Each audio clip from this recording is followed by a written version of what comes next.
numbers on the board, we're not getting half hope. I'm with all of the smoke. Mark our words, that's a realistic.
Just doing whatever the hell he wants right now, Alec.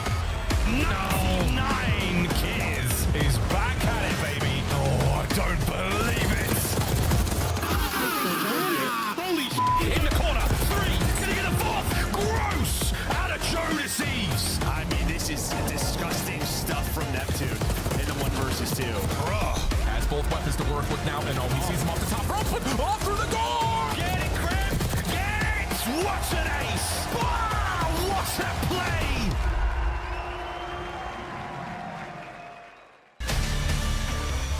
Make some noise, Texas. We are here for Major 2 of the 2025 CDL season in one of the greatest venues in esports, the Credit Union of Texas Event Center, host of Overwatch League, Call of Duty League Championships, and of course, Major 2.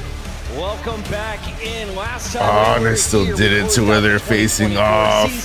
Oh, dude, I wish I was there. Home audience in Texas. Nameless, it was an electric finish to an amazing event. It was awesome. You saw how beautiful that stage looked. It was incredible up there. The fans were electric, and I expect them to bring that same energy this weekend. We got Rosalie, and we've got a very special guest, Mr. Miles Ross, the boss, on the desk today. And Miles, I want to ask you, as a caster, what are you excited about? I'm excited about the noise. I'm excited about the energy. I'm excited about the venue once again. I mean, we've been here before. It was always nice then, and now it's a little different. It's a little earlier in the season, but I still think it's going to be nice. Ali, we're going to be seeing the Optic squad in just a bit, but first, for anyone who has missed the social media news, there is a roster change in Optic Texas. Let's talk about the move. It's one that caught everybody by surprise. As we are heading in for Major 2 qualifiers, we are not going to see Kenny on this main stage today. Instead, we are going to see Skies, who was on the LAG Gorilla Main. We're still not seeing him today. What are you talking about, Allie? World champion. So we're still going to see Ken in the crowd, but Rock to Texas, I mean, obviously, and everybody was super shocked to see this change so close to the Major. Yeah, I mean, a lot of shocking things from the Optic camp. Obviously, you know, they had a very visible stage. Nobody expected that. There's people very much on both sides of this. Obviously, Kenny's performance has been great. Is it a one-person issue? Probably not. And I think just with the move, when you drop Hook after being one of your better performers in stage 1, you're kind of saying, like, we trust this World Championship roster to figure it out. Right. And they have a bad stage, but, like, maybe you give them a chance to go through this loser bracket. They decide, nope, we're going to go with Skies. We're going to get rid of Kenny. As you can see, over the last 3 years, 2 rings, he's been absolutely insane. It's a big loss for this roster, leadership-wise and player-wise, but they think Skies gives them the better chance. Miles, looking at these numbers, this guy has 10 event wins, 2 World Championship rings. He was the Rookie of the Year in 2018. He was the Controller Player of the Year in 2018 when he first came out. Can you afford to drop a guy of this caliber? Well, you had to do something. You absolutely had to do something. The Optic team was in a real downward place. I mean, Skies himself said they're in the depths of hell. And, you know, can he be the man to bring him out? We'll find out. But for Kenny, again, joining in Dub 2, he had an amazing season then. One of the most relived highlight moments, I think, of my time in COD. That Gibraltar play, man, it just lives rent-free in my head and in my bookmarks. But yeah, man, it's going to be an interesting change, Chris. A superb player. He'll find a place somewhere else. But in the meantime, a little bit of soul searching. Some massive shoes to fill for Kenny, but we know Skies can do it. Let's take a look at Skies' reaction to getting the call up. Me and Aaron are pretty close. All he did was send me eye emojis. And then I responded with like... That's it? Yeah, like eye emojis. And I was like, bro, like, you guys need a reset or like some good vibes or something, like anything. Like, you guys seem mentally defeated, and then we just slowly went from there. I'm very positive of what I can do. Like, I swear to God, I've won tournaments just off my vibes purely. I feel like from the little depths of hell that they were in, like, I don't want them to have like even like an inch of that. Like, I just want them to always like be happy. So that's why I love doing my team. Like, I hate seeing like that sadness and just. You do bring vibes. Yeah, I do. If there's one thing Bueno's bringing, he's bringing. People are tweaking. I'm taking off my shirt and I'm screaming. Okay. And then, like, I mean, that's what I did with my past team. That is the solution to all problems if you're Caesar. You just gotta pull them out. Just take the shot off. I'm ready to see some Yetis on the main stage if they go down map 1. I'm ready. I know there's crowds ready on this stage. Yes, please. Yeah, already. I mean, listen, talking about Kenny's not to take anything away from Skies. You know, world champion, great in his own right. And in terms of like mid-season pickups, it's a great pickup, right? Like this guy, he can come in, he can be Should not be available. A little bit of a leader for him, right? Exactly. Like there shouldn't be a player like this that is available. It's just they're coming in of no practice, right? So the vibes, like you said, those are massive, and you know you cannot downplay the pressure that's on this roster, and then it's also on Skies. Yeah. Right? He has to come in and sort of be the hero. That's what they're asking of him, right? So it's an incredible story, but I'm excited to see how it plays out. And when it comes to personalities, I don't think there is a better fit. If you want to make content on the best content creating team, well, Skies is going to be a front runner to watch throughout 2025. For now, though, we have to turn your attention to what happened at Major 1, because if you missed Madrid, we had the tightest grand final of all time. LA Thieves, Atlanta Faze, a Game 7, Round 11, Rosalie. We were absolutely gifted with this grand final, and I think we're going to be gifted with this rivalry as the year goes on, because even during this split, both teams have gotten stronger in their own rights, considering where they were starting during Major 1. So for Atlanta Faze, for them, it's going to be like, all right, we need to keep pace with the LA Thieves, because LA Thieves, they've been getting better at search and destroy as they got handed those losses in that best of 7, and they haven't lost step anywhere else. Yeah, I mean, if LA Thieves come in and win this tournament, be one of the best stage performances ever. I mean, they didn't lose a series. They're #1 in all 3 game modes. The individual stars are delivering. They've just been unbelievable. And they're playing with a chip on their shoulder. They lost like Game 7 versus Atlanta Faze, right? In the round 11. So talking about this match, I mean, it's just going to be electric if they match up. And they are on opposite sides of the bracket, so it can happen. Reminder, Faze was your Minor 1 and Major 1 champ, but LA Thieves enter with the #1 seed at the top of that bracket. They've already won Minor #2. Now they're gunning for a major spot. And you look at their road, who's in the way for LA Thieves and Atlanta Faze? Yeah, I mean, you're looking at Royal Ravens and Surge. I mean, we expect them to breeze through Breach, but those 2 teams that you see right there, the Blue Squads, they've both been top 4. They've both been getting better, and we saw Surge take Thieves the distance in the minors, so you can't take anybody lightly when we get to that semifinal. Let's take a look a little deeper into Atlanta, Miles, because this is a squad that has had success for years now. And since I've joined the CDL, because they're on land. Back Major 2. They're my favorite coming into this venue this weekend. What have they shown you lately? I mean, what have they shown me? What has Faze not shown us? I mean, their confidence is only matched by their competence. This is a squad that literally has very few weaknesses. Everyone is a little worried about loading up against them in the lobby, with damn good reason, as of recent form as well. We're seeing, again, moments like this. You're taking body shields, they push game mechanics, they push the way the game's played, they change the game for everyone involved. Are they beatable? Of course, Ali. Of course. We saw that their Achilles heel happened to be the Vancouver Surge, but I will say for the side of Atlanta Faze, for Major 2 qualifiers, they've gotten much stronger in respawn, trying to match pace with that LA Thieves, but the issue is their S&D took a little bit of a hit sitting middle of the pack during stage 2 when it comes to search and destroy. They're 0-2 in round 11s right now, and so what was their lockup game mode, you're kind of throwing some question marks as we head into Major. Keep in mind, Atlanta Faze always testing their map pool, always challenging themselves despite a 6-1 record. Their only loss came at the hands of Vancouver to kick off our Major 2 qualifiers. You look at the numbers, respawn is where LA Thieves had the edge. That was until late. Yeah, so they're tied for first in hardpoint, but to add a little bit of context to that, LA Thieves have just been beating teams by way more, about a 40 more point differential. So they're tied for first record-wise. LA Thieves have just performed better in that game mode. They got prettier wins. Well, let's talk about that Thieves squad, because they have been devastating. And if you ask Hydra, how well are you playing? 85%. He hasn't even reached his final form. So let's see some of the best moves of the players from the squad. It's a superstar lineup. You're expected to see highlights from them. They've been unreal. Like, we thought they were already strong during stage 1 and heading into major 1, but like this split, they have taken it to another level. Number 1 across almost every single game mode. I mean, their S&D has gotten better. Their respawn hasn't lost anything as they've been working on that game mode. They're on a 10 series win spree, a 5 series hardpoint streak. Like, they have just been unbelievable. But I will say, there are multiple times I feel like in the past where we've had teams that have unreal splits, and then they come to major and they get bopped out. So a little bit on the edge for LA Thieves. These are two teams that we think have the best chance of winning the title in 2025 for LA Thieves. If they're gonna do it this year, Nameless, who do you think's the future MVP?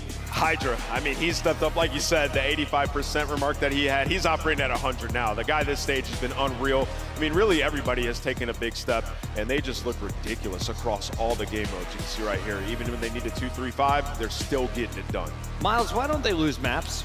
Well, Chris, it's a very complex algorithm involving, timing and skill and all of these things certainly add up. Hydra helps, there's a lot of things going on here, but realistically, it's a team that believes in one another, who puts in incredibly hard work, and when it comes to the big moments, they deliver. That's what makes the Thieves so great.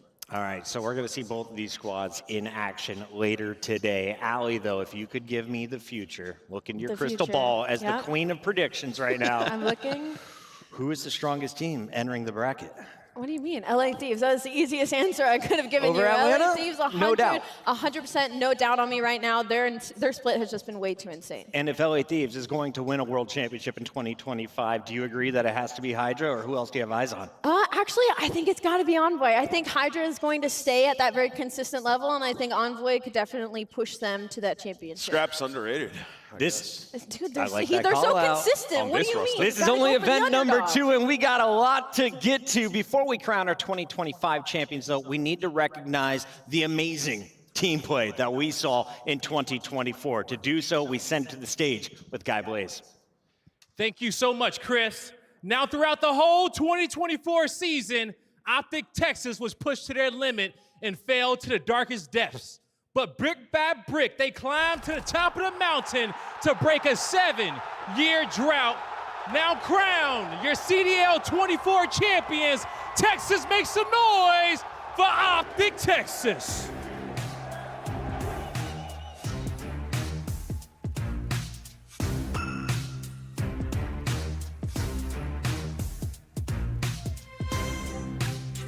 And now today, we honor their achievement with the presentation of their championship rings.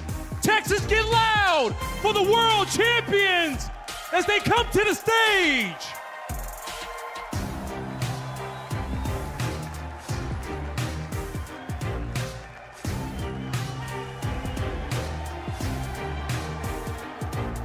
Now to award the rings, please welcome the owner of Optic, El Jefe Hex.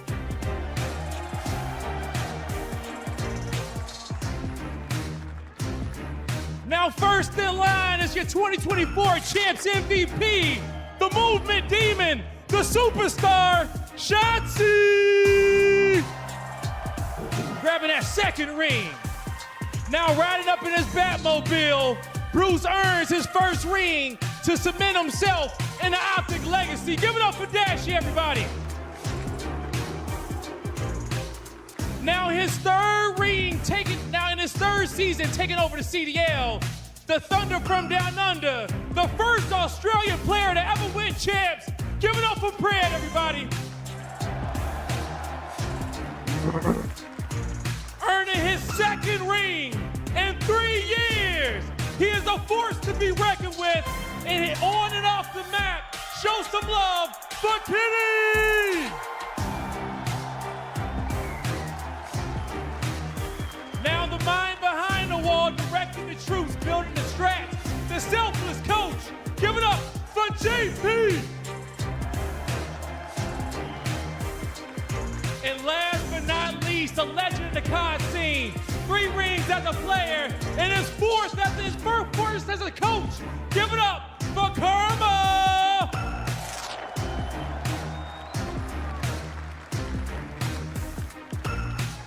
one last time, Texas, give it up for the CDL champs of the 2024 season, Optic Texas.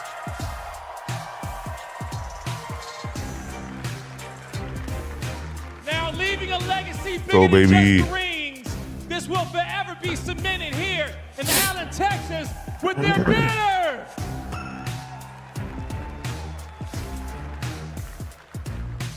Yes, sir. One more time, Texas. Give it up for your 2024 World Champions, Optic Texas.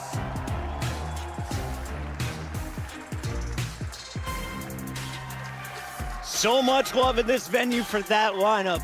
Optic Texas achieving their goal, claiming the rings and the title of World Champions at the end of 2024. They've been off to a slow start in the 2025 season, but this is a rock star lineup with the potential to go round two. Round two, what a sight that would be. You heard the crowd there. There was a thank you, Kenny, ringing out through the credit union of Texas. That's incredible, man. Really, really exciting stuff. Thanks, Ken, for an insane season. And no doubt he's going to bounce back. 100%. Yeah, that was awesome. And if there's a moment for these guys to rally behind, it's that, like remembering who you are, getting those rings, and having a historic run down there in the losers bracket. Should be excited, man. Those guys are special last year. It's going to be a great show, and a big shout out to everyone who made it down to the credit union already. I know a lot of people are still at work for Thursday, but don't you worry.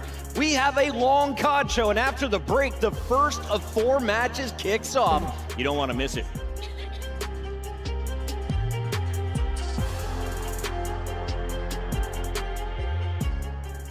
The Esports World Cup is an official partner of the Call of Duty League. Would have been dope to be there, but the Scuf, the official controller of the Call of Duty League. I'm gonna grab my food real quick before like everything else starts.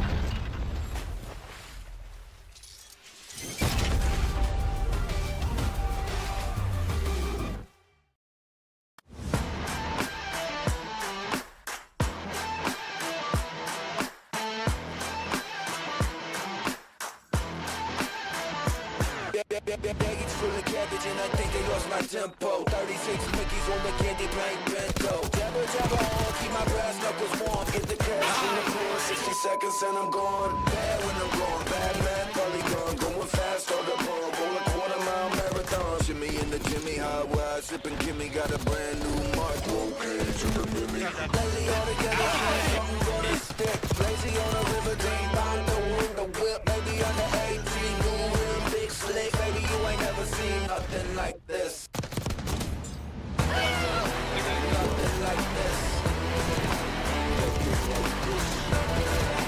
Nothing like this.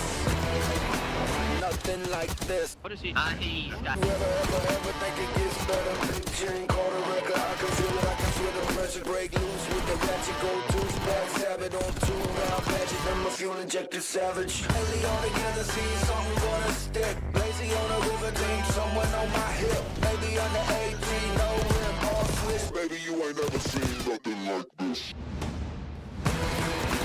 Nothing like this. Nothing like this. Like this. Nothing like this. Nothing like this.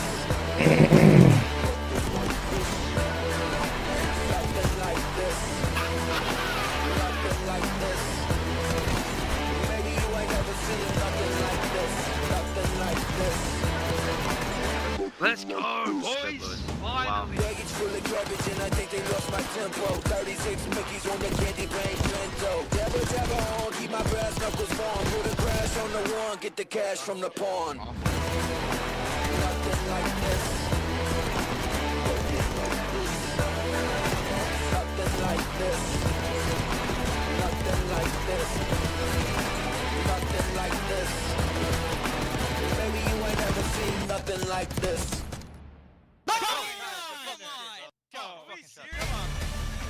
Welcome back. It is Major 2 opening day, and we just gave away some rings to the 2024 champions on the main stage. Before we kick off the matches here, I have a special request. The Great Hex created some custom shoes for me. I love. And I was given a Sharpie during the break. So if someone from production can go and get all the autographs for me, I need these in the trophy case. With that said, let's move on to the standings because Optic, they're not playing today, Miles Ross. They are down in the bottom 4, which means they are starting in the elimination bracket. It has been quite an interesting season, though, because after Major 1, they earned enough points to stay in that top 8, at least for now. At least for now. 5 points separating them between Minnesota Rokkr. And again, they made a big team change. They're hoping to reinvigorate, get the engine rolling again. Can they do it? Of course they can. They're a World Championship caliber team. They add another World Championship to the roster. On paper, everything seems good. Now let's take a look at the bracket here. We have our 4 teams in that elimination. They have 1 life. All the teams at the top, though, it's double elim. So you have 2 lives in this tournament. Who do you think has the best chance outside of LA Thieves? Where are the upsets, and who do you think has an easy run in this bracket? I immediately want to go to Carolina Royal Ravens and Surge, but they're tied right now in points, so it's really a 50-50 toss right there. I think Toronto Ultra and Cloud9 is going to be a special one for me. I think Cloud9 might be able to cause an upset here in that bottom side of the bracket. Yeah, I think I have an interesting perspective on the bottom side of the bracket. You look at all those teams, great Surge teams throughout this split. New York been one of the better Surge teams we've had in Stage 2. Ultra, obviously, you can never count them out. And then Rokkr, gritty team. I don't know, things could get shaky down there. Today, we're all starting with the winner's bracket, but all weekend long, we want you to play a game with us. We like to call it CDL Bingo, and we've got some fun blocks this time around. Top left, lower bracket run. I know a lot of Optic fans hoping for that one. You look around, though, I want each of you, choose a column and your favorite box within the column. Allie, you can start. I see the hands up. I'm going to go with O, Hilkit, 100%. That's my favorite one. It's probably going to be Dan Ghosty, absolutely. Yeah, LA Thieves. It should be attached, all right? They Or found success when he does it. Ooh. I'm gonna go with B, and I'm gonna go with Donut and S&D. Oh, I love The crowd just gets behind it. low-key. It's always a lot of fun. Listen, no names. hater. Somebody will names. drop a donut. I love the negativity Trying to already. A instigate. 250, 249 hard point. That's what I'm hoping for from column G. Miles, what do you got? I'm ready for a rookie wins a series. I think there's a couple of fantastic contenders and an opportunity today and tomorrow for that to happen. Puckett, 3 correct picks. That's a free box. I'm getting it tonight, today. baby. Let's take a look at our teams to open up the day, though, because they are about ready to take the stage. So let's start with Vancouver Surge. The Canadian squad has looked like a totally different team than what we saw back in Madrid. Why? They only subbed out 1 player, but Neptune has had a massive impact. And Nameless and I went for a little walk. We saw the players. We said hello to everyone. We had a good bit of time to spend behind Neptune to get to watch him play in person. And Is he cheating? No, he's not. We can confirm it is just as impressive as it has been online. So really excited to see how he plays. The lights are bright though, and these things happen. But those lights won't hit him. You know why? Because he plays about 3 inches from the screen. Smart. The guy is basically in the game, right? And Neptune, Smell-o-vision. He came into this team though, and he's just turned them around. They're hardpoint, one of the best HP teams we have in the world right now. He plays at a great pace. Him and 04 have a good dynamic, and the ARs have stepped it up. So he sort of just made everybody's job easier. Not to be negative, Nancy, though, I will say as we've gotten closer, I'm sorry, but as we've gotten closer to Major 2, I will say there is a glaring issue. Their Search and Destroy, they've won 1 of the last 5. They've been trying really hard to add Vault, Search and Destroy to their map pool, and it just has not been going their way. So that might cause them some issues coming down the line, especially going up against a team like Carolina Royal Ravens that have a very deep Search and Destroy map pool. So a little bit of worrisome there, but I mean, they are 20% better than they were during Stage 1, so it's already good. Look at that difference in hard points. Neptune bringing the slinging power that Vancouver very much needed. A totally different team. Miles, we knew they were the real deal when they beat Atlanta Faze a second time. The first time we thought, oh, it might have been a fluke. When they did it again in the minor bracket, we're like, oh, you got to look out for the squad. They've definitely got their number when it comes to playing against Faze. They love how they play. I mean, we heard Nasty in an interview saying he just likes to see players who play against players who are doing the right thing. He can kind of make reads there. He can get involved a bit more. It's against everyone else, though. You have to find the success. So, hey, if Surge can do it here today, I'm feeling very good about their chances in the tournament. Their opponent today is a top 4 squad since week 1 of the CDL season, and that comes after I gave them a D+ on their roster rating. Allie, they have proven me wrong. Let's talk about the Carolina Royal Ravens and what Slasher's crew has been able to do, because this is a dominant run from your AR, but you're also getting so much out of your sophomore player. Yeah, and it's just been so much consistency across the board, right? Like, Quinn has been showing up from stage 1 and stage 2 and somehow gotten better, and then Slasher had an unreal stage as well, and TJ still doing the thing in Search and Destroy. He's still an unbelievable player in that game mode.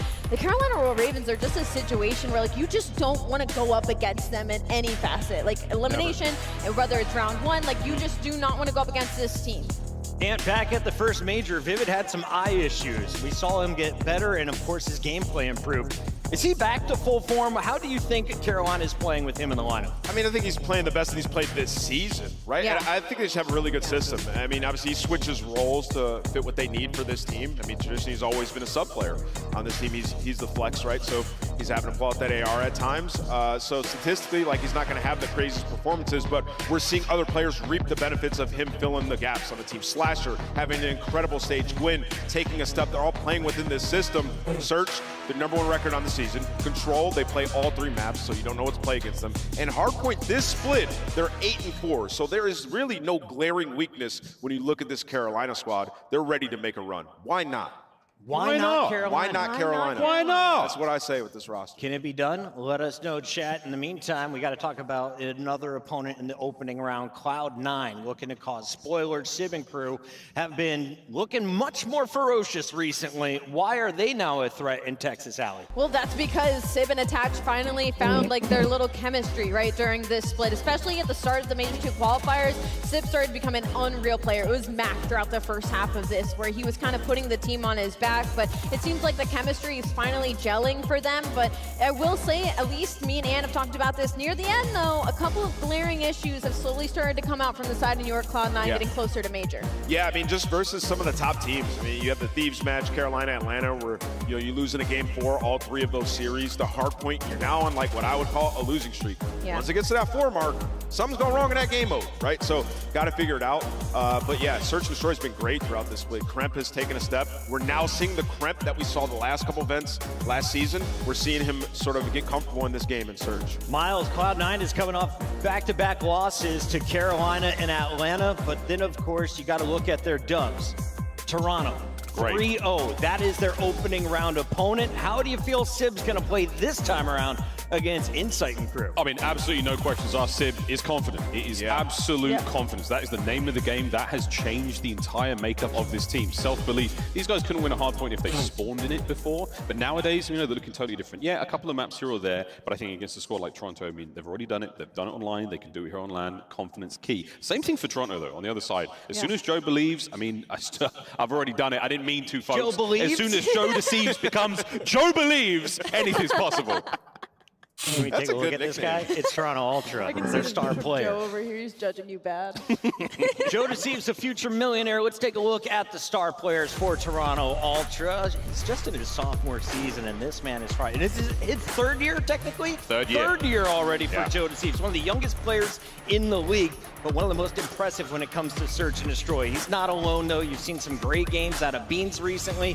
Kleenex and Insight, the mainstays on Toronto, are the 2 players we have our eyes on. My biggest thing with Toronto Ultra right now is I feel like a lot of it's been on Joe Deceive's shoulders. Like, for the first half of the season, it was kind of like he was carrying them in Search and Destroy, and then now we get to the second split. He translated that to respawns, and a lot of their comebacks come off the back of him just literally doing everything. So I'm expecting a little bit more weight to be kind of equally distributed throughout Toronto Ultra, but they're still solid across all game modes. Kind of a Carolina situation. You don't really want to go up against this team because they find success across all 3. They have a fairly deep map pool, but I am a little bit worried. Jamie Insight, I feel like, have had some inconsistent performances, and like I said, it's off the back of Joe Deceives kind of saving them in a lot of situations. And their last match in the qualifier was against Vancouver. It was a Game 5 victory for Toronto that jumped them all the way to the 3 seed in this tournament. Do you think they're the third best team in your power rankings? No, because they folded in all the tournaments we've had. The minors, the major one that we've had, in the big tournament moments when they play a good team, they have folded. And namely, like, their Slayers haven't performed there, right? So I think that's the question that remains to be answered. Can they come into a tournament being good at search and actually make a run like the historic Toronto teams that we've had? They haven't done it yet. Not yet. This is your second opportunity of 4 before we get to champs. For now, let's take a look at the schedule. When did these teams play? About 5 minutes for your opening match. That's Carolina taking on Vancouver. We've got Cloud9 New York versus Toronto for our match number 2, and we'll close things out with Atlanta Faze taking on Minnesota Rokkr. When we come back, though, it is going to be an epic showdown. Number 4 versus number 5. Can Slasher and crew stay in the winner's bracket, or is it Vancouver starting their run at Major 2?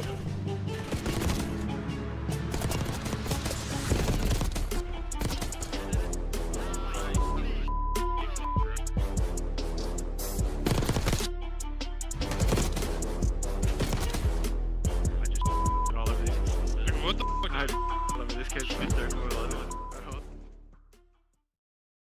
The Esports World Cup is an official partner of the Call of Duty League. Upgrade your game with the Scuff, the official controller of the Call of Duty League.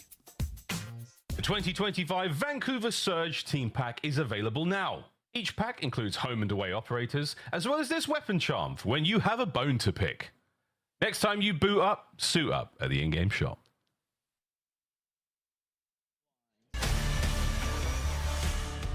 It's time for the first match of the Major 2. Let's jump right into it with Vancouver Surge taking on Carolina Royal Ravens. If you're looking at Vancouver, they brought in Neptune, a guy from Challengers that was winning trophies there. He has turned the identity of this squad. They are now a ferocious powerhouse in hard points and still dangerous when it comes to control and search and destroy, Miles. Yeah, I mean, look, there's not a huge amount wrong with Vancouver at the moment. Hardpoint, I'm a massive fan, man. They play it tight, they play it clean. Shout out to Rambo Ray and all the coaching staff again, making sure that these 4 boys are looking as spick and span as they possibly can out there. Nasty, having a great run so far. 0-4, super exciting to watch and search and destroy as well. Ali, I think the coolest part of Vancouver is they made it to that final in minor number 1. No one really saw them making it past Atlanta. From there, they went the distance until they played against LA Thieves. That was kind of like the solidifying of this being a top team, right? Because when we first got that opening match versus Atlanta Faze, it was like, whoa, Atlanta's coming out flat. Vancouver Surge is kind of capitalizing. Is Neptune really making this big of a difference? And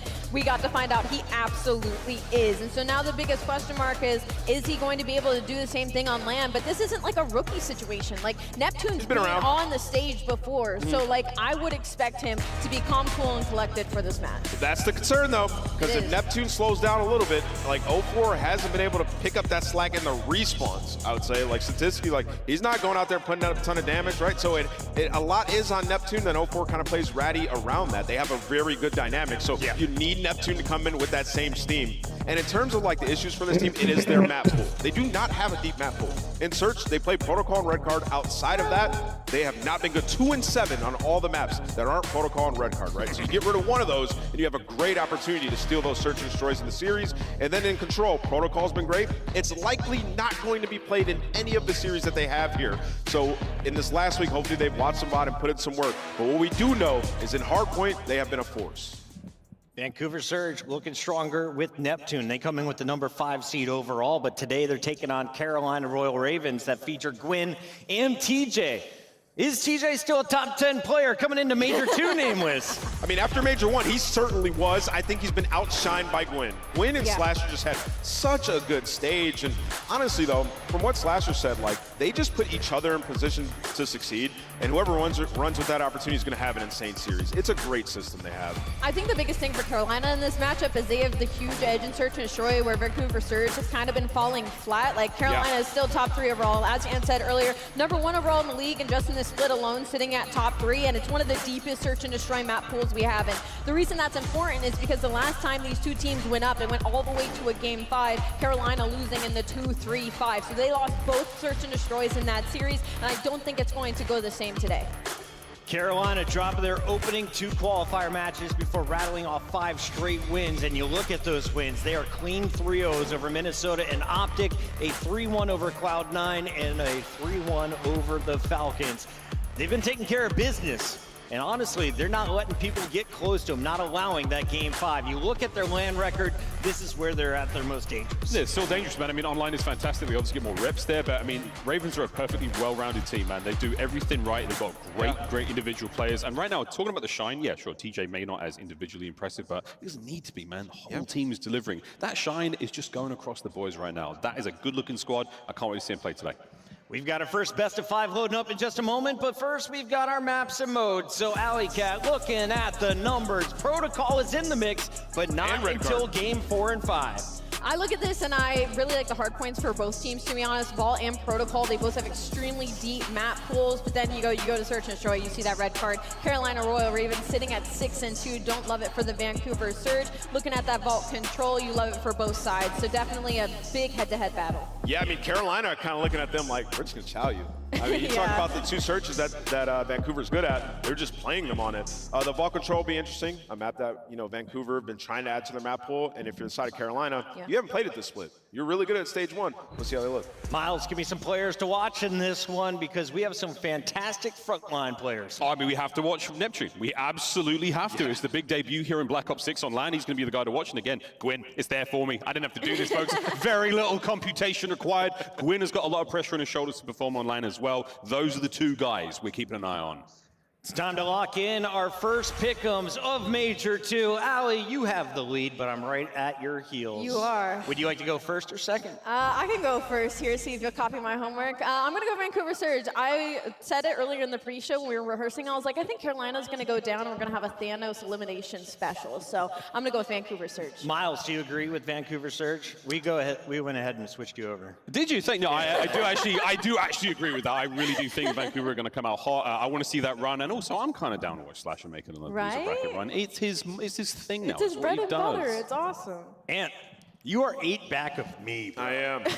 Optic got me in this hole. You got some catching up to do. Optic and Boston. Give a shout out to Big Wake. Where are you going, Nameless? I'm going to go with Carolina. They've looked so good throughout this split. I think they've improved in key areas. And going up against Vancouver, I think they strike blood early. TJ versus Neptune. TJ, Neptune. I'm going TJ. Let's go. Carolina Royal Ravens. We're split here on the desk. Let us know in the chat how you have it. And remember, get your pick'ems in right now. It's about to close. We send it to the stage to get match number 1 started with Guy Blaze. Thank you so much, Chris. Texas, are you guys ready to get this tournament kicked off?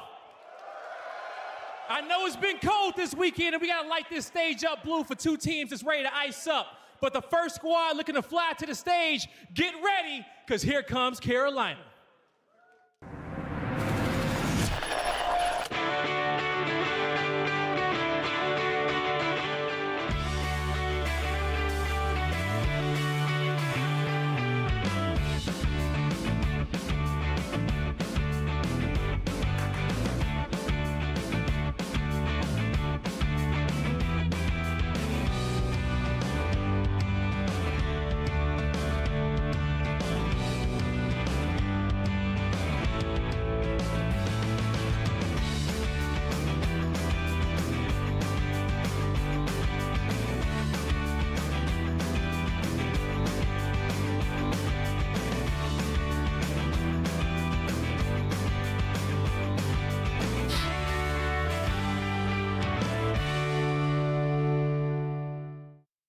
The vibes are high. Make some noise for the Carolina Royal Ravens.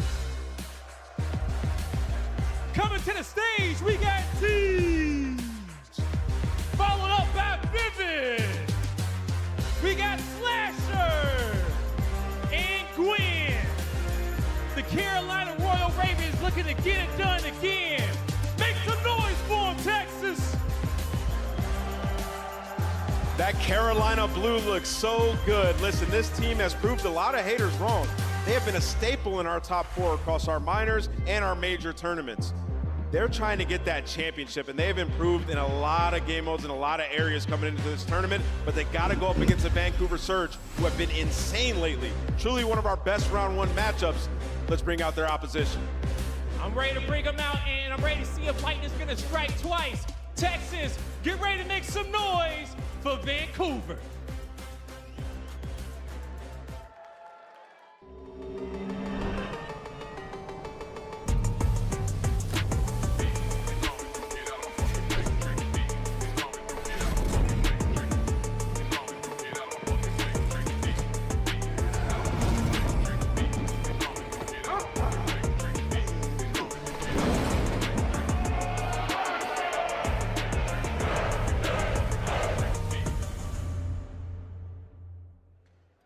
ready to knock out their opponents, coming to the stage, the Vancouver Surge. Make some noise for Ofo, Neptune, Abuza, and Nasty. Looking to drown out the competition yet again. The Vancouver Surge looking to get it done. A team that was teetering on the edge of success throughout the entirety of Stage 1 finally found their missing puzzle piece. A roster stacked with underrated players, now beating some of these top teams, looking to make their first run together on land. They have to go through their mirror, though, in the Carolina Royal Ravens, and it's gonna start here. On this cold day, we got a hot matchup on the stage. Now, I know I got the best CDL fans in the venue right now for the first match, so help me set the stage. Texas, are you ready? Merc, Maven, let's go. Hell yeah, let's get it started with this first matchup. And Joe, I mean, if you looked at, like, I don't know, you're a casual fan, you see one of those accounts tweet out the stats overall for these maps of the teams, like, it looks pretty good for Carolina. But when you get down to it and you're just talking about the qualifier, like this qualifier, things are a little different, yeah? Yeah, I think since adding Neptune, the map stats look very solid here for Surge. You know, you heard the devs talk about it. I'm surprised Ant actually picked them for this, because he said in the Search and Destroy, like, those two are their maps, and they're both here. Charted protocol, so some big question marks there, veto-wise here for Carolina. Absolutely, definitely some big question marks. And just with this map 1, like, what also is impressive to us, if you're looking at how many times Surge have just played this vault hardpoint, it's 9 times they've played it, right? Just over this qualifier. There were only 10 matches they played between the minor and that and the minor. I mean, yeah, you're playing 10 matches. Like 9 out of 10 final. played it. Yeah, so you're getting a great set of maps here if you're Surge. I think you're very happy with how this played out. And you know, like Ant and some of the devs were really pumped about Carolina and their chances to do it, but like, you haven't really become a believer, because when you look at just like impressive wins and teams people have beat, when you put up that kind of tab for both these squads, it's leaning Surge big time. Yeah, I mean, listen, obviously you can't pick your schedule, your strength of schedule. Carolina took care of business, but when you look at it, I mean, they've beaten Cloud9, who obviously looked a lot better this stage. They've beaten Rokkr, who are in the winner's bracket. Outside of that, they took care of business, and then they have losses versus, your Ultra, your Thieves. That's pretty much, your other top teams. On the side, though, of Surge, you have, you've beaten C9, you have beaten Ultra, you've beaten Faze twice, almost beat LA Thieves in the minor. Just when you talk about resume, the matchup, it looks a lot better for Surge. But we'll see. I mean, we're here on land now at Carolina. They've been very impressive fundamentally. Yeah, no, you were just looking through kind of their S&D, but we saw the graphic before this, right? Like how it's stepped up for them on land when it comes to Search and Destroy, a team we know can be so good on land. They were able to make the run to a top 4 last time. Are they going to be able to do it again? I'm excited to see his Carolina team. Slasher's a guy, too, that he's been, when you talk about like online over the years, he's been very vocal about how he doesn't perform as well. He always gets an upgrade on land. He struggled with it at times. Like, this is a really good qualifier for him. Yeah, I think, I don't know. He's been around for so long, I think. Just becomes a thing. Yeah, it's almost just like he's just got to do what he has to do at this point. I think, when he was really that player who really focused on land, he was in a much different part of his career. True. And I think you just kind of have to deal with what you have to deal with now after Slasher. But it has been very impressive, his stat line coming into this. It certainly has. He had like a 1-1. Playing so well. Gwen statistically has been firing it up. A road to the Mature and how it has looked. And this is kind of what you're talking about. Like, you lose to Thieves and Ultra. You're like, I don't know, your most impressive wins, I guess, like Rokkr and Cloud9, but they're not really that impressive. Yeah, I guess like you have the 3 over Rokkr, who was kind of struggling, earlier in the stage. But yeah, Cloud9's probably the best win there. And then, Optic, but again, it was a different Optic this stage. So I think you look at this, again, you take care of business, you don't pick your schedule, but this is one of those situations where we're just waiting to see more for Carolina, because this discussion is who is our 3rd, 4th place team, and it's probably between these two. No, 100%, absolutely between these two. We'll get into it as quickly as we can. Players on stage, getting ready to go. I don't see fist bumps or... No okay, idea. well, there's a fist bump. Maybe actually we are ready, but I'm excited to see what Abuza is going to do. As of late, he's been putting up some numbers, been looking so solid. Hasn't necessarily had to be the guy that's the fry man since Neptune's come on the team, the upgrade you've seen for Nasty, 04 is just kind of need to do what, I don't know, what does he need to do? Kind of be the Swiss Army knife, fill some gaps. When they get to a map 5, he suddenly steps it up. Well, I think it's something he knows he needs to be a little bit more consistent. He just has these variables where, I don't know, he's just a wild card where he can have, 5 lives in a row where he's 0-5, but then he really starts to go on off. And yeah, I think he's just looking for a little bit more consistency from himself. So we'll see if we get that here alongside Neptune. If he starts to play that well, it is going to be tough to stop. But one thing that has been so impressive here for Surge has been their hard point.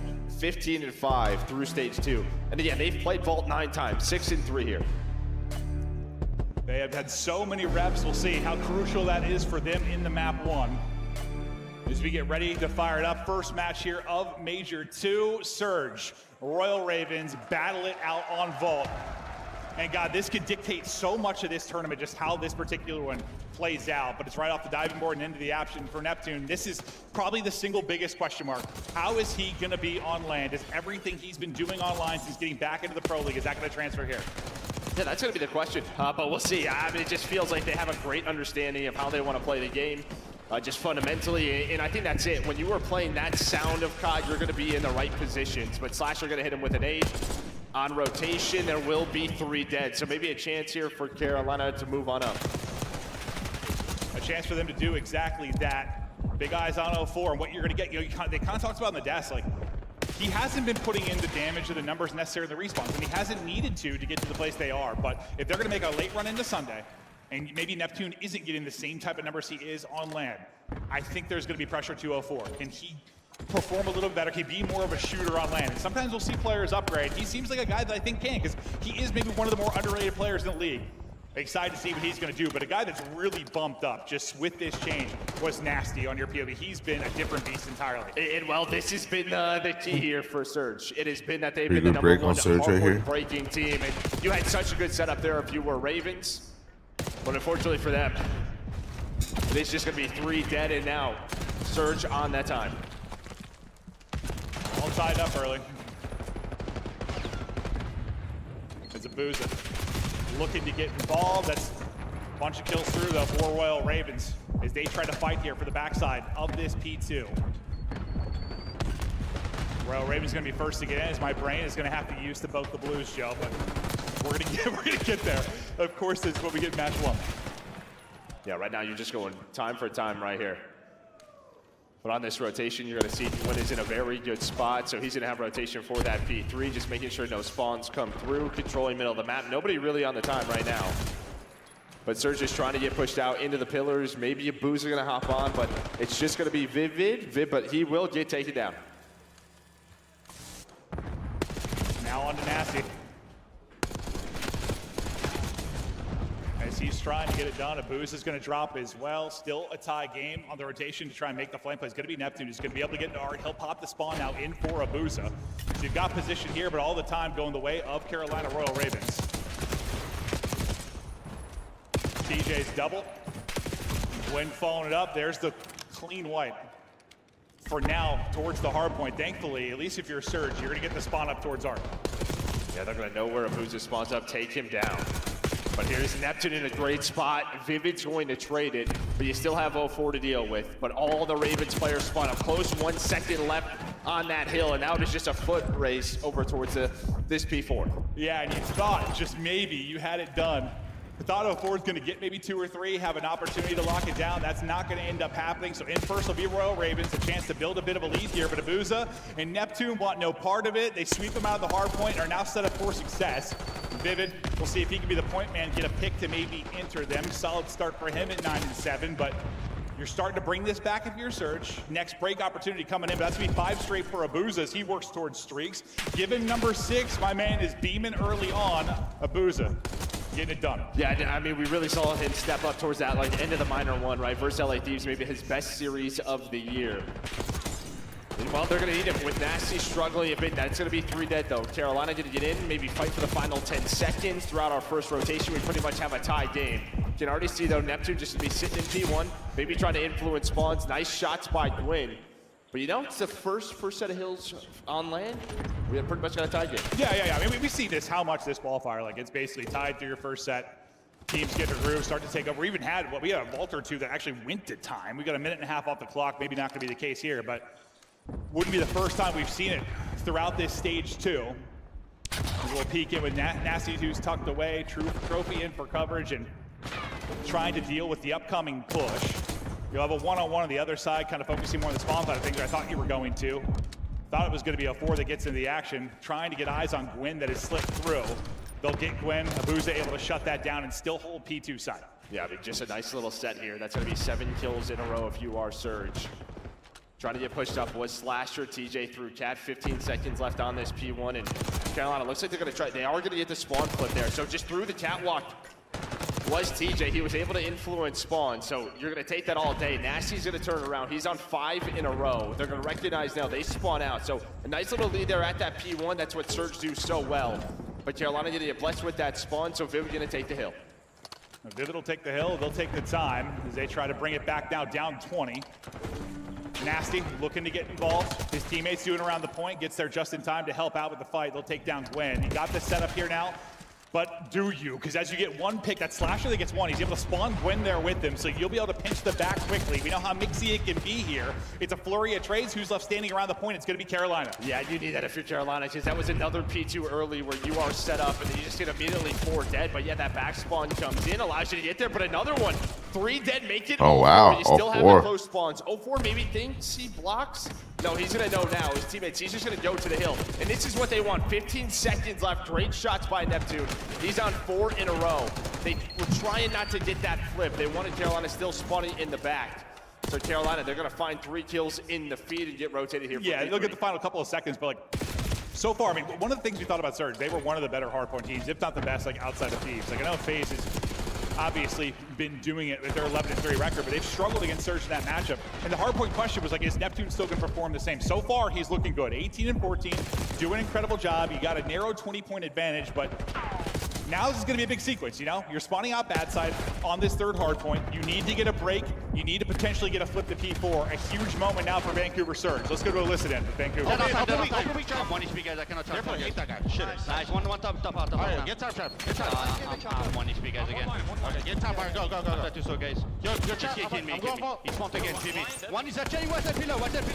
Nice. Go top. And one top. Yeah, you're top. I'm watching top. Yeah. I'm gonna get time. There's big time here, okay? Yeah. I'm taking. Yeah, I blocked, right? Okay, yeah, fine. The team just press that shit.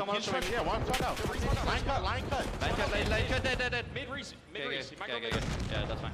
I kill again. One mid, anti twice. Anti twice is inside. He's on time. Nice. Yo, Barnes, stay alive. I'm going to pop. Yeah, fine. I'm playing slow point. That's you. Yeah, he's one dirt. Yeah, one phone broken on me. Stop it. Yeah, he's tell or something. I'll be fine. He didn't jump.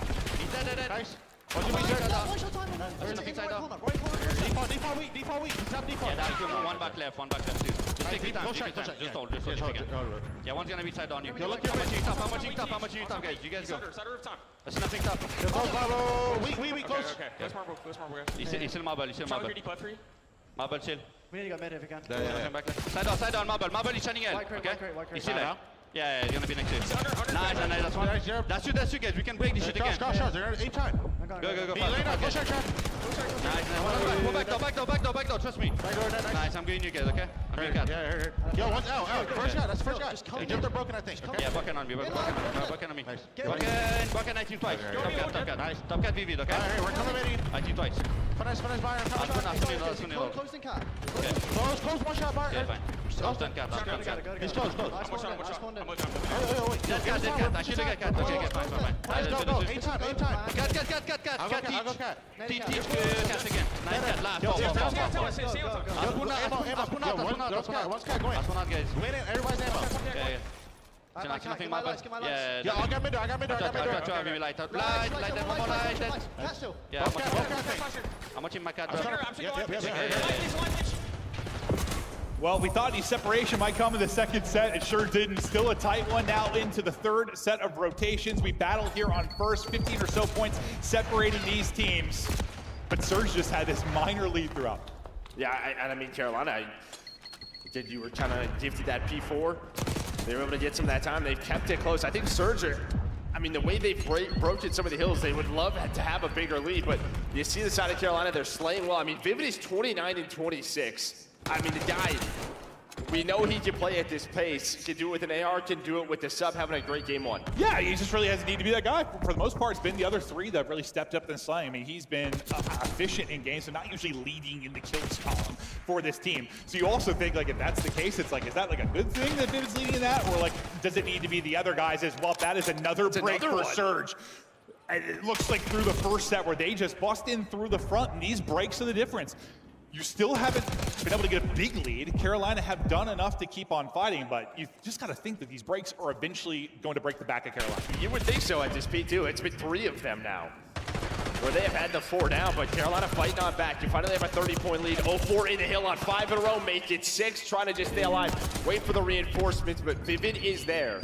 10 seconds left. You can already see Slasher win on the rotation. Gonna try and set this up. And that's the big thing, though. I mean, even after the break, there was not been the cleanest thing. Like, they've been able to break back, keep it a little bit messy, make sure if there is a, I don't know, a plus-minus margin to get a 10-point advantage in that, it hasn't been something too significant. But what do you see on the map now? You're kind of covering both sides if you're Royal Ravens, and well, it's a nice little pinch-out play. Yeah, so after you got a couple of players spawning out, you had, I think it was Abuzo found a double, so Vivid spawned at old. But they recognized the situation. They needed that set of kills because Surge was trying to push on forward, maybe flip the map before this hill would spawn in.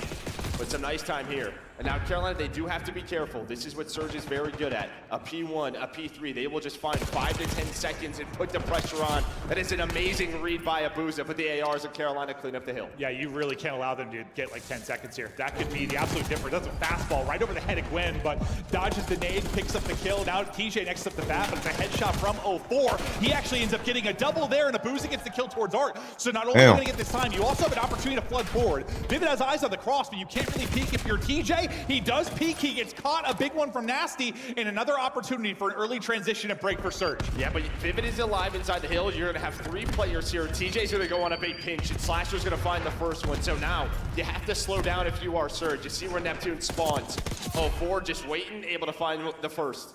TJ, he's gonna activate. That's who they were waiting on. He spawns out and he's gonna find a double. Now it's the battle inside the hill. Who is gonna get control? Carolina play it perfectly. They waited for TJ. They find all 4. I didn't think we thought it was gonna be Vivid and 0-4, the two battling in the slaying department, but it is they continue to go toe for toe, but TJ dials up a triple, and the run is here for Carolina. Now you can't actually win on this hard point, so we are absolutely going the distance. 0-4 is on one, so you there. want to throw at this if you're Surge. Maybe one more opportunity, and you just try to pin them in and get this early time as we get to our 4th set. But it is 7 straight for Tej. 36 up. He is being a monster. Yeah, and he's got it with the AR, right? P4, we see 3 to 4 on this hill, and he's going to try to find this time.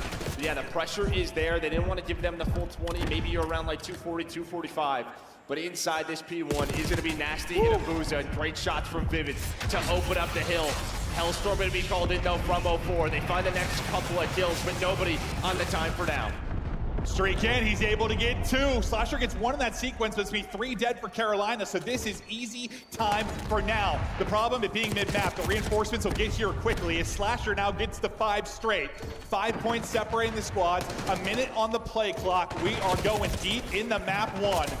As Slasher continues to beam, I thought he had the double there, but the Mount ends up killing Nasty. Still, his teammates come up with the kills. Yeah, Neptune doesn't overshadow there. Waits for Abuza. Nice little 2-man game inside the hill. Now pressure back over the Ravens. Vivid gonna try to hit the routes. Well, just needs his teammates to stay alive, but the problem is they're not. 3 more seconds needed. Someone has to contest. It's a jump through catwalk. It will not matter. Surge win map 1. I thought we were going to get to another P2, but that's not going to be the case. Surge. TJ doesn't make it out the window. Getting it done. They've had all the reps in Vault. They played it 9 times over the Stage 2 qualifier in the minor. That's another funny. rep here and another Trying to dive out. Oh my God, Carolina make a push for every bit of it. And yeah, I didn't think the names we were really going to be highlighting on the scoreboard were going to be Vivid and 0-4, but I mean, that's what we were talking about though. Like, if Neptune comes to land is a little less immortal, like if he is a human being versus like what he's been online, like will 0-4 step it up? They talked on the desk, we're bringing it up, and we talk about really all qualifier. Okay, you tell me he's going to be putting up 4,400 damage, most damage, and putting up 40 kills. Like, okay. Granted, it's a very close hard point. Maybe it's not their recipe for success, but what kind of adjustment is that like for a team? Like, if that turns a little bit, if you get like a little less out of Neptune, a little more out of 4, it's not much of a not too much of a change? No, not too much. I think they're kind of playing off each other, right? 04 talked about it as soon as he joined the team. It was just this two-man game. They're going to take turns. They play really well together, and I think we've seen that throughout in Hardpoint. And then on the other side for Carolina, it's like, yeah, you get Vivid that steps up, but it's Win, kind of your star, who had like a 1.2 in Hardpoint this stage. He goes 25 and 37, loses some big gunfights down the stretch. And that's when you need. If you want to beat these top 4 teams, Win has to be a star. And we talked about that last year with Quinn sometimes, right? Like, he would have these really good performances online, not necessarily transition that once you get the land. You hope with like another year under his belt, that's going to start to be a thing a bit more, but not going to get it done in the map 1. So close, but not able to do it. Big win there from Surge. I mean, that's one you kind of had chalked up as Surge for the win, though, right? That's what I did. But yeah, I mean, you had your chances here if you were Carolina. But I mean, the P2 breaks time and time again. I mean, it was all 3 times that we got to this P2. Surge were able to find it. I mean, they kept it quick or close enough. If you were Carolina, got a couple of P3s, a couple of P4 rotations. But Surge just able to do it behind 04 in that streak.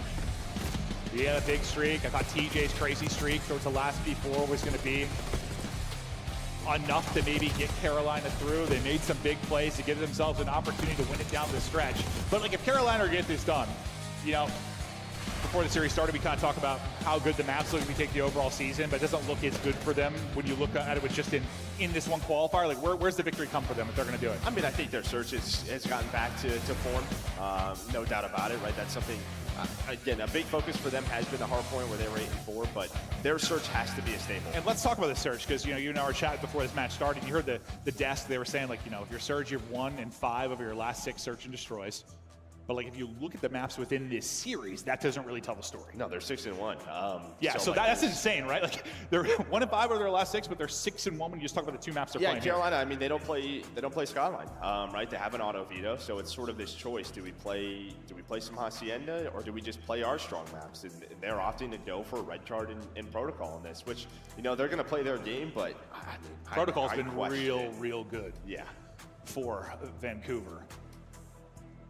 I don't know, and that's why we talk about it sometimes, because, you know, fans don't really think about it, like, because we don't always show, or we maybe show the veto process, we don't talk about it a ton though, but like, we've always mentioned, like, especially, well, across all modes, like, if you have an auto veto, it can be a liability, it can be a massive one, and that's a big part of why we talk about map pools, the ability to go anywhere. Like, yes, maybe you have a map you don't prefer, but if there's one you're just not going to play, that's a problem. Well, yeah, because it's just like, you have a matchup like this where your 2 strong maps are their 2 strong maps, right? And if you don't have that third map you can really rely on or sort of flex to, just give yourself more of an advantage than having to play like 2 of their best.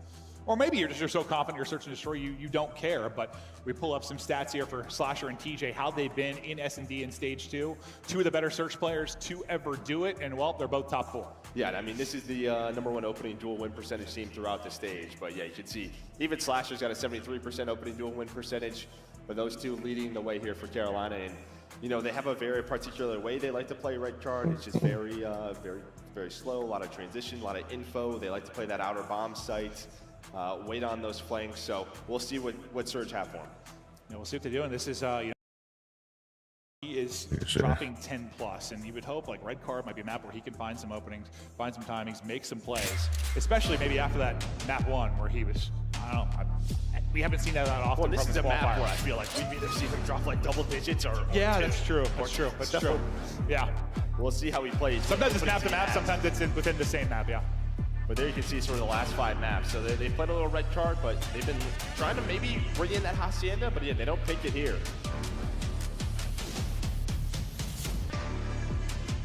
No Hasi within this best of 5. We'll go to Protocol map 5 if we get there, and it feels like there's a chance of it, but you've got to win this one if you're Royal Ravens, trying to fire back after the narrow map 1 loss. Can they do it in the search? They have been so impressive there. You have 2 top 4 players. When you talk about the qualifier, Slasher, Mr. Picks himself, looking for a pick in the opening moments, able to get some tags in, but not rip him through the window. As you slowly start to work this up through mid and lobby. Slasher is out by stage trying to get eyes. Gwyn opening and closing doors, just playing the info game behind the utility. Yeah, this is what we normally see from Carolina. Just info, not allowing early flanks, early ticket booth pressure, and then just sort of over towards A bomb site, towards the outer bomb site. They'll play the 4 versus 4. Yeah, get info, then execute, right? Neptune is the one key here. He's just kind of lurking. And well, Gwyn's gonna slide on through, and he knows there's gonna be a player on the bomb. A nice trade though by Tej. 3 versus 3. While that's going on, 0-4 starting to work the pinch. So him and Vivid be working it, but bomb not gonna play, or it's gonna go down. But Abuza's gonna find the wall bang. That's one where Neptune's just hoping he can catch it, but you get the plant, you can't get out. 0-4, knock. Here he is, brings it down to one player. It's all gonna be on Slasher. 0-4 able to get 2. The retake there for Surge. At first I thought Neptune, like maybe you can just get the kill and chill for a sec, like, because that is an insane bomb heady. He's just hoping he gets the timing through the plant, right? Yeah, he's just going for it. He knows he's in a really tough spot, right? Slasher's probably there on the stage. You don't know where Vivid is. Could be mid-stairs. Might as well chow it because you're getting one and dying. Exactly. But I think really the key there is that Abuza kill on the TJ, because that forces Vivid to have to give up the flank and look over Slasher. That's when 0-4 can go. Those size 12 cankles, dude, just ripping his legs right after he gets off the plant. A guy you want to get out of there because, yeah, he's great at getting the objective down, but TJ also can be so great in the post-plant position just in search to destroy overall. So, like you said, you get him out of it, they turn it into a round victory. So far, so good for Surge. I can't believe on the bingo board they didn't have me saying Seattle. That would have been the easiest one. You haven't done it yet. No. Well, that was intentional, yeah. I think I did every single time over the qualifier. See what 0-4 can do with this 2-0 start as he works hedges. Kind of similar to what we saw out of Carolina, but a little bit more aggressive, at least from a timing standpoint, as they're clearing things far quicker. You get eyes on Vivid deep. Good luck with that gunfight. They're going to try and double shallow or get the utility. Nade might connect. Trophy trying to keep him up, but he does hit a great nade, but you do lose Neptune as well. Nasty, able to bring it back with a kill onto Gwen. Suddenly you've got numbers. Yeah, TJ shot as well, so they know where TJ is, and he's just running through the middle of the map. He's going to have the help of Slasher, but they completely give up the bomb site. So what does Surge do? They're going to push on through, try to flip the map. The flip is in. What's the timing like for Slasher? Does he get the info? He does. He gets the info. That's bomb down. So now you're into a 2 versus 2. Litigo trying to bring it back. TJ with some more info and tags. Only 20 seconds to go. So pressure to get the kills or get this bomb and get it planted. Suddenly Surge in a very difficult position. TJ doesn't dance long enough. He's going to end up dropped. Last guy's going to be Slasher trying to clutch up in the 1 versus 2. He gets through now down to a 1 versus 1. Nasty trying to find him. Slasher dipping away. Time's ticking. Gets eyes on him. I thought the movement is there to get back, but it's not. It's AR versus sub. Slasher gonna drop, and Surge steal one late. Yeah, Slasher just tries to get out. I mean, he early rotates the B. They don't know they have bomb down. If he just plays with TJ or near TJ, they probably win that round, but TJ ends up getting pinched, playing around that area. But Slasher was so quick over towards B, able to get the first, but enough time there to get hunted down. Enough, yeah, barely enough. A kill comes in with, what, 2-3 seconds remaining on the clock. A wild round there in the round 2, but early hole now for Carolina. And see what kind of adjustments they make. I mean, you said it, you kind of get what you want with that round 1 outside of, well, I mean, if you get the plant clean for TJ, you're probably in a decent position, but what can you change here to maybe make that the case? Because looking pretty similar. Slasher once again working on short stage. Gwen once again working mid-map. Basically the same default setup out of Carolina, except we'll see what they do based off the info from Slasher. Because they got the round, or kind of the setup that they want, they might just go right back to it. I mean, Slasher's playing info. Just trying to see if anyone's, in the top window, but it looks like it's going to be a B hit. This is a good call here from 0-4 Neptune. They're just holding it. They're waiting to say, all right, they're not going to go towards A. They're playing B. Yeah, I was wondering just with Bomb where TJ was, but his Slasher kept inching his way forward. I thought they were going to eventually wrap it back out. Thinking, Neptune's probably not going to play the same spot. Peek and flank for a second was Tej. They're looking to activate. Well, 0-4 says not happening on my watch. He gets another one. Neptune next up to bat. Doesn't take any damage, gets them in, able to get the kill, and the movement's there, and the teammate with a little bit of help. It's a double for Neptune. Slasher suddenly last alive. Knows he's got one in the corner. Not even able to get that one. They get shut down. Surge rolling now in search and destroy. They're having fun. Smiles all around. Yeah, and I don't know if, Slasher's over there towards stage, maybe just putting some shots, throwing some nades, just hoping to force a rotation, but it just wasn't there. I mean, they called their bluff. They were either like, hey, they're not going to play A, well, let's just play B, or if they do play A, we'll play the retake. Neptune here, though, with some great movement, some nice shots to take down the SMG duo of Carolina. And yeah, he's weak, but like the fact you just get the kill. You get the kill. Who cares if he's weak? It's good teamwork there. It looks easy. He only puts a bullet or two in, but the fact is that too sets things up early. And now Nasty's on 4 straight. He's yet to drop. You got 4 total kills on the side of Ravens. This has got to turn around. It's got to turn around now. You go to 0-2 against this Surge team. You were in for a world of hurt. You were worried about this Carolina team. Like, there were a lot of people riding high on them, and they were playing some really good COD in some of the series we cast, but like, they weren't the toughest matchups. It's the thing. Like, yes, it's good to play great COD, but you didn't do that against the toughest competition. Now it's another kill to bring it back for Surge so we get to the 3 versus 3. TJ ripped out of the action again early in a round. He hasn't been able to make his impact at all. 4-1 for 04, 5 straight for Nasty. Taking control in this, and now you get the bomb planted. Oh, dude, you had a lot of presence. Never mind. Everybody was here from Carolina in a round that they needed. I was gonna say that was a ballsy plant, but he ends up getting caught. Does 04. They were just kind of going for it. I thought he had the angle to get it down, and then he gets picked right as I say it. But yeah, everyone was there for Carolina. Surge maybe just thinking it was 1, maybe it was just 2, but there were 3 in the area. No, but as we said, they needed 1 badly there. Kind of slow this momentum from Surge, and they get it. Now, can he chain together a couple of rounds? TJ still looking to kind of get his impact in this. You know, the search and destroy player he can be. What does the opening offense, or this offense, look like? For the Surge side, you've got a heavy presence over towards A. It is very aggressive, and they are sending it out towards hedges. Wing going to be caught with a nade early on. Slasher got hit too. He was down hit to 60, so early nades. And yeah, everybody's kind of backs it up. Like, you're back to spawn basically if you're Ravens. Yeah, so you have what? Neptune just kind of lurking in his spot, but everybody else maybe backs up just a little bit. Yeah, Surge's like, we'll play rock, paper, scissors. We're gonna stack a site and we'll play behind that. Look how far Neptune's getting pushed up. Looks like he's gonna tuck his tail and back up on the minimap at least. Nasty, what a gunfight win that is. The fact he's double challenged, gets 1 and gets away with his life is just absurd. TJ, he's looking for the trade. He's finally able to get it, but that's time for your teammates to now get back into it. What a life there from Nasty. Advantage again to Surge. Well, they think there's so much pressure over towards A. Slasher and Vivid can't help them, right? They're worried about the flank, but everyone backs all the way up. Now Bomb is down. So you're hoping your SMG duo maybe wins the site and plants it. That is not what happened. Surge are playing such a strong Surge game with their calls and their teamwork. They're winning the gunfights. They are dominating.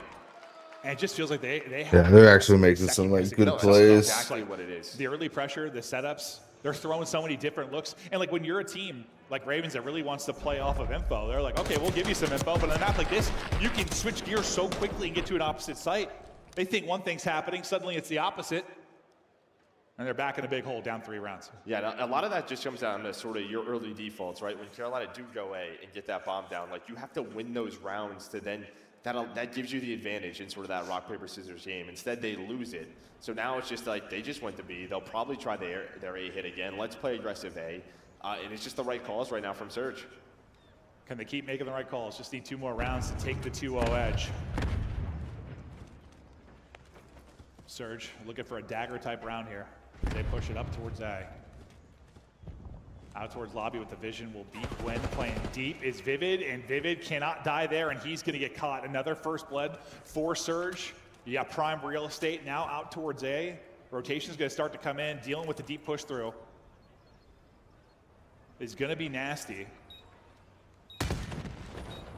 And what's his timing going to be like when Nasty gets back? Because you're going to have a 3-on-3 around the site. He's probably maybe the guy that can make a play. Yeah, do they check where Neptune is? This is maybe the key. Well, TJ going to throw a shoulder, but look at the aggression. They are all playing together. Is Surge and is a triple chow on both sides. So now it is just all Slasher by his lonesome. Left it. Oh, hello there. Oh my God. Oh my gosh.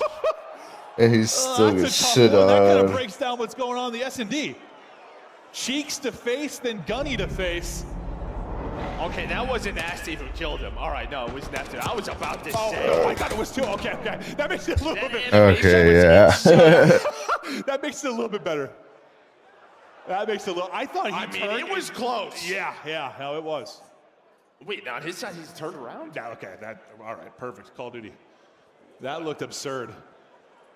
Yeah, that was kind of crazy. That's kind of crazy that he was actually turned around. Your face is disgusting. So on his screen, he's just shooting out of his butt. Yeah. Nobody wants butt shots to the face, Joe. Well, I won't say nobody. Surge, dominant now, looking for one more. Vivid got picked in the last round. He gets picked again. He had a good map 1, but he's had some bad deaths in the early goings of this round. You bring it back for your TJ, but now to the 3 versus 3. Trying to cover the bomb planner. Slasher able to do that, plan in. Now can he get out? But he comes in for cover and he gets zapped. Another one for Abuze. He's on 4 in a row. 3v2 retake now for the dub. Yeah, Gwyn's just kind of lurking. This might come down to what Gwyn can find, and can TJ stay alive? You have 04 starting to work the flank, so nobody's watching that. 04 is like, where is everybody? And there we go, 2 isolated gunfights. Leaves 04 in a 1 versus 2. Trying to get a quick trade onto TJ, looking for the next one, but can't find it. Well, Carolina clutch on up in the post plant. Okay, a little 2v3 clutch. Maybe that makes things more interesting. I kind of thought 04 was going to make the play. Honestly, well, he gets the trade quickly. He's got maybe a chance to do it, but time was starting to dwindle. Gwyn gets 2 big ones in this to keep Carolina's dream alive. We'll see what adjustments they can make if they're going to bring it back. But they get to A, they get the bomb plant down. They're able to get the round victory on the Fuck me. Well, really the key there is Gwyn, right? Because 04 is thinking there's somebody on the flank, but he's just in a bit of an off angle. Isn't really found, and then him and TJ both win those fights. Another opportunity for Surge to seal it. Ability everywhere. I don't know what actually ended up connecting. Not much. I don't think he gets hit, so Gwyn thinks there's nothing there. Neptune just lays prone. He's playing dodgeball as all the stuns come over the top, and that leads to a free pick. And Gwyn's probably, what the hell? Well, TJ's behind, though. TJ flanks so quickly with the help of Slasher, and well, they're down a man, but they bring it back. Yeah, bring it back real quick. Ravens surviving. Maybe continuing to extend, but hold up. 04, now to a 2 versus 2. And both teams grouped up a bit now. It's going to be on the execute from Surge and how they opt to play this. Well, based on the map, starting to work things over towards B.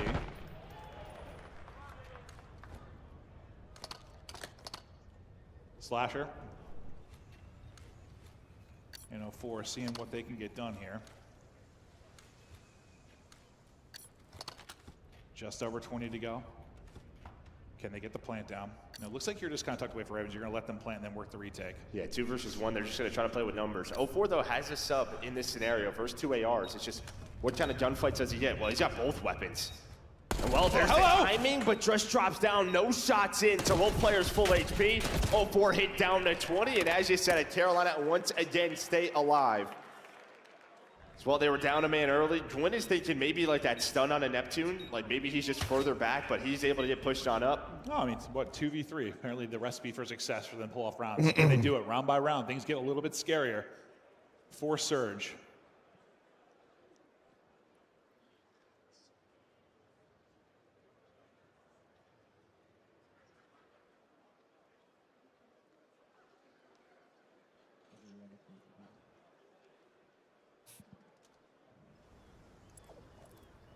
Deeper we go. Someone could fart in that arena and everybody probably would hear it. So quiet. Car searching for info. Gwyn. This once again playing from mids. Out to stage. Like we've seen almost every round is Slasher. This time, I mean, the difference, he's going to have bomb in hand. It won't be TJ planning him looking over. Slasher's going to have bomb, and he's just going to get that down and get out quickly. So you get this down now into the first 4. 04 just basically chest bumps TJ. TJ walks away with the kill. Nasty sending it to Booza that's actually able to pick it up. Wait on Gwyn. Gwyn's got to get there. Well, or does he? Slasher, he's playing bombs. He's winning the gunfights, but Gwyn gets caught. He tries to hit the dolphin dive, and well, he just gets caught in the animation, but you get it down. So you leave Vivid in a 1 versus 2. And he has had a tough one. And now he's taking those shots. And they're on bomb plan. Vivid's gonna drop. This one is done. Vancouver Surge able to get the victory. You start them out to come back to the Ravens. You bring it back in a few rounds, but mostly that is a dominant win from Surge. Yeah, just cool, calm, collected on the Surge side. Just great early reads. I mean, they put them in a hole. They have some big A retakes. Defense was on point, and the way Carolina wanted to play, they just had nothing. Found no openings. No, they really were. I mean, I know they were able to bring back a couple of 2 versus 3, but if I'm Surge, I'm thinking we could have won that in even more dominant fashion if we cleaned up a couple of mistakes. Yeah, the map 1 is a nail biter. Ends up being like a 15-point game, but this one, it is all Surge. And you were thinking the lifeline for Carolina, probably going to be the search and destroy if you looked at like the overall stats maybe from the stage, but the map's so good for Surge and search for this one. I mean, this is it, right? It's just like why red card comes into play and protocol. This is one where if you're Carolina, like maybe you're rethinking it.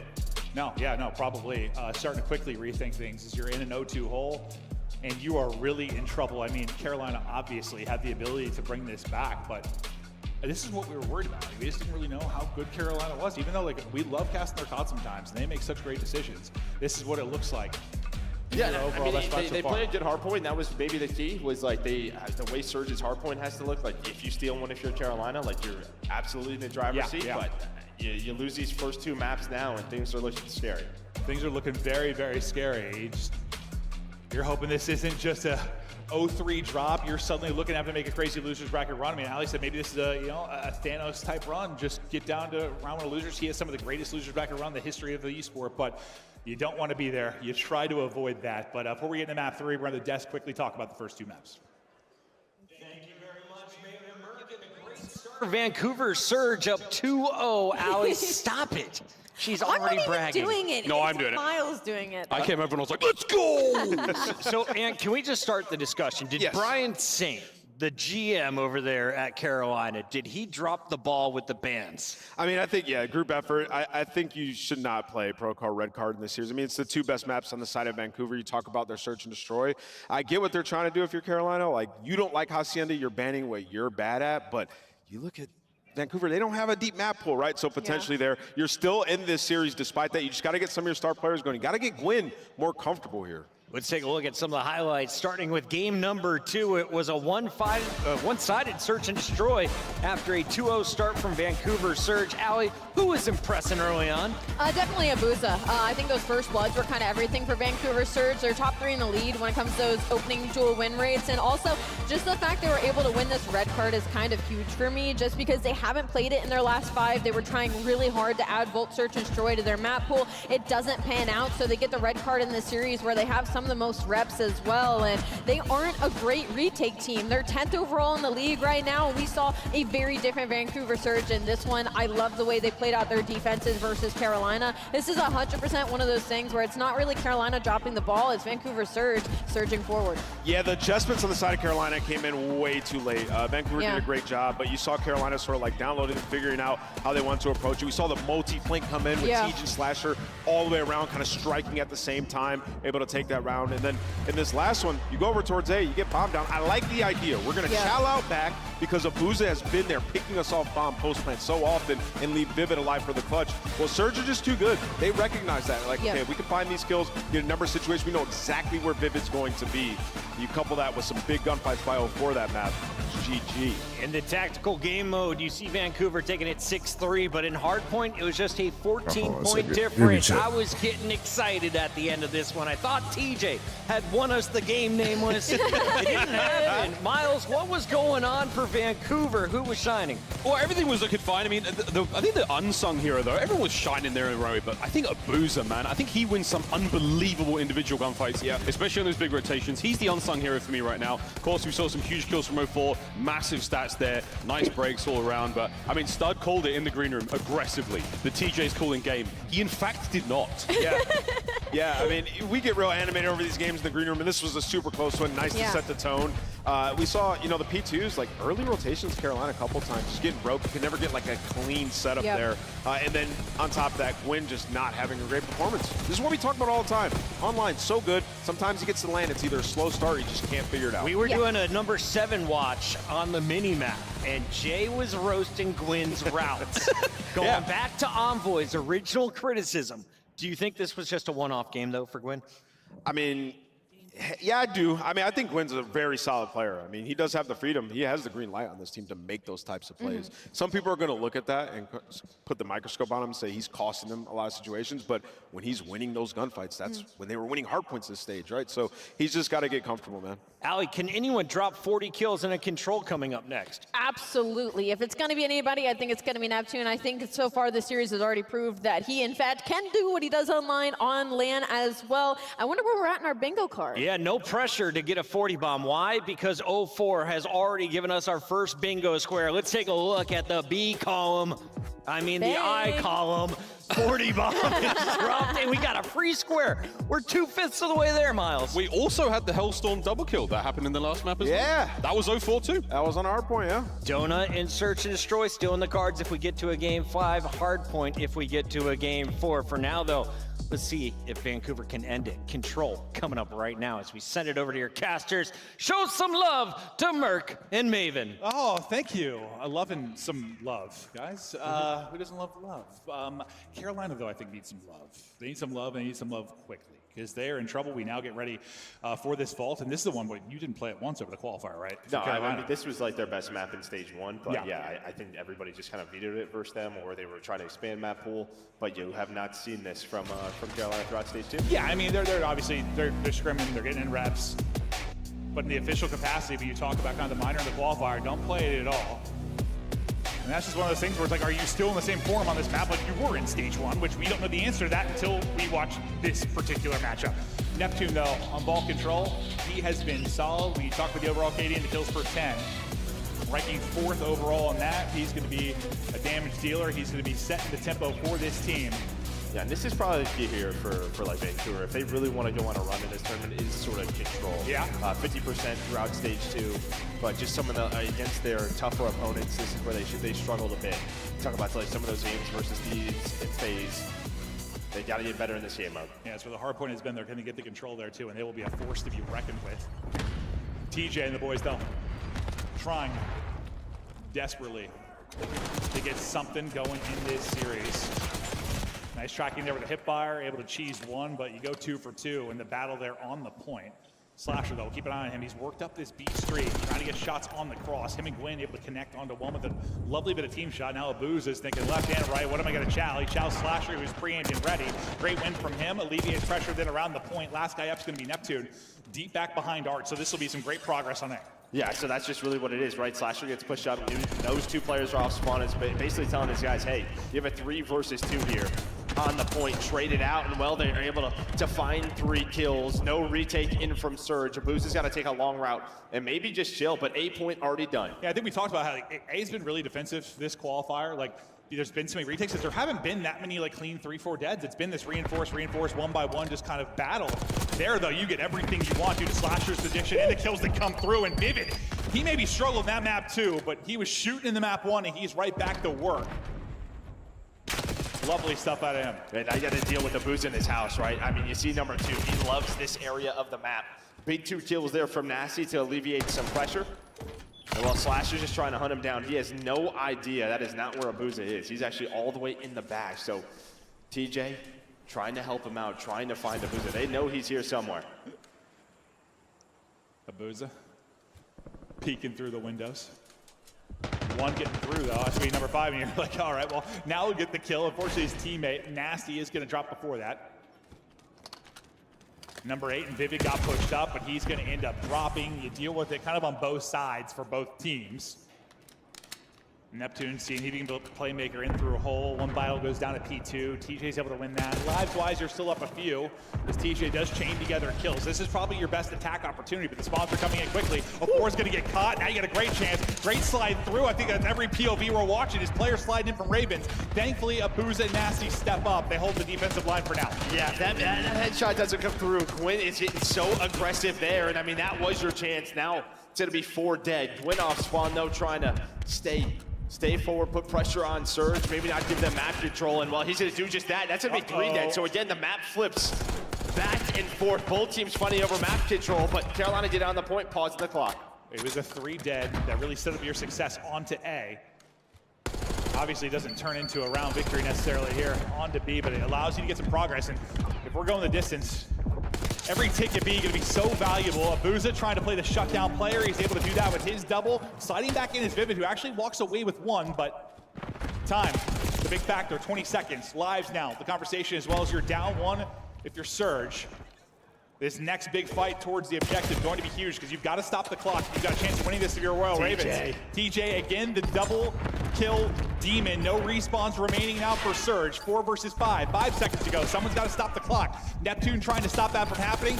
04 getting shots into delayed as well. No time to actually get back towards the point, so you just get away with it. Some big kills late. You would have got it done through kills too, as you were in 3-1 advantage late. But some huge, as much as TJ was huge with the kills offensively, Abuza had some big ones from the defense. Yeah, I mean, you had your chances if you're Carolina. You end up with 4 ticks. You feel good about that, though, I probably could have had more. But yeah, nice recovery from Surge. And there were just a couple of key gunfights where, like, just some close-range ARs, they were able to clutch up with some headshots. If you get Gwyn forward or TJ forward, just one of those times, maybe it's different. But yeah, they never allowed 2 to 3 players on the hill, or if they did, there was always a nade that would come through. Just alleviate the pressure, allow your teammates to come off spawn, and then retake back control from Surge. But again, if we're going like 5 rounds, it feels like every bit of progress at B could be crucial, based on how it went this qualifier. Neptune with the 4 streak right into the round. Trying to play the flank, but you know, you got the timing in your head, and on the defensive side of it, you know he's eventually going to be working that. Trying to deal with it was number 6 in Slasher as he wraps the whole way around, but Neptune's repositioned and looking for information from Catwalk. But Slasher, I mean, he wraps right behind Neptune, basically. He's able to get 2 for free. They've been playing a little game of cat and mouse. Finally, Neptune able to catch up to him. Yeah, Neptune's just like trying to help out his team or find anything. But yeah, they all go down. So now it's up to Nasty, but he's very separated from his squad. Just gonna get on the B, maybe find someone off spawn, and that's exactly the play. 04 gets 2. Nasty gets 2. They're onto the A point cleanly. This should be done. I don't even know if you're gonna have a chance at this if you are Ravens. We'll see. Yeah, they try and make one play towards it. It looks like they're trying to collapse. They want to stop this. Second tick is in. They want to prevent the third. Nice opener there from Slasher. And Vivid, you've retaken it. And that's been the big thing. These moments that teams have got so much better is the retakes and how they plan the attack to take A. Where it used to, I feel like early in the season, like, yeah, I don't know, you got like a 3-4 dead on A, you got it almost every time. It was done. I mean, it was close there too, but yeah, just last second they were able to, well, put pressure on Surge now, only 20 seconds, so Nasty with the SMG, but he's gonna get traded out. The numbers right now with Vivid over to Ravens. I mean, this is a guy, pull out a third sub, no problem. He was an SMG before he switched to that AR before this year. And that's why that one break, even though it's so close, that's why it's so crucial. Because it may lead to no time extension whatsoever. Trying to isolate Slasher. I mean, he just wants to play his life as long as he's possibly able to from this spot. They're going to go ahead and leave him, just hit the point they have to, based on the time. Abuza and Neptune able to do it. Slasher, though, trying to track back for the fight. As him and Gwyn take this 2 versus 2. The extension not there, and it's not coming. Carolina battling, but it all comes down to that first retake on A. Leads to a win here on defense. Yeah, it was so close if you were Surge. You had the 4 dead. Nasty and 04 got you out of that trap. What, up 2 ticks? Yeah, so what, yeah, 4-2 overall in ticks. Vivid with another great respawn so far. Vivid. I mean, we know the one-eyed Raven jokes, everything he was struggling with in the first major, like turned it around a bit, but was struggling early, showing what he's capable of, and he has really, really stepped it up for this squad. And he's going to need to. Gwyn getting a better performance here versus the hard point as well. But we're still tied up at 1. Just keep talking about the tick advantage with the potential round 5. On to the point we go and battling. I thought numbers over to Vancouver. Just barely. You come away with 1 more player. That's kind of what we're used to seeing. Like, just ends up with 1 more player left. Yeah, who's going to find the double, right? Yeah. That time it was 04. Well, right off spawn is Gwyn. He's going to find 04. And yeah, you're going to try to go right back to A. But Slasher loves playing this sort of outer B route. He's going to do it again. Just hoping to find a kill, but 04 reads it. Yeah, like not again. Not fullest once. No, we know where Slasher is. Because yeah, that him and Gwyn's little kind of pinch on that deep spawn was set up everything for the success early at A. So now it's more we're doing it the old-fashioned way. See what Slasher opts to do, kind of off a spawn, but it's Gwyn finessing inside. Doesn't buy quite enough time for Slasher to come in and help, but Slasher gets there, wins his 1, will lead to a clock pause, and his teammates getting back here quickly to help reinforce him, but it's a double from Gwyn, a double from Slasher. Maybe the play they need to do this, but I mean, you have a chance to attack this time because it's not clean, right? It's a 1 versus 1. It's another one. It's another 1v1, and this time Slasher, it's just not as easy with the AR from that spot. Everybody sliding on in on both teams. It is just a battle for this point, back and forth. So far, it's been the defensive Surge just having enough. Pistol from Nasty is enough, and 04, they're in the action as well. Might be a similar type of hold. Well, even better hold than we've seen really from either teams this time through. It's been all defense. Can Vivid though maybe change this around? Stun not going to connect. Well, bullets from Nasty are. Gwen last chance, not going to do it. And Surge now put up their best defense, only allow 1 tick. So now depending on how they're able to do on offense, maybe take advantage into round 5. It's much more doable now. Yeah, I mean, again, once it came down to just sort of those trades on the 8 point, like they were there. Because they're only down, what, 1 now, right? 4-3? Well, no, 5-2. Oh, 5-2, sorry, 5-2. Yeah, 5-2. I just gave the wrong team the tick in my head there for a second, yeah. But it's much more doable. They just have to get A. But yeah, just nice reads. Even from Maybe 04, you were right. The way they set up that sort of A hit was through Slasher, finding an opening B side, just cutting off the reinforcements. They don't allow that to happen this time. Well, it came to those A battles, yeah, Nasty with some great pistol plays. Well, they're able to just get A. We'll come down to kills.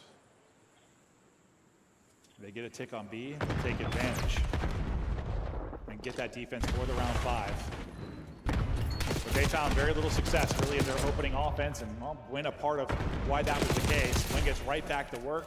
They win the opening break. The break can be so important, and Royal Ravens do a great job of that. Yeah, you're trying to see if you can find anyone if you're 04, anybody maybe hiding full side. But he's going to get taken down, and you have just had no pressure so far. Those opening breaks so important, and again, Slasher just kind of lurking up that B street, trying to put any shots in with the AR, at least just give his teammates info, spawn them poolside. This is a great setup here for Carolina. How good will the setup be? How does Abuza get here? Abuza just somehow finds an opening. Maybe he must have got bad, Slasher must have got really bad timing. They think B Street shut down. Gwen's gonna bring you back, because that was the opening there for Surge. It's another big multi-kill from Gwen that keeps them in the fight. Under 30 seconds to go. You trade efficiently around the point again. No progress yet. There has just been no offense out of Surge. And if there could be offense for round 5. You don't feel too good about it. You've got 1 total tick. This is going to be your last chance to really do it. If you get 2 dead, you're on to B to at least stop the clock. You don't allow the multi-kill to come through from Vivid this time. But who's been the multi-kill guy? It's been Gwen. Can he do it one more time? The stun's at least going to back him up. Able to win the second over and over again. Gwen has been able to do enough just to keep the balance towards their side. You have a chance here on A to get progress, but you're down 3 lives. I don't know how the hell Gwen gets that kill, but you still have 2 bodies on it. Yeah, so much pressure over towards B. It kind of opens up the A off spawn. Nasty and Neptune able to get inside. TJ, he's trying to work the pinch. He's going to find 1, and now it's just, can they get it done? They're able to get that 8 point secure. Can they win the map? Can they get the tick to guarantee the round 5 defense? I don't know exactly how to break down the lives department if they stay tied in ticks. But it may not matter, but some big kills to kind of keep that life advantage comes through. 4 Ravens. Abuza just trying to find his opening. Nasty may be the guy to do it. Abuza's going to end up falling though, but you're on the point at least. You're pausing the clock. The pressure will be Ravens to now make the play. They got to stop the tick, right? That's going to be the key. I mean, that's what maybe you're thinking if you're Surge. It's still going. Neptune's going to be on it, so that will be round 5. Defense secured there for Surge. Even if they lose this round, they're going to be feeling good. I love it. Throw your bodies at it. Get it done. They know they just need the tick. They do just enough to get advantage there. Not really an opportunity to win the round, but I mean, that's okay. Oh, yeah, before I say that, let's see if they pull off the 2 versus 7. Time going to be the biggest factor as well. Ford is diving out, trying pause it. He's going to get caught. Both will drop, and now we go to a round 5. But that offense, everything for Surge gets them the round 5 defense. They went from what, no ticks really whatsoever to 4 in that final stretch. And it's just the way they open it up, right? They finally threw a couple of bodies. Neptune runs, pulls out an AR, just goes B Street. He's able to get under Art. He finds a couple of kills. The rest of his teammates off spawn. And I mean, they don't get a lot of progress or any really towards B, but it just sort of rotates the defense. So when the teammates come off spawn, they can get into a good position. Keep the defense moving. Don't let them get to their strong spots and strong setups. They didn't really do it much, but they did the one time that it mattered. And now a chance to shut it down. Into the fray we go. It's a great opening from Vancouver Surge. Oh no, you go down clean if you're a Ravens, and this just, you're already on the back foot just having to do a round 5 offense. This comes even harder Gwyn not involved in that early fight because he's taken around the back. That's been picked up and shut down, so this is perfect so far for Surge. And just by winning that opening break, like, the time difference is magical as TJ puts a lot of bullets into the tree. Yeah, I mean, both were able to reset her there. But yeah, I mean, if Gwyn wins that, maybe he can get to B and just pause the clock. Because you said it, 40 seconds off already. Finally able to get towards A. But numbers from Surge are here. That's going to be 3 dead. They know where Slasher is. Surge on point. No, I mean, it's crazy. If you lose the opening break, like, you might as well chalk almost a minute off the round. Like, it's like half your time score. Usually half your time. Before you get like a real chance to work it. Now you're down to 30 seconds. Here we go. Someone's got to be the hero, but the trading has been on point. The comms have been there for Surge. Nice shots from Vivid. Perfect with the headshots. He's able to get 2 while his centering was there as well to maybe pick up 3. He'll dip into hole just to get the reload on and right back in to pause the clock, but 04 has got his number. Even when Vivid's dead, though, he's getting kills. His trophy, he's able to pick up 1. That's 3 through, and that's what you need. Maybe a little miracle round like we saw from Vancouver Surge in the last one, but the difference is you got to win this round. It's not just about getting 4 ticks. You got to get it done. I didn't know if they were even going to get the extension, but they get that. Surge are like, okay, foot off the gas. Let's not make a big mental mistake here. Yeah, well, guess what? Boost is going to get pushed up. Now you have sort of the pinch from 04 and Neptune. They're going to find kills. Neptune now up to 30, matching Gwyn's pace. And now you have 12 lives. And yeah, you have to get out of spawn. I love it. I mean, no reason to panic, no reason to battle back for A. Let him have it and then lock him in. Some nice kills from Vivid and Slasher, though, to kind of maybe get out of spawn. But the lives differential going to be so huge. Maybe a chance here. Well, the chance not going to work out. Doesn't check his right pocket. And Abuza is able to deal with it. If they keep trading like this, you just got no chance to actually win the round. Be difficult enough to get. But when you're in this live hole, they're up for it. I mean, they're up towards Statue. Again, it's just the trades. Someone needs to get a multi-kill, whether it's TJ or Gwyn, but not going to happen. 04 trying to pinch, but it's a great read. Maybe this time it is Gwyn. Vivid's going to be on the pinch, so he can try to help out. The problem is, though, all his teammates are dying. 11 versus 3 now. Surge looking at 3-0. I thought that pinch. Yeah, this is an easy 3-0 for Surge. And things start to That's it for Carolina. fall apart further from there. Just 20 to go. Only TJ and Slasher to do it. They've been phenomenal throughout this qualifier for the Royal Ravens team, but simply too much to ask from them. All on Slasher now. He gets put down. Surge, the real deal, dominate the round 1 in the 4 versus 5 matchup. This was a test. We were really curious how this battle was going to go down. I mean, you and I, we thought Surge was the better team, but I didn't expect it to be a 3-0. I thought we were at least going to get some more maps in this. Well, we didn't know the maps coming into it. I just think. Yeah, I just even think without knowing maps, I guess I think like sometimes like a matchup, I guess it should go like 4 or 5. It's just, listen, I know that's not the most analytical way of thinking about things, but like, that's just how I look at it. These are 2 teams, they should go toe to toe. But yes, once we knew the maps, it kind of shifts things, yeah? Yeah, I mean, I think map 1, you had some real chances if you were Carolina. Even in this map 3, it's just you're 1 tick away from getting the round 5 defense. I think Surge, they absolutely got outplayed. Yeah, no, and that's why I think I saw it was like CDL Intel tweeted out like the map set and it had like the overall records for everyone. I saw a couple of the responses. They're like, edge to Carolina, just looking at overall. I'm like, well, that doesn't really matter at all. Then you look at stage 2 qualifier and you're like, that's not really the story at all. This is edge 100% to Vancouver Surge, and that's how it ends up playing out. Even though you had some very, very tight maps, and if you replay that series several times, who knows how it goes with different maps. But we take a look at the stats and the breakdown there from the control. Anything that really pops off? I mean, it's just a team effort. Yeah, on the side of Surge. Yeah, great damage from Abuza, but like, okay, I know it's the first round, but I know you as being a former professional player, you've seen like kind of LAN versus online performances, and you were one that definitely said to me like when I believed in Surge earlier, like, I need to see Neptune do this online. Even when you're talking about like top 5 rankings, Ant was like, I can't put Surge over Carolina until I see it on LAN. Like I need to see it on LAN. Was that enough? Like Neptune, all right? There's no nerves. He's fine. Like, you think they're going to make a run this weekend? Well, I think it's just like after the first couple of matches, we saw how fundamentally sound Surge was. Yeah. So like I believed in the product.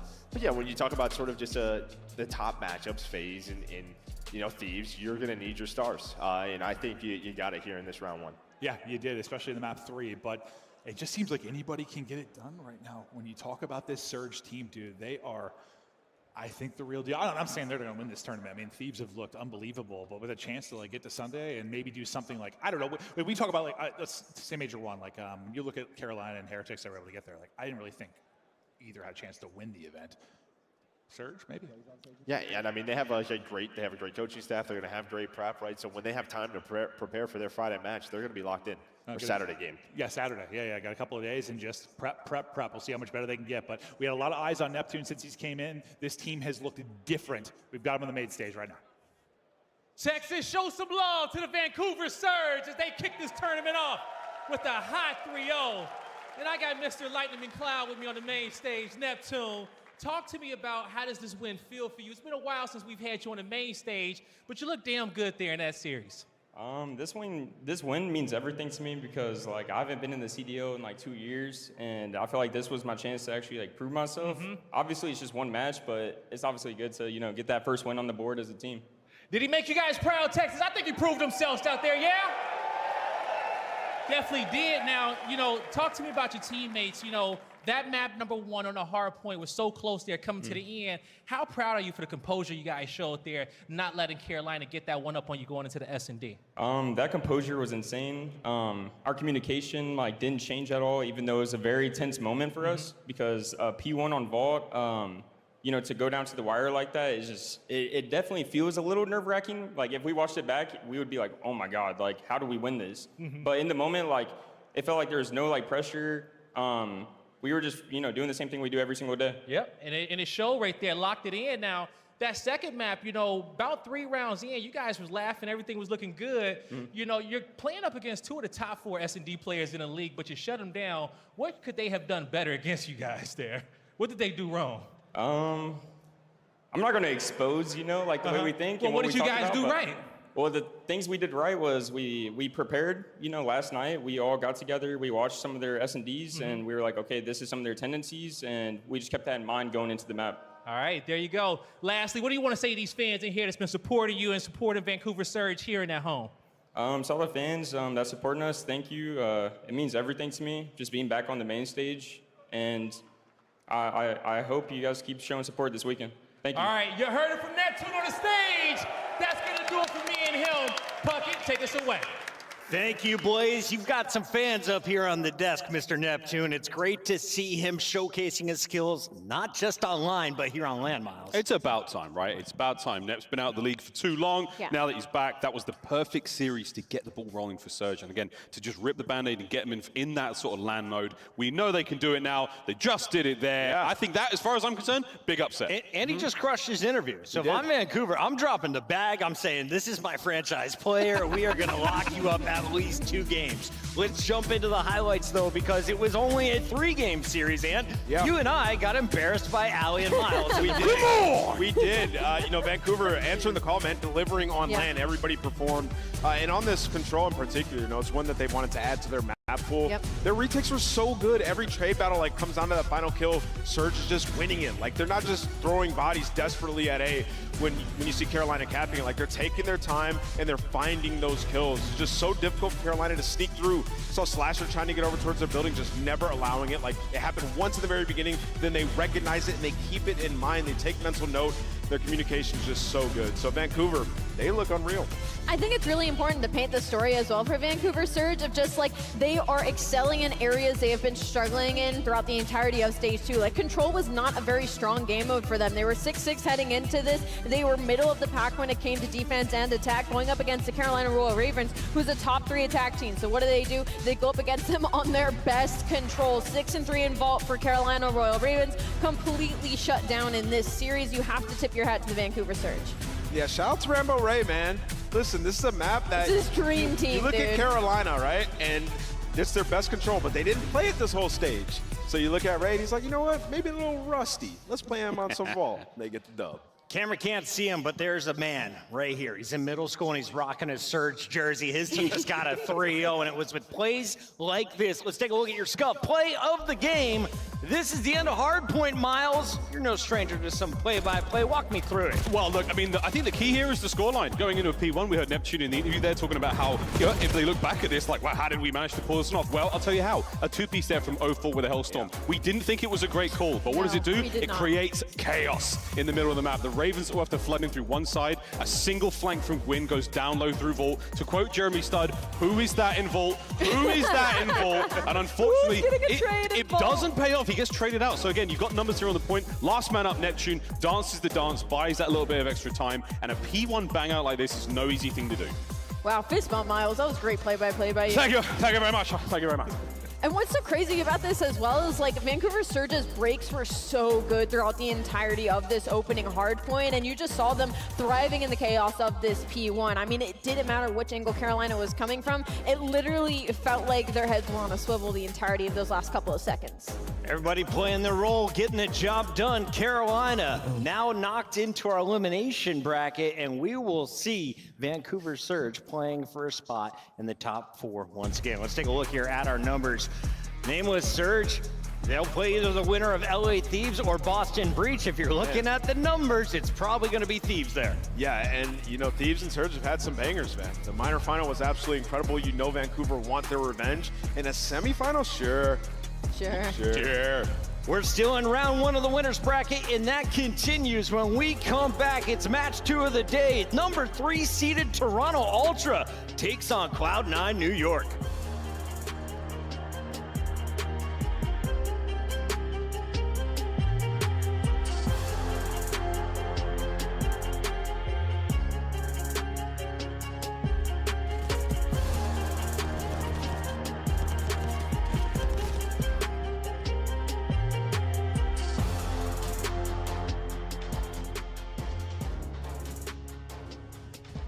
Take a sip of syrup now. Right? Oh, do I need to? Okay, all right, I can. Okay, here we go. Can I open? Am I strong enough to open this?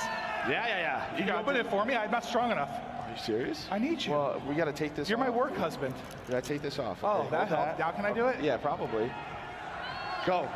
Come on. I can't do it, dude. Twisted bar. I need to chug the syrup. Is this guy serious right now? Oh, you're very strong. Did you get it? Not the headset, please. Yeah! Oh, God, what are you doing? Oh, my gosh, that was way too much. We've got inside on stage. That's delicious. Okay.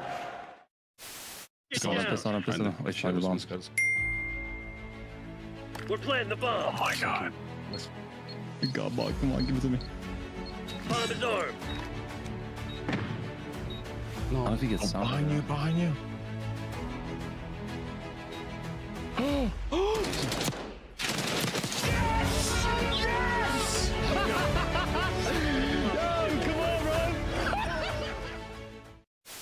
Can you act out the coolest kill you've had so far in Black Ops 6? Act out? Yeah, show me with your hands. What did you do? I can't show you the hands, but I can show you the Omni movement. There we go. All right, let's check it out. The chair's gonna... Yep. Okay. Oh! Hit him with the side strafe! Is it gonna come back? Do you agree with Smokes not being in respawn? I do personally, yeah. You do personally? I do too. I think it would make the viewing experience worse. What did I just see on my screen? Who was that guy? Did you see that? No. Who the fuck was that guy? I don't know. Welcome to the citizens over there on YouTube. There was some random guy, like, see how they have the quad box? Like, there was some random guy just like in the all 4 boxes, and he looked like he was going crazy. Yeah. Yeah. Did you feel bad about eliminating Vegas Legion from Champs? Yes and no, but yes. They're seeing them like, ugh. I don't know, actually. You are lying. I'm lying? Them guys. Yeah. My bad, Clay. I keep that together.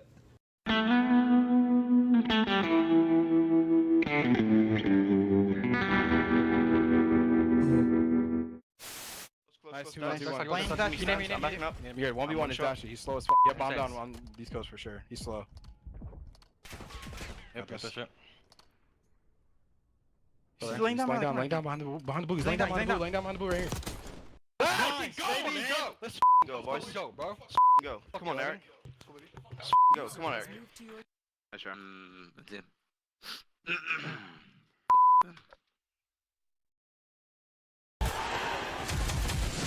It's more than a game. It's for all who dare to compete. It's more than a team. It's our team. It's more than a feeling. It's unwavering passion. It's more than just talent.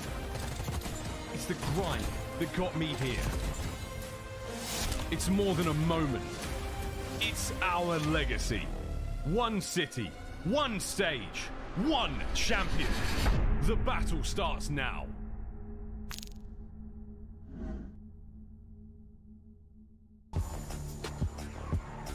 That's right, tickets are on sale. 2025 CDL Champs available now. June 26th to the 29th will be at the Odd in Waterloo region outside of Toronto, Canada, powered by Bell.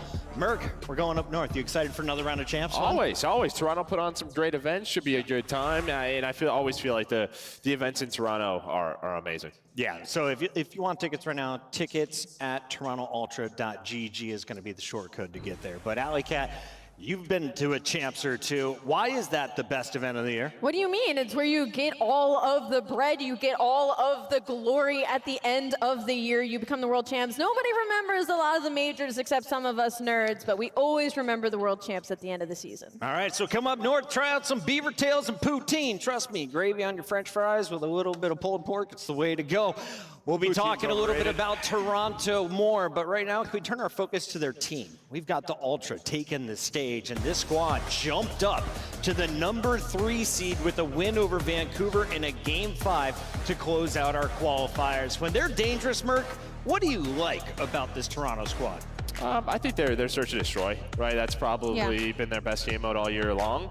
Honestly, it's just a similar conversation at Carolina when they get to Lyon, right? They were the #1 seed at Major 1. Double bopped out there. So it's just sort of the same question. This is a tough matchup versus Cloud9. They lost to Cloud9 to start this stage, right? They get 3-0 swept, so you got a rematch here. But it's just, is this going to translate to the major? They haven't played on a Sunday yet, Nameless. They've been struggling in the minors. They've been struggling in the majors. Can this guy help them get to a Sunday at Major 2? I mean, I think they're expecting him to be nice. I don't think they expected him to be their best player, right? And that's not necessarily like a great thing when you have Kleenex on this roster. Yeah. You need to get him to get going alongside Joe Deceives. Their hardpoint has been great.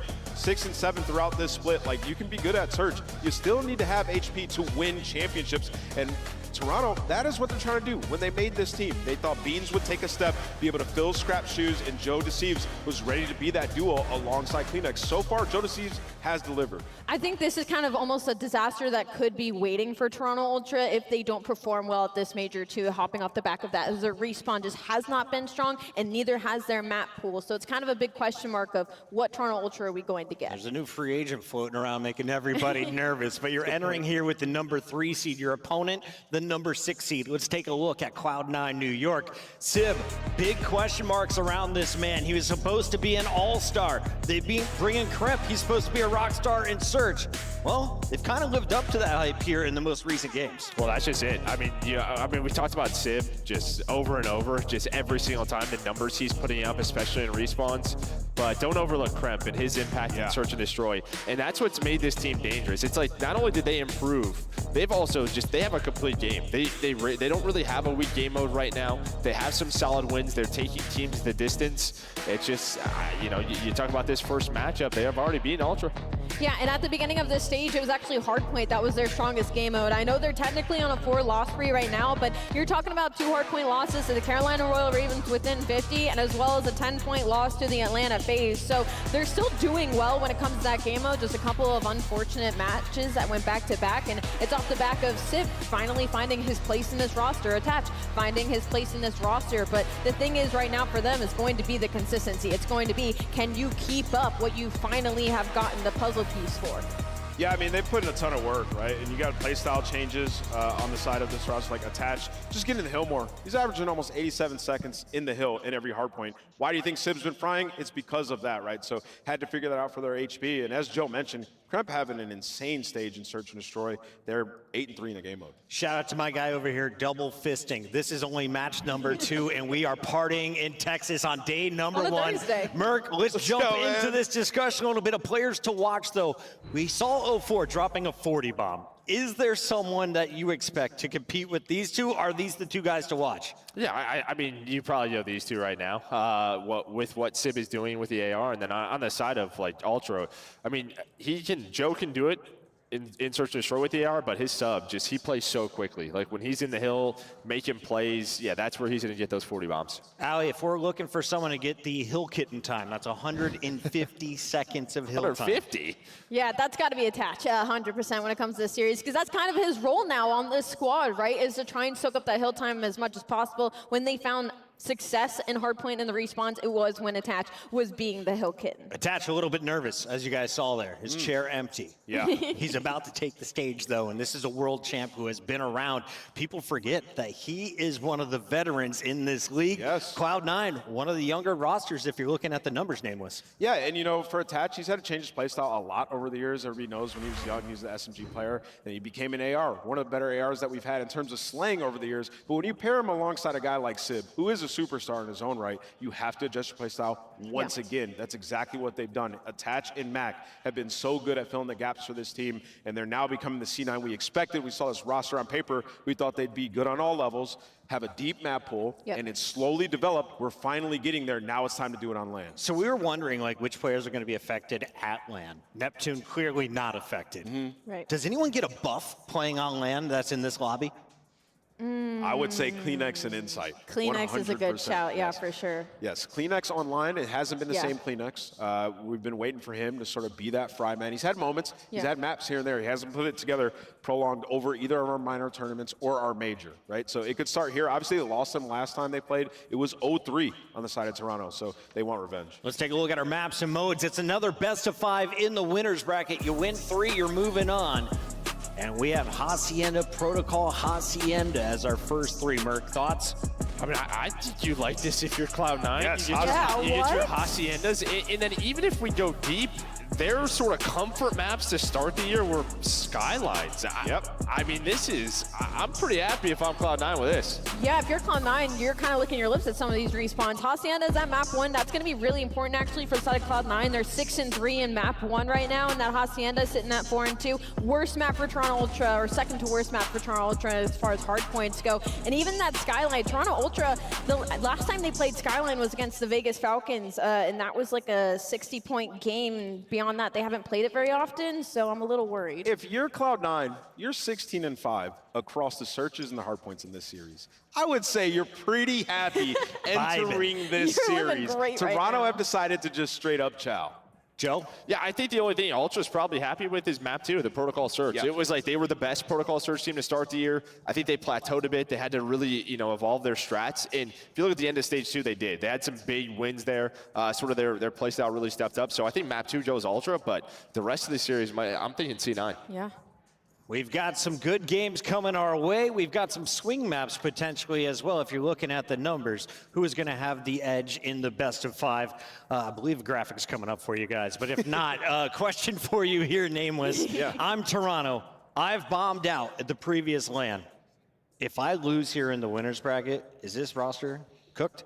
I mean, I feel like they want to commit to this team because of their potential and how good they are in search and destroy. I don't think it's cooked. I think you keep these guys for now. We know where Joe Deceives can go, be one of the best players in the league at the SMG position, but you are waiting on Beans to take a step, 100%. I've been on this side for a while, waiting for him to take a step and show up and fill Scrap's shoes. I wonder if it's one of those things where Insight and Beans just haven't really found their groove just yet, because I feel like I've seen some floor performances from Insight that are very uncharacteristic for the player he's been the past couple of years, so maybe that dynamic still hasn't gelled, but I think it also depends how they perform today. If they get absolutely smoked and get sent down to Elam, then maybe you're looking at a roster change. They fell short of a Sunday back in Madrid. It's time to make Who are our you cooking? predictions official. Our scuff predictions are locked in. Joe, where you picking? I'm going C9. I think the maps are too good for them. Too good. I too will go Cloud9. I like Sib and Mac right now. Yeah, I'm also going to go Cloud9. Those vetoes were crazy.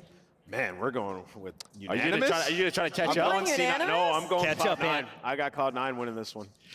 81 correct predictions. Rosalie is dominating the predictions. Ant is falling. He's taking me down with him. But this time, we are all on board with the number 6 seed in the tournament going up against number 3. I feel bad because they just announced champs, and none of us picked Ultra, but I don't know. Just that map set just looks so good for C9. And they just played in this split, right? Yeah. It was a and it was a 3-0. hard We have 3-0. similar maps. We have the Hassies once again, Man, it is tough. They must know something we don't. They played on Valentine's Day weekend, though, and it was a 3-0. So how much can you improve in a month? I mean, there should be a lot of improvement there, but I don't know if we've seen it from Ultra, at least in the hard points. Like, that's the worry here. Game is ready. Players are ready. Texas, are you ready? Let's get to the stage with Blaze. Thank you so much, Chris. I know Texas ready to get this one going in our second matchup of the day. In chat, we're going to see if the desk is right about this one, because the first team coming to the stage looking to bounce back and get a win. Get ready, because here comes Toronto.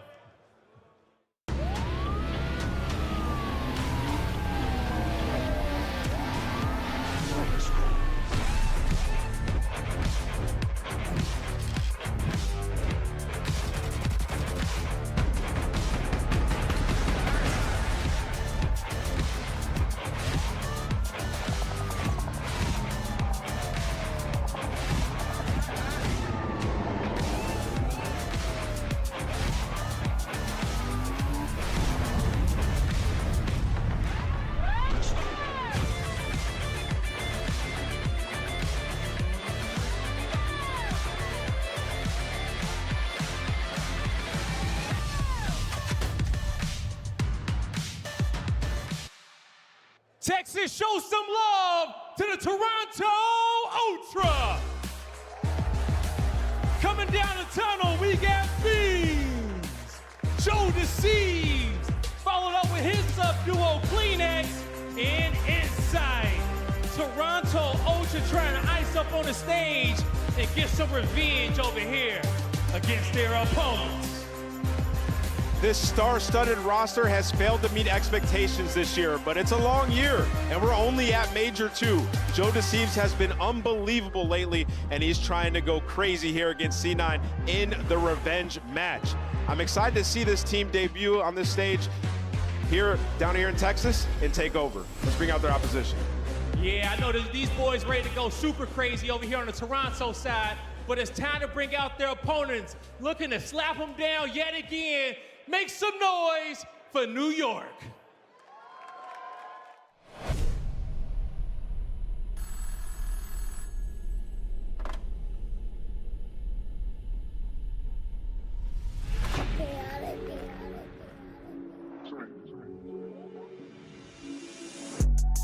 Nah, for real. They be talking tough, but they won't get up in that field.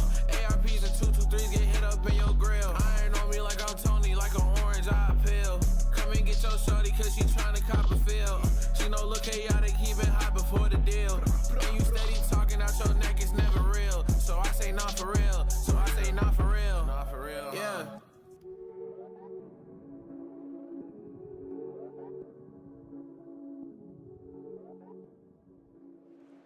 Fresh off the train, make some noise for Cloud9 New York. Here comes the legend attached.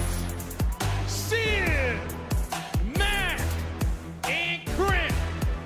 Cloud9 yet again, looking to come out and take down their opponents.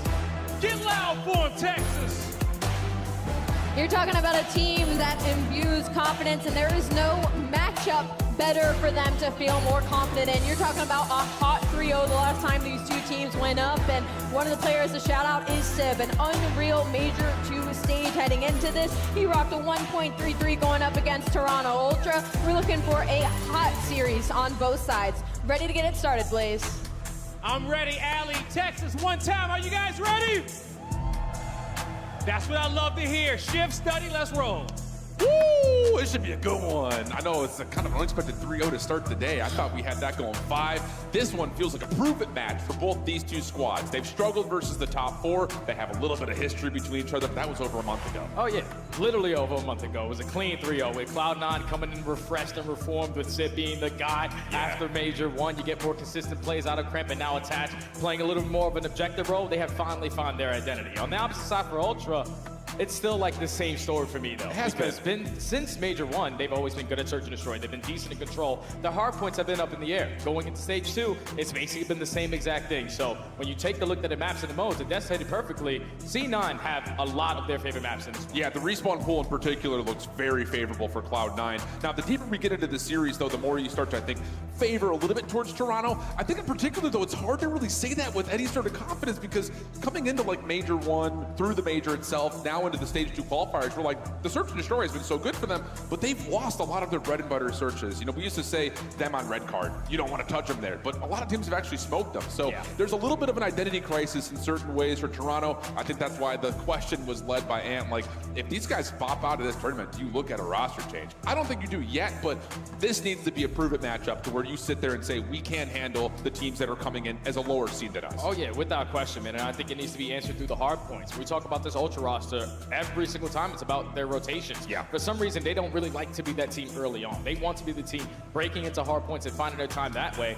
But versus some of the top teams that we have in the game who have phenomenal setups, it's very difficult to find those breaks. And when you're not able to find those breaks, that's when things start to spiral out of control.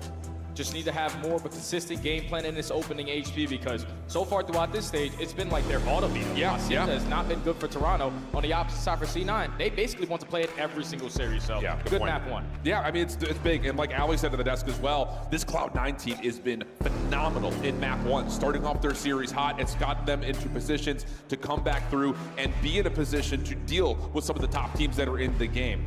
That said, though, again, you kind of look at the most recent hard points for Cloud9, a couple of really tight losses in there, but of course the most recent one that stands in our mind is their absolute smoke show versus LAG. Never let them get in the game. They were rotating well, they were holding well, they were getting good exit kills. It just looked like they were putting on a masterclass on Hacienda. So we'll see if they can contribute the same thing here versus Toronto team. Yeah, this is going to be tough though, man, because I feel like throughout all of stage 2, whenever we talk about Cloud9, it's usually through their SMGs versus the top dogs. Yeah. Your hands are going to be filled though with the way that Jodeci's and Kleenex have been playing so far throughout stage 2 qualifiers. But here we go, map number 1. Indeed, Cloud9 New York, Toronto Ultra, Hacienda hard point, the 3 seed versus the 6 seed. Let's get it on. Jodeci's first blood already kind of working his way over towards the hard point as well. Cloud9 preferred to play for the high ground. It's working out pretty decently for them. Nowhere for Joe to go, and there we go. Full forward ad for Cloud9. That's perfect. Start off the game like that. You're already controlling a lot of this hall presence. You were able to flip a couple players from Ultra all the way across the map. Now we just got to take care of Kleenex. His positioning is now known once it takes down attached, but C9 is still more focused on cutting off everybody else. We'll focus on Kleenex later. SMG duo has been really solid so far for Cloud9. Able to get some good presence across the map, but Kleenex shuts that down, and that's my X factor, I would say. When Kleenex plays well, this Toronto team looks like a top 4, if not maybe better than that team in the league. Just comes down to, is that consistency going to be there? And now we're trying to make that rotation happen over towards P2. Kleenex working alongside 2 of his comrades, trying to find a way around the backside of driveway, but Joe has opened the door over towards Spiral, and that's enough for Kleenex to also win out driveway. Man, that's some insane gunfights there. 2 one-on-ones, you're not in the preferred position to walk away with them, but you somehow take it and you secure the back spawns, but Kremp is not allowing you to take it towards his hard point. He finds a double. All of Cloud9 bombarding their way through the front door, and Ultra, they're here. They just can't get in. Yeah, it's all those nades, making it super dangerous, trying to make it their way through, especially with the car still intact initially.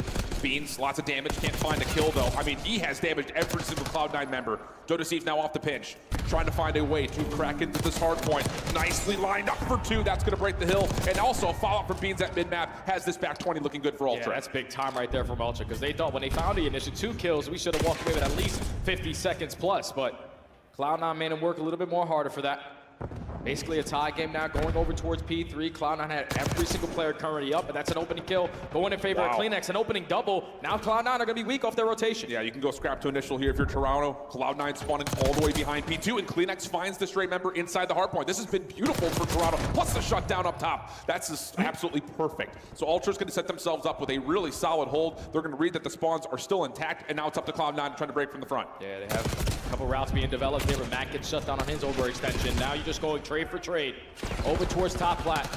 Prep finds 2. Still Big trying win. to look for the break here for URC. 9 spawns do flip, but Ultra still holding on. Yeah, Ultra kind of allowed this to happen in a certain way. Clean out the front, get yourself into position, try to bunker in from the hard point. Insight finds his first elimination, but Kremp, his double, keeps things in relative amounts of contest. Sid able to get right back in, so that's the stonewall hold for him until Beans is able to pop over the top, find the kill. Now it's just down to Ultra. How do they want to try to play this? You've got a member already playing for rotation. Joe's going to noob, but Cloud9 are not giving up on the old time, and that will give him about 15 seconds. And Now that's a big one-on-one, though. For this rotation, Joe is going to be here early, finds that win versus Sid. Now he just got to withstand the pressure for the remaining Cloud9 players who are starting to approach his way. You already find a couple kills through top hallway. It's still the Joe Deceive show. Can he continue to have a moment? At least finds the first. Beans there for the second. But the team kill unfortunately gives the numbers in favor of Cloud9. The break is good. Yeah, Sib and Mac able to combine the team shots that allows Sib to find 3 in a row. Swapping to an SMG for this hard point. 43 seconds to fight for. Lead swap feels imminent. Nice shutdown from Joe, though. Creates multiple windows of opportunity here for Cloud9 to be pushed down into. Toronto, first couple of kills are good from inside. That will work out. Just down to Mac and over the top of the heady. Just not a gunfight you want to take, so he'll wait for help. Yeah, Mac's just going to take his time, invest attacks, but now he's already into the play. He's able to find a double with the pistol, almost finds a 3. But that player's one shot. Fly on in, find that kill. The final time is going to be ours. C9, perfect so far at this P4. Give themselves a nice little lead going into the second half of this game. But if you are Ultra, we just got to start being that team early to some of these hardpoints. You can't rely on the breaks like they did at P3. I mean, it really has been 6 of one, half a dozen of another. I mean, from P2 to P3, Toronto looked great. It's just like you mentioned, Cloud9's really solid throughout this 4th hill. Gives them a small advantage. But to this point, very 50-50 game. A lot of energy already put into this first rotation. Now moving back to the fountain again. Sid, Mac opening up some space to possibly consider getting on for some time, but they're still worried about playing for the right side of the minimap. Yeah, the hallway controls more of the focus here for Ultra. Gonna jump your way into the hard point. You know where the spawns are coming in for Cloud9. You just gotta be able to read, attach, get out with your life. That is the perfect way to play it.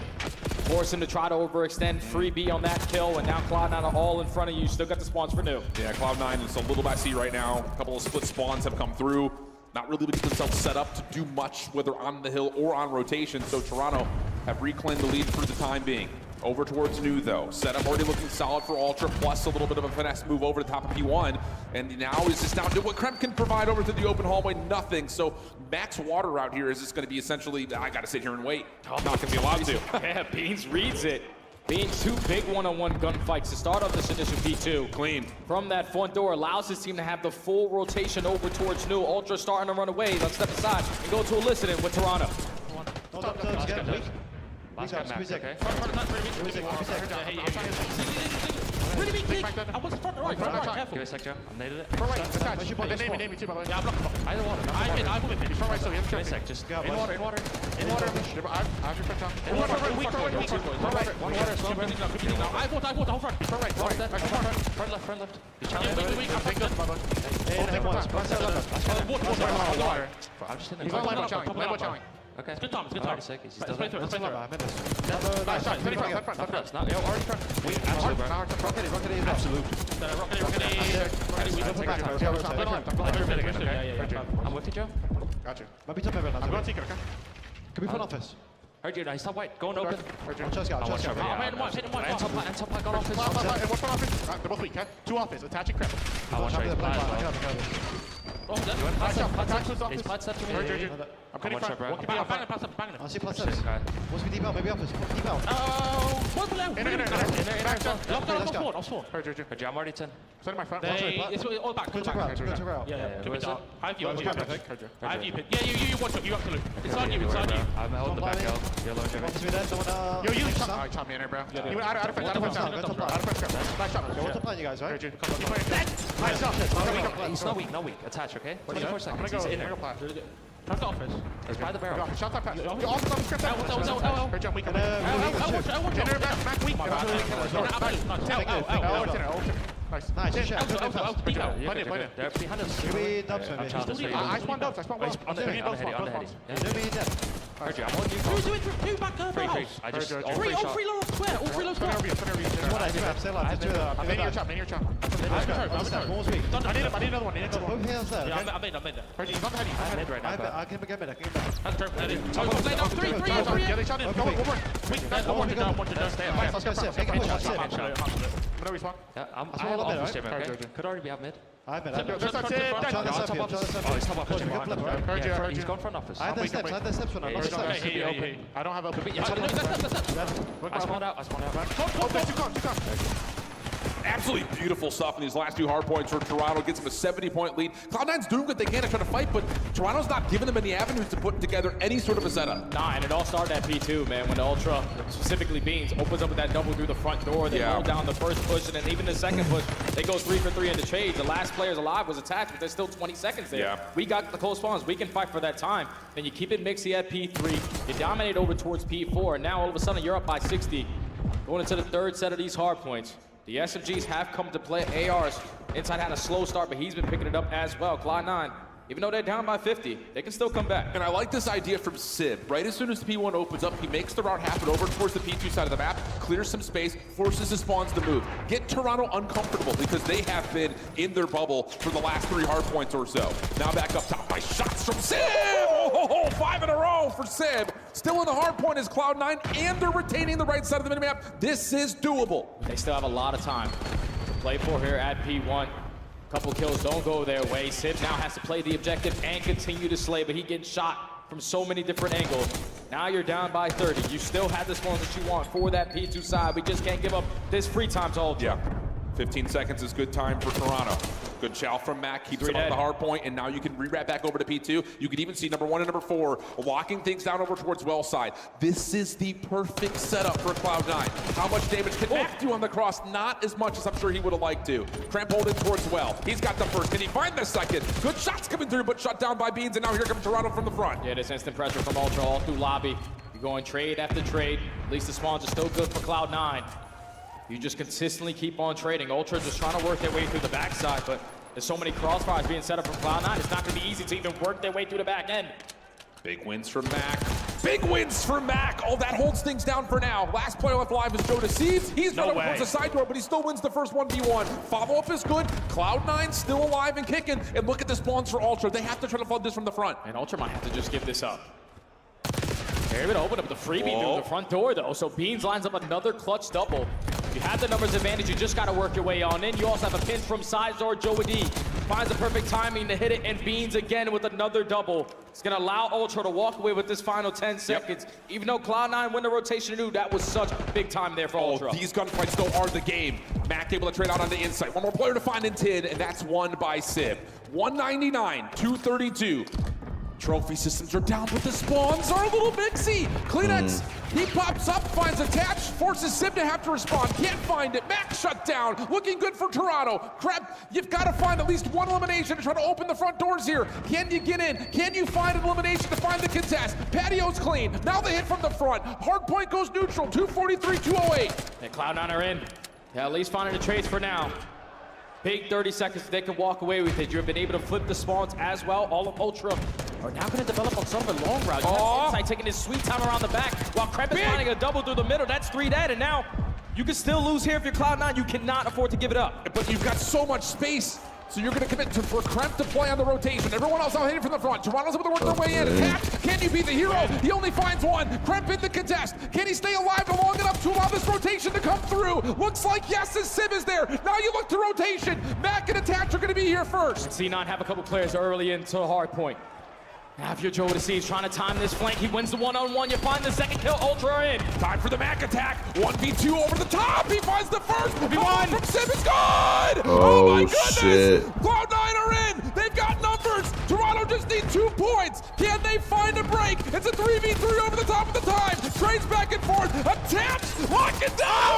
Oh my god. My goodness. A Holy shit. And Attach calls game. Wow.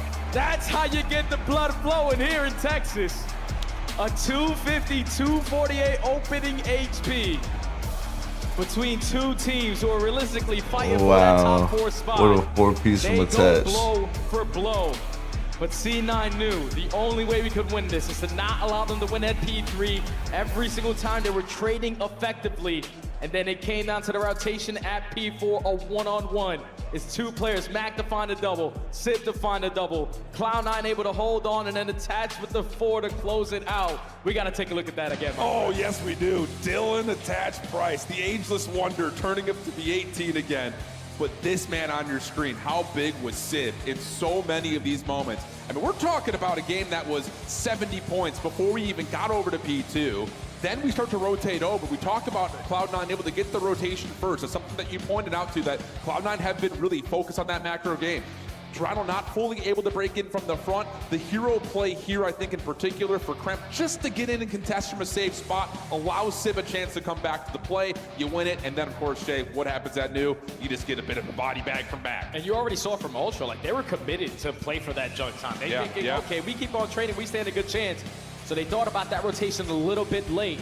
But even in this situation, you still have a 4v2. You go 3v2, and then both of those players, in Mac and Civ, they both find doubles. And then at this point, you know we can't develop on long routes. We have to head bash our way through the front. I thought they stood a good chance when they found this opening kill, but then attached with the AR, tax over the top. Everyone's a little bit weak. He's able to line up a 4-piece to close out the game. C9 take a map number 1. And that's a good way to start this series. A quad feed to finish map 1 for Attach. And that's the thing is, like, when you go back and you reflect on what this team was in Major 1 qualifiers. It's crazy, man. And now where they are now. I mean, we were sitting in the green room back during Major 1. It's like, dude, Attach, you got to get out of the spawn blocks. You got to get active. You got to get mixy. But since Civ has woken up, he's learned how to shoot straight again by his own words. Attach has gotten so much more aggressive, and you can see it really represented here. The hard point time split pretty much evenly between all 4 members for Cloud9. You also talk about the non-traded kills for Civ, 24 out of 30. Mercy. He was just doing what he usually does, Yeah. man. That's why you add him to this lineup. That's why you were so happy if you're a Cloud9 fan that he has found this form again. Because this is what you need this young man to bring, just that slaying presence.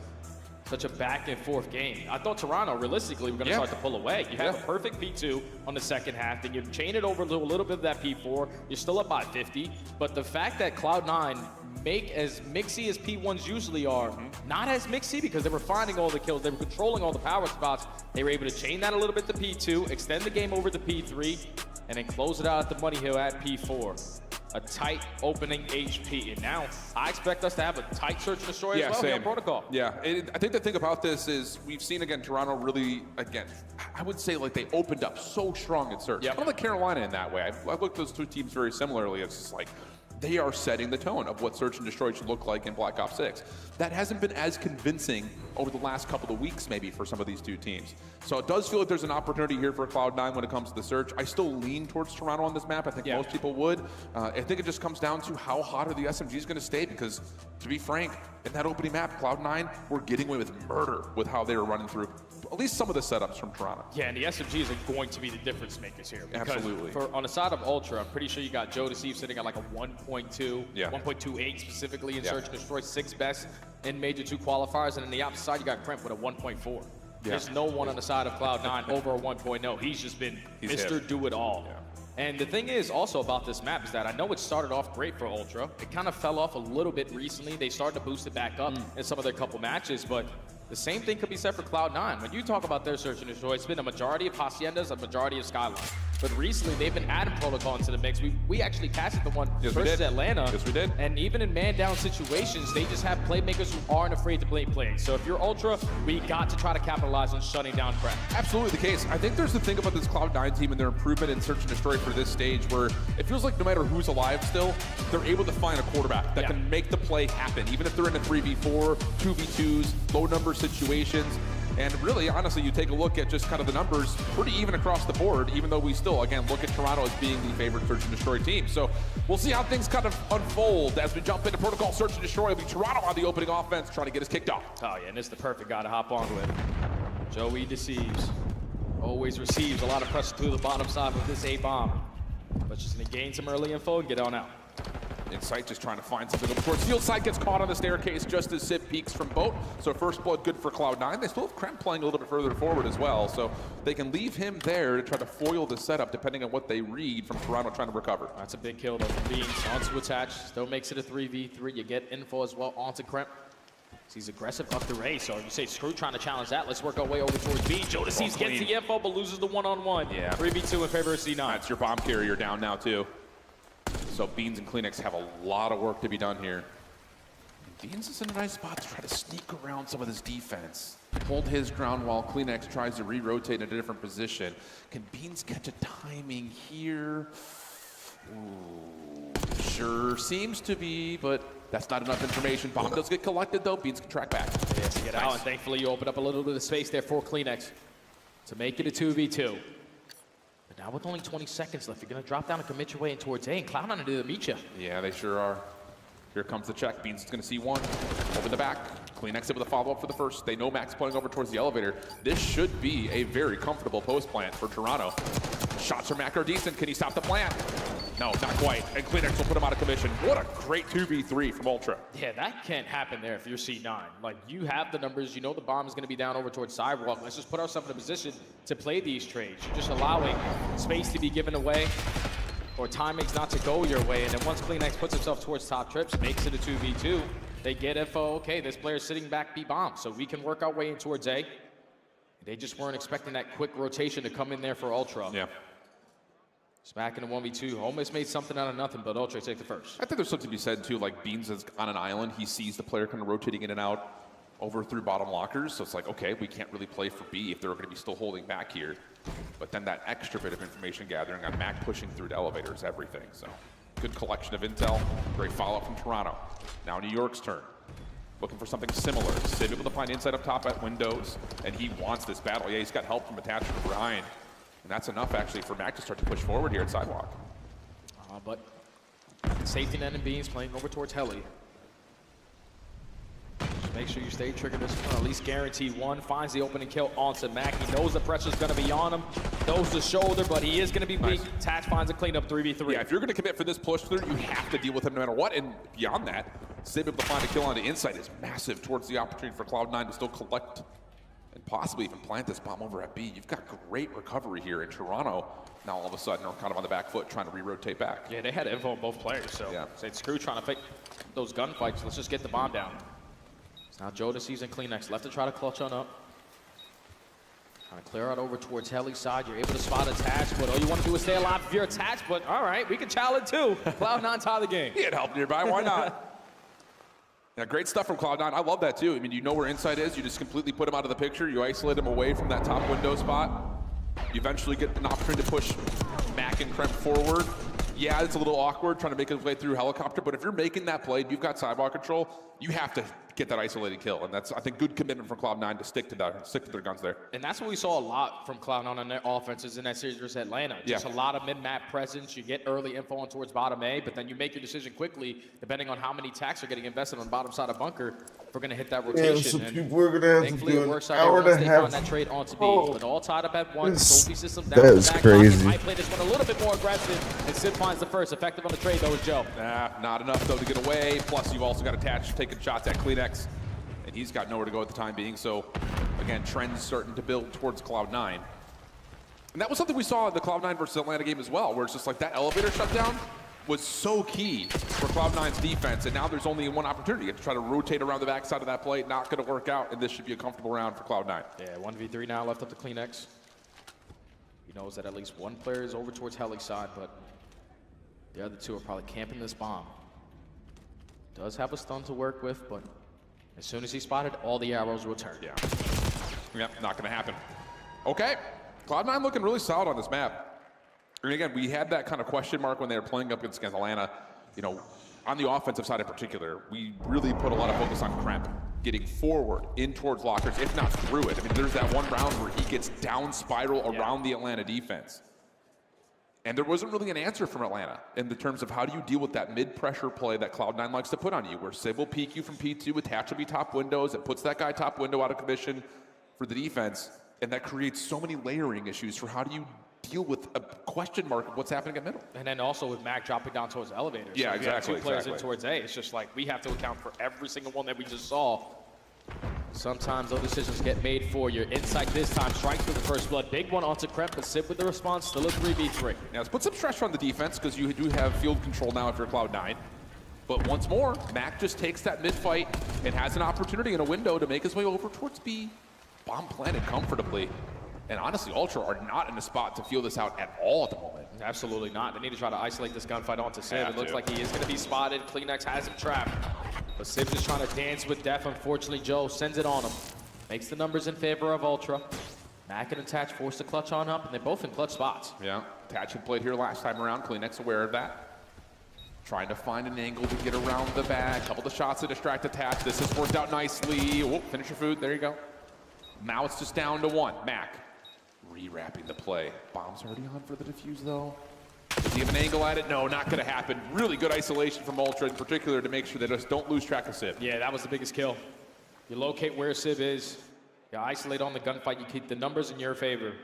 And you know, there's only a couple of spots that they realistically can watch that bomb site from. Once we clear out Heli, it's either he's back on or he's playing a refilling. Thankfully, too many players from Ultra still alive there. Able to clutch up on the round. But that's, again, just the same thing that T9 keep on doing. They find the first blood. At the same time, Mac is dropping down towards the elevator.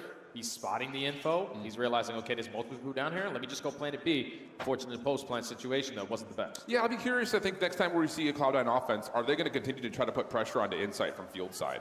Because that was where Kremp fell. He fell outside P2 stairs. I think running a third AR, just trying to find that isolated win. Stuns go through for Joe down low. Beats a couple of hit markers through the bottom windows. Doesn't reveal too much, though, as Cloud9 is kind of scrambling a little bit, trying to figure out what defense they want to put together. And Ultra is now, there's been a couple of offenses so far, where they're spotting Cloud9 really commit to that A site from a spiral. If they're not going to beat you there through big door, we might as well start taking advantage of that spot. But now it's only 35 seconds, wiped off the game clock. 50 seconds still to work with, and Bomb is still yet to leave the base. Yeah, this isn't really on CleanX. He's got to be the one to put some pressure onto this A setup. You got Kremp already bottom side elevator shaft, and you've got Sib watching his cross from front door. So really, it's Attach and Mac that are trying to feel out. Is there actually a play over towards B? No, not yet. So now it's just down to, is there anything actually happening over towards A? Nades to allow Joe to pop on down. Wow, what a prediction after Kremp that is. Sib able to find up CleanX, though. So again, this is really coming against the clock here, 2v3. Yeah, they're going to waste a lot of time just trying to work their way in towards A, but at least you're able to hit the cross. But Sib, again, gets the better of Insight in that one-on-one. Numbers in favor of Cloud9, and don't really have a tact to work with you, Joe. You're just pure gunny here. Yep. Got a little bit of help on the cross, but does he have enough from Beans here for the 1v3? It's GG. Yeah, it feels that way. Clean shots, but no, too many to deal with. Then Cloud9 go up 3-2. Yeah, I mean, it's just, that's what Cloud9 love to do on the defensive side, is just don't allow you a chance to find a free first blood. We're just gonna kind of get a little poke, a little prod, set ourselves up late, and then once you read that there's no one towards B, okay, cool, we'll take field back from you. Yeah, that's the thing, like Ultra need to show a little bit more presence at that B bomb site, force a rotation on the side of Cloud9 because they didn't budge on their defensive setup there. There's no presence through mid gun. They know where the play is going to commit over towards A. So Sib was just playing over towards Bolt, trying to watch over his teammates. He was able to find a double, but that second one onto Inside was the most important there. Able to secure the defense. Is Cloud9. But if you're Ultra, we might just want to step up the pacing a little bit. I was going to say, this chess game has been trading pawns. I want to see some power pieces come out to play. Cloud9. Are they going to go back to the same mid play that they've shown us through their first offenses as well as what they did versus Atlanta? Crank with an SMG would lead you to believe that, yes, they are going to try to play this forward over towards 10. But this is what they do. Like, they force you to think about that rotation over towards B, and then they drop down to big door. They capitalize with their numbers. You can already see 3 players trying to isolate onto Joe. He's going to be one shot and stunned. Sending Kremp for the kill. You find the first blood, get the bomb down. Kremp caught on sprint, back there for the follow-up, so now a 3v2. Field is owned by Ultra. The shots from Sib are decent. Whoa, nice nade from Beans. Right over the top, able to capitalize. Now to the 2v2. And Beans has snuck his way just a little bit further forward than maybe Cloud9 would expect. The thing is, they saw him on the kill cam. I know Sib gave the comment, someone is going to be up close and personal, but can still find that gunfight out to Beans, and he's able to walk away with one insight from the back end. Drop down at the right time, and Ultra, even in the man disadvantage, when you're thinking that round, they stand no chance at winning it. Thankfully, the nades and the shots good enough to take down Sib. You make it into a 2v2. Then I thought you had the information that Beans was there. You probably want to commit for the 2-on-1 chow, but Beans is able to win one, and an Insight strikes at the right time. Tie game again. I think they were going for the 2v1, but just Beans packs such a hurt to the first challenger that Mac trying to come back to the play just gets a little bit lost in the finesse. You don't know if he's got help above him, and you're trying to find him quick and early, but Beans still repositions, gets the regen, and smokes Mac. That was impressive as heck. There's been a lot of defenses so far in this S&D. Next now trying to change that up. Aggressive through top middle of the map. You have Kremp isolated. You're fine the first blood, and now you have all B side to work with. Yeah, I love this change up from Ultra. After showing nothing but presence down in towards the elevator shaft, you're going to 3-man flood on the outer, and you get an isolated 1v1 from Insight. This is building out perfectly for Ultra. Helicopter control, but they do lose their bomb carrier. Sib over the top, lots of damage. Does he want to try to chase it? Information on the Beans playing over towards P1, but can't win the gunfight in Ultra. Little switch up right there, catching Cloud9 a bit off guard. Yeah, it was the pace change. That's all they needed to do, because right now Cloud9 are playing super safe on their defensive looks. Taking their time through the drop through windows. That time they try to get Krempot towards mid-gun, but just couldn't read the pressure over towards the sidewalk. You find that first blood, before C9 start to wrap back off of their 8 setup. Just isolate on all those gunfights after. As Toronto finally secure an offense and the lead. Yep. This round is everything right here. Cloud9 have not really been able to get into position to see a bomb site comfortably in a while. And they're going to go to the old tried and true trophy system format, hit down through A. But this is, I think, Ultra are not here at all for this, so they're going to have to be able to play retake. And honestly, they're going to find out very quickly, thanks to Joe, that there's no one playing over towards elevators, so they can surround this play. Oh yeah, this is going to be a 4-second towards the side. Yeah. So hopefully we got a couple stuns or nades to take care of the trophies, because they got 2 down in towards this bomb. 15 seconds already gone. You do get a couple hit markers on the Kremp, but he's just going to play his life. Yep. How do you want to try to approach this if you're Ultra? Looks like they want to go from front door. Wow, good shots on the Sid. Backs him off the angle, allows Joe to move in. Insight for first blood. The timing not good. Now you're looking to try to follow up. Mac for 2, Sib for the 3rd. Not the cleanest execute here in the retake from Ultra. A lot of support from the trophy system, but they just got caught looking the wrong way. Yeah, and that's the first time that they showed that defensive look. Like, it's usually been at least one player contesting it towards bottom A, but they set it on offense. We took gun, it worked. Let's try it on defense. It's just unfortunate for them. Cloud9 with the perfect blind counter. 4-stack, instantly get the bomb down, and then when Sib gets back down and they find that first blood, I thought that was their opportunity there. It's just you couldn't allow Mac to find a double there. Because once Mac finds 2, Sib's already regen, he goes for the instant chow after that, and the numbers just keep in favor of Cloud9. Tie game again, all at 4. Yeah, it was only Joe that got into the front door, even when they backed down Sib, which was a bit odd. I think everyone else was trying to throw nades, though, was the issue. This looks familiar. Ultra making the same offensive route that they had built together in the last one, but Attach is ready for it. He finds Kleenex caught on sprint. I mean, there is no one watching over the top of the door's window. That's a freebie for Attach. And now in the man disadvantage, Jonas, he's trying to make up for it. But he is the bomb carry, though. Gotta be a little bit of cautious on your approach with these routes. Insight has been basically living over towards cobble steps, but Sib spots him again. Yeah, this is another information play. Does Joe want to follow up on the player top windows, or does he want to try to find a timing to get around the back to deal with Sib? You have to deal with one or the other. You can't just sit here at mid, and it looks like Joe is looking for Sib right now. Unfortunately, does not expect to attach his re-rotated back. Bean's trying to follow up, and he's going to have a 1v2 here. And no, Sib's going to find the trade. No worries whatsoever. Insight, last one left alive.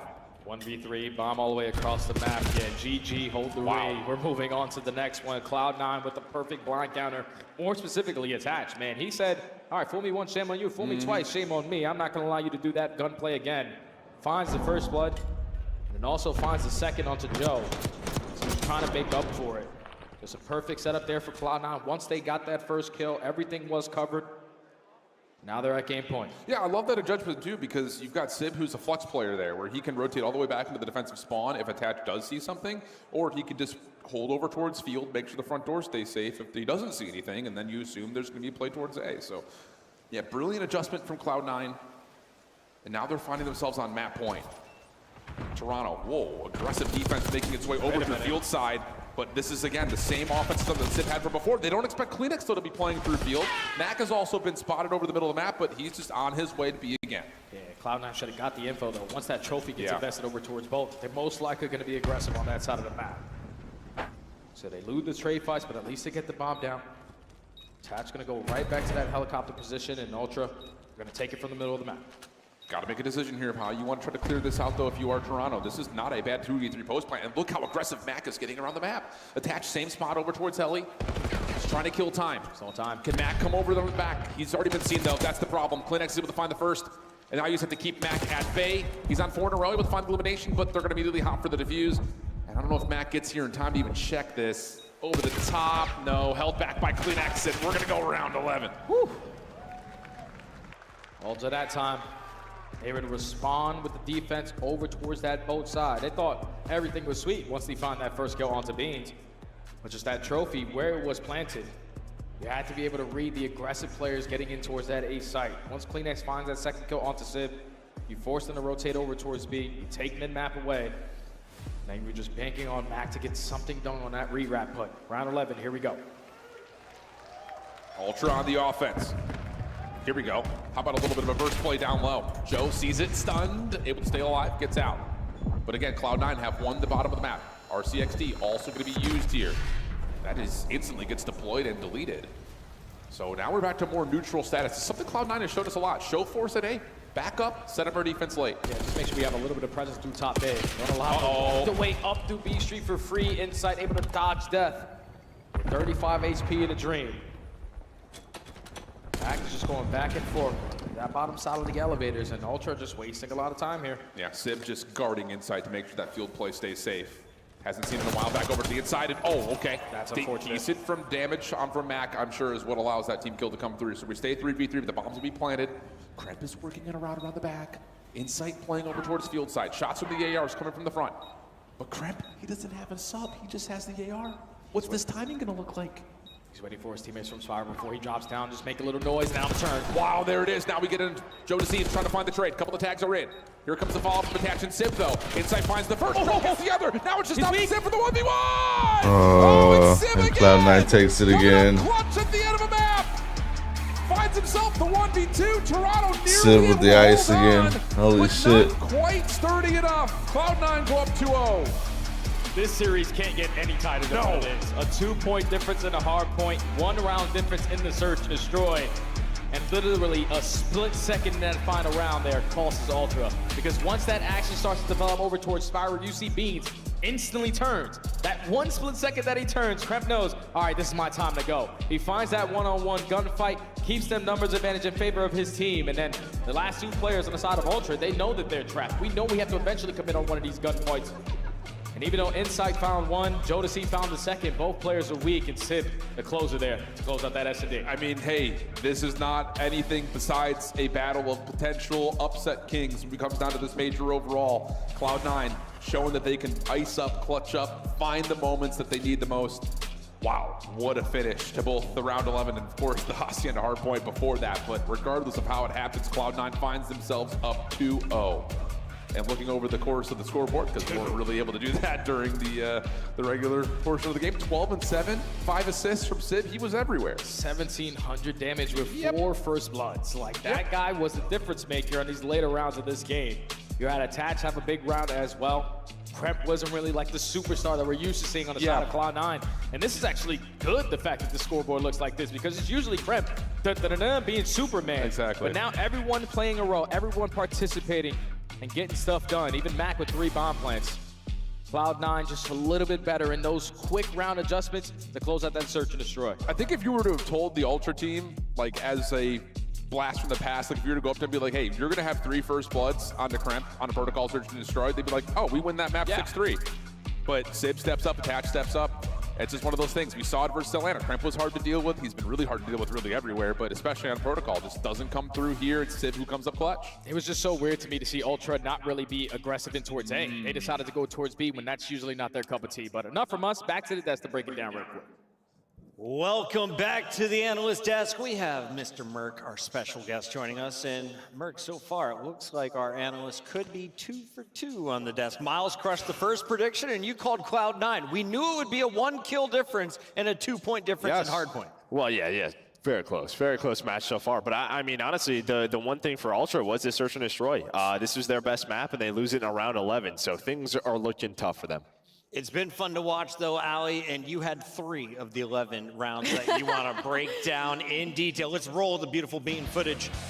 Toronto Ultra versus Cloud9 going the distance here in game 2. There's not a day that doesn't go by that I don't get cyberbullied by my own host. But as we go into this map number 2, for me, the most important rounds were that 8 and 9. When Mac gets 2 down low during that A, there's no reason they should have won that round. And then on the side for Toronto Ultra, like, I think there was just too many reps on this map. I think the VOD review really came through for Cloud9 when they were set up for that round 9 push towards that B side. It was fantastic defense out of them to then force them for that round 11. And just Sib, dude, 12-7, 1,700 damage, 4 first bloods. Like, Need I remind you, in that first hard point, he was like double negative at some point. Like the ARs were seriously struggling from the side of Cloud9, but dude, the second they got that momentum, the second the hands got hot, it has just not slowed down. Yeah, this is not a great matchup for Toronto Ultra. You're talking about a Cloud9 team, 80% of their offensive rounds, basically every round, they get the bomb down. The best in the league at doing it. Toronto Ultra, this stage, the worst at retaking, right? So matchup-wise, it just doesn't work that well for them. You saw a lot of the offensive rounds, like, you see Cloud9, they get in there, they get the bomb down, they just play their trades and execute. And also, when you got Sib finding 4 first bloods, the game's gonna feel a lot easier. Joe, looking at the reactions at the end of that search and destroy, do you believe, Toronto Ultra can bounce back after this? No, I mean, honestly, after map 1, I thought it was over. Because, like, just sort of the comeback, I think Ultra played map 1 very well. They had it in the bag, and, you know, C9 was able to clutch on up. Like, I thought, like, this is a team in Ultra where they have these close losses time and time again, and they start to kind of eat at you. They eat away. It's tough to bounce back mentally. Feels like a free fall. Top 4, we never know where they're going to finish. Right now, they are down 2-0 to Cloud9, and that's due to plays like this. Let's take a look at the end of the hard point as Ant draws some conclusions. Yeah, let's talk about the chaos here at the end of the hard point. There are a lot of small plays. These guys were battling back and forth mentally, and you have to make tough decisions when you're here, right? So we're on fences. We're going to talk about the situation. Currently, Cloud9 have control. Attach is the guy we're going to highlight early in this clip. He's back here, right? And he's tasked with kind of watching top plat and make sure nobody sneaks around on back. And you're going to see how this plays out in a moment. He just makes a massive play. So he's just checking the back right now. You see Toronto, they're trying to set up a push. This is their second push on this hill, which ends up being 3 pushes. They end up losing. So Attach finds that first kill. He's like, okay, we got 2. Now I'm going to reposition. I'm going to get top plat control. Joe Deceives wins a big one. And you see Toronto, they decide to like send players through fences to try to get this last 7 seconds that they need. If it's not for Attach finding this kill and then helping over here near fences, then this play just ends up going to side of Toronto and they win.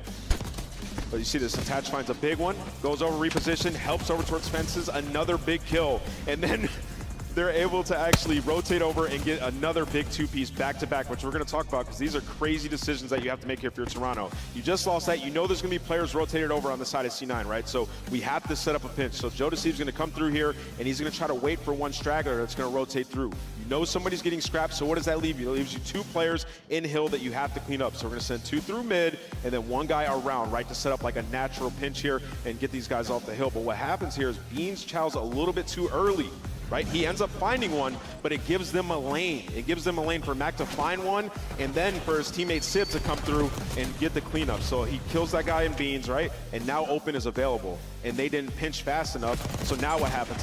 Mac finds another one, and then Sib has the lane to come through and find 2.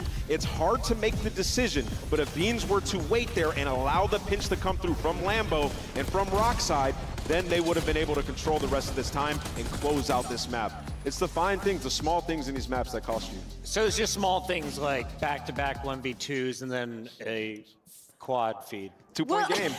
Well, also, it's like just some of like the risk or reward decision making from the side of Cloud9, because while all that's going on, Kremp making the decision to rotate that early when they could still win off old, and he finds 2 in that position and still makes it in time to go support Attach to get them off that final couple of seconds in fences. Like, if he doesn't get those 2, they're screwed. They lose that. So, you know, risk reward. Joey D, I wanted you on the desk longer, but I have a feeling this could be a short day for you. So, before you go, game 3, player to watch. Game 3. Give me Mac. Mac? Yeah. Mac for control. Let's check them out. Casters, are you ready? We got Shift and Study on the mic to go back to control. Yes, Chris, we are ready. Wow, this has been, like, again, map 1, map 2. You could just define this series as clutch. That's really all it's been for Cloud9 to this point. So, yeah, Toronto battling, but now you got to find a way to reverse sweep into the face of a Hacienda control, Skyline hardpoint, 2 of the mixiest map mode combos we have. Yeah, this was going to be tough, man. It's basically a square up because one squad doesn't really like to play Protocol, which is Ultra. The other squad is C9. Don't mess with Bolt at all. So we were bound to get a Hacienda, but if you're Cloud9, we know that they love Hacienda basically everything. And now with the momentum heavy on their side with 2 close, very close S&E maps and even the hard point, they're going to be feeling really good going into this to try to close it out 3-0. You're looking for a spark on the side of Ultra, and realistically, I'm looking at Beans. A guy who had a bunch of moments that he could have been a game day changer, but unfortunately he fell short. You have to make up for it here. Yeah, if you're Toronto, you can't be looking at this series like, hearts shattered. You've got to be thinking we could have won. Both those 2 maps were right there. We're right in it. There's no way that we look at the rest of the series and think that we're not possibly able to win 3 maps in a row. It feels like that's very plausible if you're an Ultra fan. And again, you look at kind of the ranks across how Control has gone for both these 2 teams. When it comes to the mode, it's been pretty even. But like you said, it's been Cloud9 and Hacienda everything since the map has essentially been pulled into the pool. So let's see if Toronto can find a way to get a good break off, get themselves back into this series, and try to extend this a little while longer. Because this, I pegged this to be the best match of the day. And well, so far it has been, but it's still just 2-0. So Ultra got to give us a little bit of life here. Going to be on the attacking side early on. Instant fights over towards top secret. They lose that first one. Now you have a pinch on the cards here for Beans, but now he's the only player alive. Can he find a double to keep this positioning? Yes, he does. And now you can put yourself in a position to play a couple spawners. And they know that Mac is out of at least the realm of possibility of being in this play. He gets traded to make sure the spawns come through. Now Joe has joined the effort over towards Office. Oh, nice little up and down side here play. Caught though, not able to get back into Office, so that's going to leave Toronto just kind of fighting for their lives on the B point. Game clock paused. Try to fight for the top Office control if you are in sight, but give the first kill to now Cloud9. They have the pinch on the horizon. Attach finds that one-on-one. Kleenex is trapped in towards 10. He falls. Now Joe deceives. Last player you have to account for. You take care of him. All of Ultra coming off the respawn. You shut down their initial B push. Now someone get over to Rokkr. They're instantly working that 08. Yeah, good read up top at Spiral. Insight should be able to chase this down, or at least push this player back a little bit further. Oh, but trying to find him, that's where everything starts to fall apart. So now Bean's last one really left alive. Going to stop the clock at 29 seconds by hopping on towards A, but Cloud9 was right there to take him out the point. Mac's on 5 in a row, so Mr. Joe DeLuca looking real bright, saying he wants to watch Mac, and he's getting what he wants. Oh yeah, my guy Joe knows a thing or two about Call of Duty, you know. He's been around the block once or twice. But Mac with a perfect start here. Potentially continue to earn towards that Hellstorm. Finds kill number 6. Instantly traded by Insight, but with only 7 seconds left, you gotta go. You gotta go towards B, and Kremp is not gonna allow you to do it. Yeah, full flood here, and just sneaky corner. Hello. Yep, that'll work. Plus also the assistance from Attach. 0 ticks of progress. Ultra barely even saw the zone, let alone gunning onto it. Yeah, that's tough. You don't want to have an opening attacking ground like that if you are Ultra. But Cloud9 do what they need to. They win the break off, go 3 for 1. They keep on filling the proper gaps. And in those one-on-one gunfights, the SMGs just keep on clutching up. Mac with the perfect start, Kremp in the perfect position. Secures their first defense, and now you really have no worries going into this next offense. Let's just get a couple segments. It's okay if we lose. Yeah. I mean, that'll put you in the back foot a little bit. Smile still for Toronto. But it was all Mac in round number 1. See what the breakoff looks like for Cloud9, 2-2 split. A lot of focus over towards top halls. Trophy system to supply some support. Stuns, nades also landing on the backside of this. Does Civ actually want to try to push through on it? Double up with Kremp allows the trade to come out. And you've got Cloud9 on the point for now, but Toronto have won the gun points they need, and now they can come back to the zone. Oh, I thought Mac was about to make such an impactful play there once he was able to push his way through 10 and potentially come up behind those players over towards Plat. But they get the read on it, able to clear out their spawn. Looking for that on the side of Cloud9. Now they're working their way through that overextension at Rock, but they find 3 kills in sync, and now you can guarantee at least 1 second. Yeah, sure could. Beans up top, trying to find himself to a different window, but Civ is on the hunt. And he is chasing him down as best he possibly can. First tick already locked at A, second on the way. Beans trying to be a part of the play, but shut down. Now it's just down to Candy win the gunfight. Shots. Oh, great shots from Civ. Follow up now. Kleenex trying to play from window to window. Just able to sneak away from the eyes of Civ. But still the kills are there, and you're nearly at full capture. Cloud9 still floating forward. Follow-up from Attach is good, and they're gonna get the extra 60 seconds here. Yeah, that's gonna guarantee the 8 point. Now Attach in a very good position to find a couple more. Only able to take down 2 though. The instant rotation over towards this B point as the first segment is basically going to be guaranteed. Ultra are banking on this flank route. Coming in from Insight. The rest of Cloud9 are all focused on towards the front. They keep on trading. They're going to win this round. Nah, Kremp turned around though. Could not find Joe Deceives. Attach held back over at Connector. Nades will keep him in place. Cloud9 coming off the respawn freely though. Joe looking to possibly track on to Attach. Cannot find him, but his shots top window have now alarmed this Cloud9 offense. Couple of spam shots as now here comes the breakdown. Beautiful take. Kleenex still trying to follow up. No, not quite able to find the double. And here we go. Cloud9 on the zone. Oh, now Inside on the pinch. Whips out of that third SMG. Tries to be a little bit more aggressive on the map. You have a contest going on. Bean just has to find this one-on-one. He's able to find it on the Kremp. 16v13. Cloud9 can continue to play trades because they have the numbers advantage. Yeah, trades are decent, but look at the route starting to be developed by Joe Deceives. He's trying to find some space over towards top spiral. Uh-oh. You can't lose focus on the zone, though. Mac finding Kleenex. 15-11. Bro, this gonna look like a fucking 3-0, bro. Second tick of progress is gone. Beans able to take one away, but Kremp A 3-0-4 or 3-0. This might be the winning play if you can find an elimination, but no, not quite. Ultra back in for the contest. Can they find a way to find the wins? Tact able to find one. Sim on the corner. No, not quite, and Toronto will regain. Ultra able to fight their way back on in. If you're Kremp in that situation, you know the last player alive is Beans in towards 10. Let's just chow that gunfight and stack the point. You can afford to give up that power position there, because when you lose that power position due to a gunfight, you Joe was ready for those. Now retake the map control. Only up by 1 life now is C9. They have a long route being developed on the side of Attach. Everyone else is banking on gunfight trades through their spawn. But with 45 seconds, it's what can Attach get done? Yeah, 7v6. Every kill is a big kill. And that is a massive win from Attach across the previously captured A zone. Beans up top, shuts down Civ. The front line holding for now. This is going to come down to a TDM, though. And you've got a long route developing from Attach, and he finds Kleenex around the back. Trade is good on the back from the front side of the hill, but Joe Deceives has a lot in front of him, and ooh, you still got to get on towards the zone. Toronto, you got to find a way to contest this. Kleenex able to at least back down. Attach follow-up from Joe is good. They're able to stop the play for now. Civ, Mac, trying to come in from the front. 20 seconds. They can wait for help in this 3v3. All the nades feel like they're expended at this point. Civ's going to hit a route. Who's going to be the first one to touch, though? It's just down to what Civ can find from the backside of 10. He's shut down. Now it's just down to what happens onto the zone. 2v3. Attached by himself. Can he find the elimination? He's in trouble. Pistol out. Not going to happen. And Toronto stay alive. All right. Toronto happy as hell to stay alive in that situation. I thought Attach, when he found so much success, by being the only player out there for C9, it would have made it a lot more difficult for them to even put themselves in those top positions. But they were banking on that tight setup from Plat and 10.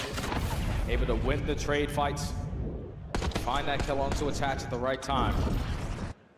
If you're C9, you at least walk away with what, 4 segments 5. there? You could have had an opportunity to close out that round, maybe stack the point a little bit, but you know, we'll figure that out later. I mean, it's still one of those things, like, if Toronto don't get back to contest at the last second right there and Cloud9 capture, this series is done. So Toronto saved themselves in this opening winners round 1. But now it comes down to, again, the bar has been set. You've got to find at least 5 ticks of progress here and then stonewall Cloud9 when they get back onto the attack. So a lot of work to be done, but still alive. Yeah, instantly working their way over towards B. Good. You find the opening kill. You take a little bit of plat control, and this is the perfect start to an offensive round here on Aussie. Yeah, sure is. Last one left alive is Kremp, and he can't really do much on the zone, so he's going to get to work on spawn kills. Seeing how much he can just essentially just farm out Joe Deceives. Kleenex falling up top, but second tick is done. Third on the way. These kills for Cloud9, they may actually be able to contest this. Hold on a second. Here's the shots from the top. There's the contest. Mac flies on in, and what a save that is from Cloud9. Oh, and you already have Kremp playing spawners. Finds that opening kill versus Kleenex. He still knows that they're going to be pressure on him. Joe Deceives trying to find that trade. The wall bang good enough to have him absolutely one shot in the bounce back. Able to close out that kill. So you have cleared out your base. At least you thought so, but Attach is already there. Yeah, Beans just going to try to find a mad dash on towards B. Most of this third tick has been depleted. Contest is on in, and Beans has no idea where to challenge that from. Kremp with the elimination, Mac following up, and Kleenex can only find one trade backside well. Not good enough yet, but that elimination from Joe allows an opportunity for Ultra to push through. Yeah, but they didn't find that final kill onto Kremp, so Joe knows I got to play for these spawners. I can't hop on towards that B point. Teammates off the respawn, let's jump on towards A. We're able to eliminate Kremp. Wow. Game clock is still being paused, but you have 2 segments this, and he work over towards B. Yeah, Joe's doing what he can, but his teammates spawning towards P2 really only have a route to get over to A, and now there's a pinch on the way from Mac. Shut down by Insight. Okay, we can stack the A zone here. First tick looks good. Shut down from Kleenex. They can actually hit both zones at the same time. You've got 1 player onto A, 2 on B. The extra 60 seconds is good. Civ able to clear off the pressure on A, but a first tick is already secured. Yeah, Cloud9 knew, okay, B is probably chalk. Let's just try to set up around this A point. Still have 1 player trying to work up on that segment, but Beans is going to go for the one-man army play. Unfortunately, does get cut down. Now Cloud9 have a couple players to roam around your spawn. Thankfully, you're able to eliminate Attach, so not going to waste a lot of time working out of your base. The spawns for Ultra will have 2 members running from well side. Cloud9 can still move up the map as they see fit. Civic Connector caught by surprise. Now you've got a wrap starting to develop here for Ultra. trying to get some high ground control, but shut down by Kremp and Mac. Follow-up from inside is decent, and yeah, you will get a player to climb the vines, make their way up top. Attach just has to hold his ground. Yep, just keep playing your life on their side of the spawn. You still have Kremp roaming around Lambeau side. He knows that he at least has 2 players trapped in towards the back end. Sim tries to line up a double, only able to clean up 1. Just sending your teammate for the trade. Now the last player alive is going to be Joey D. You locate him, a clean 4 dead. Kremp still roaming. This guy is so annoying. 4 in a row for Kremp, 23 and 14, by the way, casually. And he is just sliding, finessing, getting help from his teammates. Now the re-wrap is on the way. Oh my goodness. Doesn't get the final onto Joe Deceased with an 8v2. Damage has been dealt. Cloud9 will come away with a major advantage and likely just a guaranteed round 5 defense at worst. Oh yeah, because what? They only allow 4 segments to get away from them here, so they're still up by 1. A guaranteed defense if they do go to round number 5. But the first round on defense, it was all the Mac attack. Yep. Second round, it was the Kremp show. Just being a nuisance in their spawn. Every time Ultra thinking, okay, we're finding kills around the middle of the map. There's no way in hell this guy's gonna be playing spawners, but every single time Kremp was catching that timing, not allowing him to have the full play push over towards one of these points. So many clutch gunfights over here at the fence line. Allow Cloud9 to go up 2-1. And it's just something about like watching this Cloud9 team find the synergy between their front and back lines that just makes you feel like this team has the potential of being a major dark horse at this tournament. Because both subs have been great, yeah, but I think it's the moments where you see Mac diving in and then getting out, setting up an easy elimination for Sib or Attach, or vice versa, where it's like, hey, you get a little bit of damage in, your SMGs fly forward, find the kill. They just feel like they're always in 4v3 situations. Really good stuff from Cloud9 to this point. Just like that, opening damage, Sib follows up, finds the kill, allows Kremp to run forward. He's now in your back line. Decent response here from Ultra, but Mac is now still a part of this play. Does he really want this one? Sure looks like it. Stuns, wall bangs, everything going his way, and Mac still wins the gunfight and slips away for another opportunity. And oh my! No! Absolute damn. Almost able to shut down CleanX, but loud, Mac. Chill out, dude. Oh yeah, but Mac does everything for no one to be on the objective, so clock still ticking down if you are C9. 45 seconds to work with. You're getting those spawns over towards Rock side. Both of those players instantly get shut on down. Sib unfortunately can't find anything besides one, and now Ultra, even with that Mac attack play, like they withstand that pressure. Still C9 without a second. This has been an absolute 50-50 tug-of-war series. Everything has been so tight, so close. But now there's a route starting to develop for 3 Cloud9 members over towards B. You've got 2 players for Ultra in their spawns. Sib just doesn't see the player who ran right by him, and now all of a sudden, you've got Beans behind, but Sib coming back to the play, finds the trade. Mac follows up with another. CleanX from top window. Seen by Sib, wants the gunfight, and deals with them pretty darn nicely. One tick at B is locked, but the clock's down to under 10 seconds. Yeah, and it's a big one-on-one versus CleanX. You at least have them weak, set them up for your teammates, but now Toronto have plat control. We can't work over towards B. We got to put the game clock at a pause here at A. Big one-on-one there from Kremp. Knows the pressure's going to be on him. Ultra now have the numbers. They might be able to force the round number 5. And inside with that double, he's able to do it. Wow. This series can't get any closer, legitimately. This has been just 2 Titans hitting each other with haymakers. So Cloud9's going to get the defense here. And for Ultra, yeah, you were starting to develop a little bit more on your most recent attempt, but still not able to complete. I think especially the problem has been over towards B. They just haven't really found the breakthrough to get clean, comfortable setups to scale past the zone. It's been in or around office, but they haven't been able to get towards 10. And they really haven't been all that comfortable staying on the zone. Yeah, it's because they keep losing track of players, man. It's like Kremp and Mac every single time are pushing towards open, getting through Lambeau, taking their sweet time on that flank route. So they're always keeping them on their toes. But now into the round number 5, Ultra on the offense. Last time it was 3 players committing over through well. Round 5's a little bit better here for Ultra, but Cloud9 on preferred side. Trophy System bonks off a teammate and doesn't actually stop the stuns from coming through. Does that play a difference maker at all? Break off towards B. Contest is on the way in. Good win from CleanX. Almost able to find a second, but Jodeci's up top. Able to keep the play alive. 2 members on. First tick of progress looking good. Will come through, but Sib's wallbang now just has in sight by himself, and he'll be traced down. Cloud9 moving forward. And now Ultra got to work their way through the OE. Already having a couple players making their way out from Rock side. Jodeci's unfortunately is going to fall. So can we find these trades through the top middle? Insight with a double. Got CleanX potentially coming up behind Sib, but He had both of those guns for the engagement. AR for the first, SMG for the second. That's already 3 dead and Ultra. Now wasting time working out of their spawn again. That's a big door shut in the face of Toronto Ultra if you're Cloud9. They were looking like one more trade, they're on to B. But now Insight has to play with desperate measures over towards A.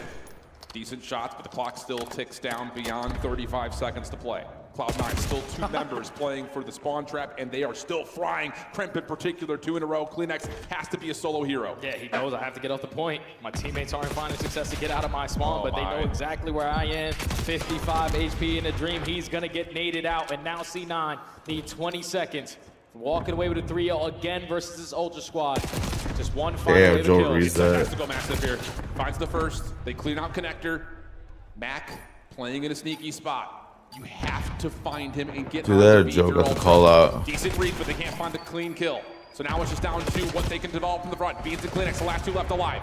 Deal with the first 2 decently. Second tick of progress on the way. Taps looking for the pinch. Can't see anything yet. 3.1 on the clock. Here comes the help from Ultra around the back. This is all about, can they find the kills from the front of this hard point? No way. And Sybil drops. Mac will left too, but he's not really able to get onto the zone. Does he want to try to challenge this? Trying to find a pinch, not gonna happen. Extra 60 seconds, Ultra not done yet. That's insane. Ultra in a 2v4 able to extend the game. Whoa. Well, at least extend the play for the teammates to get back into it. Now they're giving themselves a really good shot here, chaining it over towards A. A big one-on-one. Inside is able to win it. And now you have the map control. We just got to eliminate Mac in our base. Yep, and Mac's in trouble. He's just gonna get pinched up. So now it's a 12 plays 9. Exit allowed for Ultra to get out of spawn. Cloud9 largely playing around P4 and looking for the full wrap, just trying to keep Ultra uncomfortable. I absolutely love this from Kremp. He knows all 4 players are already up, so I can take my sweet time around this flank. Finds the opening onto Beans. Now the players from Ultra have to get off that A point. You have to win these one-on-ones. Mac for 1, cleanup is there. Kremp back into the play again. Big win versus Insight. Kleenex is trying to stall the clock as much as humanly possible, but Attach finds the win. Damage onto a second. Switching to the AR, not going to work, but Sib finds his trade. Kremp now behind the play. Chasing, hunting, trying to find these last couple of Toronto members, and Kremp is unstoppable as he gets behind your front line. Eventually shut down by Joe, but again, 73. You have to find a way to break onto the zone. Mac dealt with. You got to find the kills on top, though, and Sib has dealt with 1, attached the other, just down to 1, and Beans will fall. It's a 3-0 for Cloud9 in absolute stunning fashion. Ooh, and Kremp talking that talk. Had a phenomenal map number 3 there. So many times when he was just playing his life, being a nuisance, finding God, dude, that just bring back memories. Outperformed side of Ultra's SMGs. And even though it was a very, very tight series, if you're Cloud9, you're feeling like a majority of every single map, you were in control of it. Just a couple things that we have to clean up to make that a little bit cleaner. That was Kremp once again saying fuck you to Toronto Ultra. Ultra to clean 3-0. Little history there with Kremp and Joe, but they're still boys at the end of the day. But a passion series in this second one here of the day. Cloud9. I just got to ask you a question here, Jay. I mean, they are looking what a fight from Cloud9. We've seen them contend versus the top dogs online. Is this our dark horse for Major 2? Yeah, I think so, man. Without question, when people were asking me all leading up to this event, who was your dark horse, I was like, do you guys consider Vancouver? They said no. I said, all right, so probably Cloud9, with just like the level that they can play at, man. You have these slayers who can slay. You have the playmakers who can playmake, especially in search and destroy. And then at moments when they need to have that clutch factor, you got that as well. So C9 put it all together in this series, even though it was very tight. They move on through the winners bracket side, and Ultra are still winless on land. Yeah, that's a what? You say that out loud and my ears perk a little bit. But no, Vancouver and Cloud9 both come out, and we were kind of questioning for Vancouver, would they be a team that is able to kind of reproduce what they do on land? Answer was yes. Cloud9, could they find a way to, surpass some of those top 4 teams that kind of float in and out of those power rankings? Here, the answer is absolutely yes. Obviously, it doesn't get any closer than that. 2-point hard point, a round 11 search, and a round 5 control. Tight series, but hey, the win comes when it matters most. A lot of it through clutch form, though, Jay. Yeah, and it's always good to have one of these tight series, your first match into an event, because it gets the blood flowing. You understand what it's like in the environment and everything like that. So Cloud9, even though it was tight, you're feeling happy as hell that it was still a 3-0 on your side. Be the case, but we're gonna go down to the stage as Faze is sitting with Sid, one of the clutch masters from the series. Thank you so much, Shift and Study. Make some noise, Texas, for Cloud9 New York as they get this series done in a 3-0 fashion. I got Sib with me on the main stage, and Sib, this tournament, you know, your guys are starting off in the winner side of the bracket. How does it feel to be able to get this win and move forward right now? It feels great, and my family's here as well, so it feels good to put on a show for them. I hear them over there in the crowd there towards the back, okay? Big fans of your fam out there, okay? Your mom's always out here supporting you, man. How does it feel to have them out here yet again? Feels great. She told me to lock in. That's what I did, so. Did he lock you in, Mom? Yeah. He did, okay? Now, coming to this series, it was a lot of big moments here, okay? But talk to me about what was your favorite moment. Was it, you know, keeping composure in map number 3 and locking down a defensive round? Was it your personal 1v2 to clutch up the round 6? Or was it how you guys held that last hill in the hard point? I think it was the last hill in the hard point because it created a lot of momentum for us, and we just used it going to the rest of the series, so. Definitely did, and it showed. Did it show, Texas? Definitely did.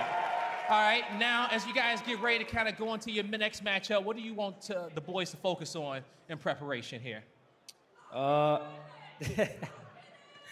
Just keep doing what we're doing and keep playing for each other. That's really it, to be honest, and hopefully we come out with a dub. All right, lastly, what do you want to say to this crowd before I get you going? Love you guys. I can hear you guys through my headset, and I appreciate it. All right, one more time for Cloud9 New York, Texas. That's going to do it for us on the stage. Chris, take us away. Thank you, Blaze. Texas, always one of the best hosts we have on the CDL Tour, and they are living up to the hype once again. It's day 1. We're halfway through it, Joe, with just 6 games played, another 3-0. You called it. Might have a lot of those today, honestly. You just might. Yeah. I mean, I think the first 2 series, we weren't really thinking that. But, I mean, you know, even this one, like, it was a 3-0, but it was very close. It got pushed all the way in every single mode. But C9, as Sib said, I think that map 1 finish, it just gave them that mental boost throughout the rest of the series. And if that didn't, the round 11 definitely did in game number 2. But let's talk game 3. Allie, walk me through some of the best moments here, because after 2 rounds, we were knotted up. It was just a really strong defensive showing outside of Cloud9 New York. And what's great about them getting Hacienda in this series when it comes to Control, because Control hasn't been great for Cloud9 during this split. And in this series, they get to match up both boosts, basically, because they get to veto their worst map, which also happened to be Toronto's best map in Vault Control. So we forced a Hacienda here, and that round number 3 was just a picture-perfect defense from the side of Cloud9 New York. It was everybody was making the right decisions, everybody was pushing out their lanes, and just the awareness of where Toronto Ultra was at all time and the communication about where players were and the way that they handled it was really great from the side of Cloud9. Yeah, I mean, really, Hasi in all the modes just plays the strengths of Cloud9 New York so well, right? Like your ability to pull out that extra sub when you need to, and then the ability that, you know, Kremp and Mac have to just kind of get lost, right? Like in a lot of those rounds, it just felt like it was so slow on the side of Toronto Ultra, like they're staggered, they couldn't get together, and it's because you're looking for them. You're trying to find where Kremp's at, and he's just repositioning, very similar to when we watched the LA Thieves play this map in Envoy, right? Like Kremp taking a page out of his book, and you can see right here, it just pays dividends when you get down to the final round. Max starts it off hot, and you're able to clutch up a good, you hold on to that life lead, results in you giving them the double bird. All right, so I see Kremp coming out there with some hot fire, Joe. He's spitting some rhymes. Who is that directed at? Because afterwards he gave Joe to see a hug. Like, well, I think hey, it was to Joe. He called fun. somebody his son, or 2 players his son. So I think it was to Joe because they were on Thieves last year, right? So he's probably just talking a little trash, you know? I like Kremp. He's playing with a lot of energy. Whenever you give him that, like, match where he gets to see his opponent eye to eye, Kremp plays at another level. Here he is in our scuff play of the game. It's Kremp and friends, a team effort to come back from a 52-point deficit. We showed it to you at halftime. It's so good. We got to see it again. We have to see it again. Just like the individual plays from each one of the players from Cloud9 and winning the most important gunfights of this map is just insane. Again, there's Kremp with that 2 on that rotation. That forces Toronto Ultra to spawn close to Old, and they can still win off that, so they make the decision. They go and try to force that last 20 seconds. They get shut down by Attach and Kremp, and then Sib and Matt combine to make all these players weak for Attach to get a quad feed. Just unreal from the side of Cloud9. That was 2 SMGs that Sib just killed, by the way. You don't do that? Guy's trying. He is absolutely shooting. Getting wins in front of the family. Attach, Sib, and the rest of Cloud9 celebrating a opening round victory. They move on into winners bracket round 2, and we got to update you on that bracket because it's going to get fun from here on out. We still have 2 more matches to go in the opening round of winners, but already the Surge are moving forward. Cloud9 takes a step forward. We find out, though, who will join the Surge as LA Thieves take the stage against Boston Breach. It's the Call of Duty League, live from Allen, Texas.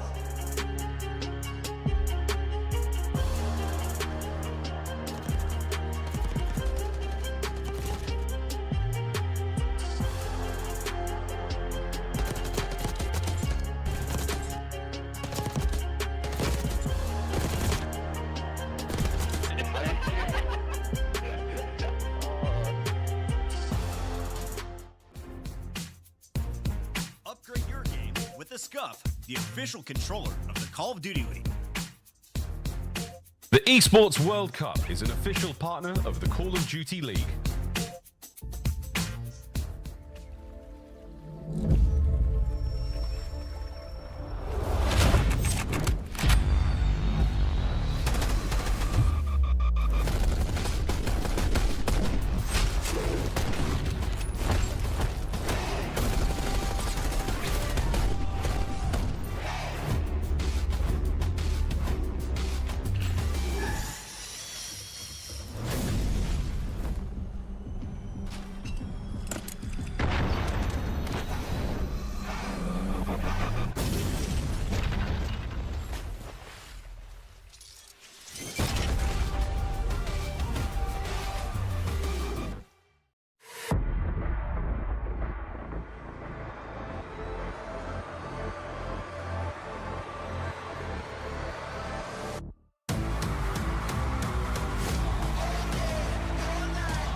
Bro, this shit thick as hell.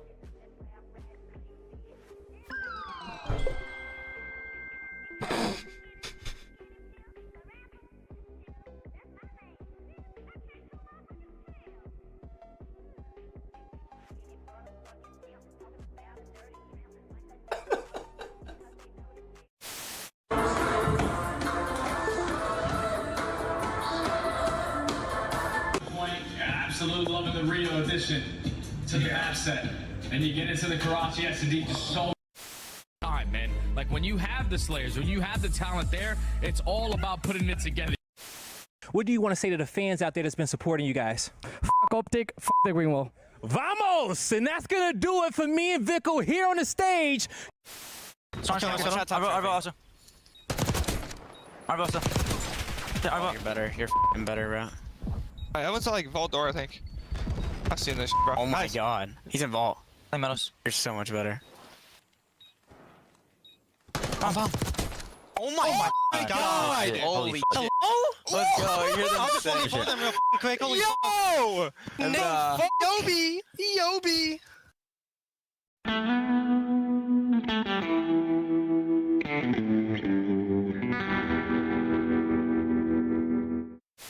What do you think of my shirt today? It is a choice. It's a choice. Listen, guys, I put this shirt on. I felt pretty sexy, to be honest. Yeah, I looked in the mirror and thought, God damn. And then I got into the green room and everyone said, your shirt's too tight. You look like an idiot. And I was like, it's just a little too small, but it works. To get all the trades, and Simp by himself might have enough. Crimp, Simp! The master at work! A two-man stack now on A. He is completely locked in. This is it. This is your tournament. Thieves, the last chance now in the fight. Forward they go, and it's Simp, Cell, Draza, the whole squad! Faze! They've done it! Destiny manifest! different spot. Trying for a different spot. Oh, no! Wrap it up, Chuckleberry Finn. I bet you're having a great time. Hey, I've got to go with the New York subliners in this one. Faze warmed up the subliners. Go vibe check, bro. Dang, man. Paco has carried me in a rank. I'm going to go with the New York subliners in this That's crazy. That's true. Well, why, bro? Why are you going? Why are you going? Dude, you're gonna get in trouble, bro. Why are you You're gonna like get it? fined. All right. What the f is that? Hello, and then Actually, I'm about they're looking in the thing. You're an idiot, bro. He's not in here. Join the game. The 2025 LA Thieves Team Pack is available now. Each pack includes home and away operators, as well as this spray, which is perfect. So get it, meow. Next time you boot up, suit up at the in-game shop.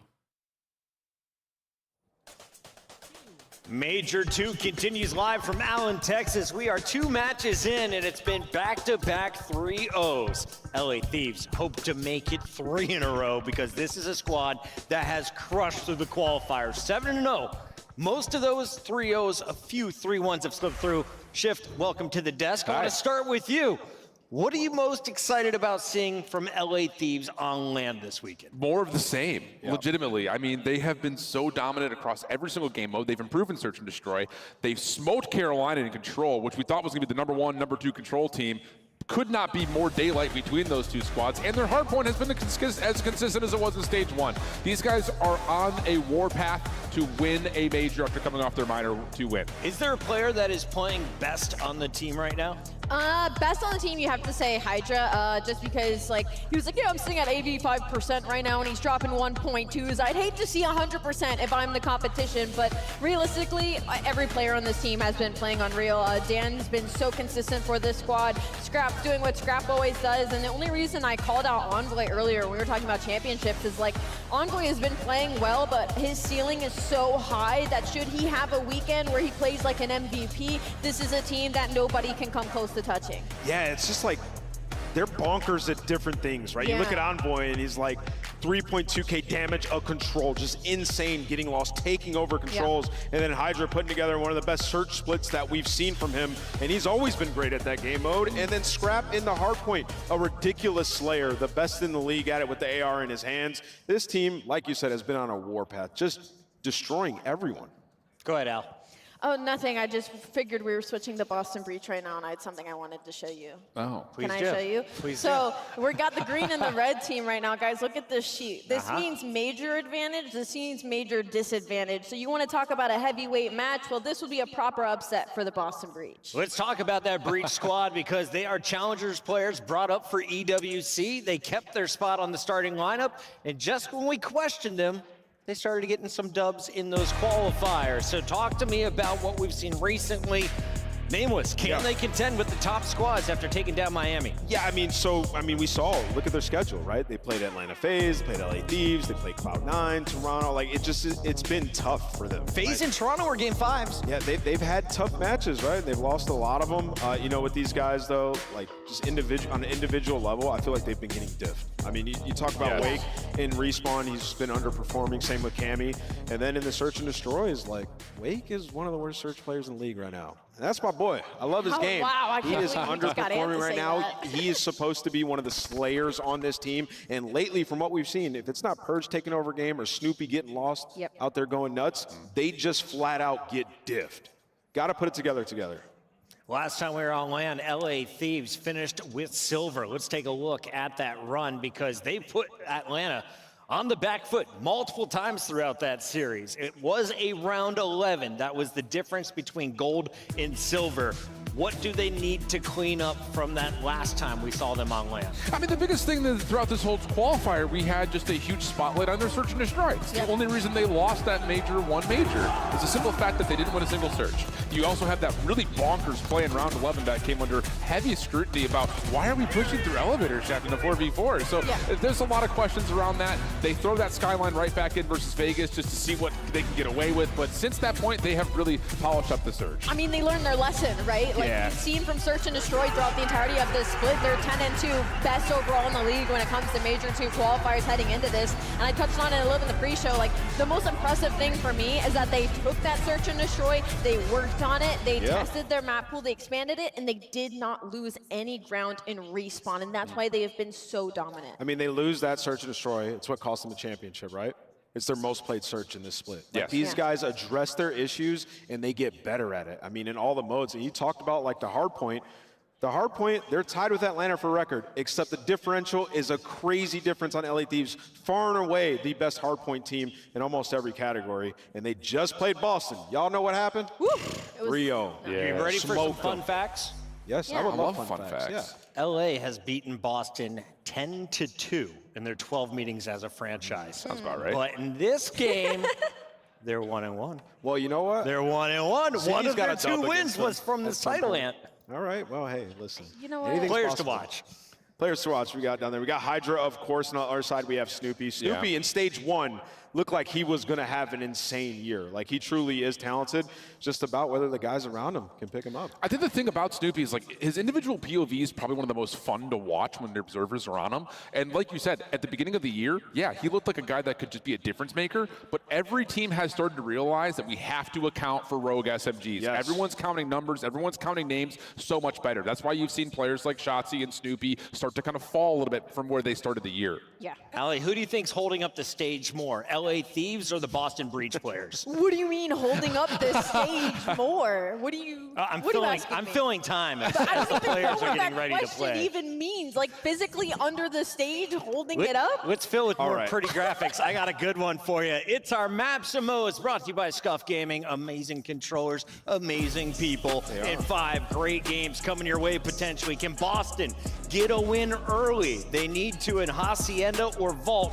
Where's their best opportunity? Yeah, I mean, it's not going to be the control. No. We know how good LA Thieves are there. I mean, even early on, the Haciendas, that is a map that LA Thieves have continuously went back to, right? Yeah. So the heavy edge is on the side of LA Thieves.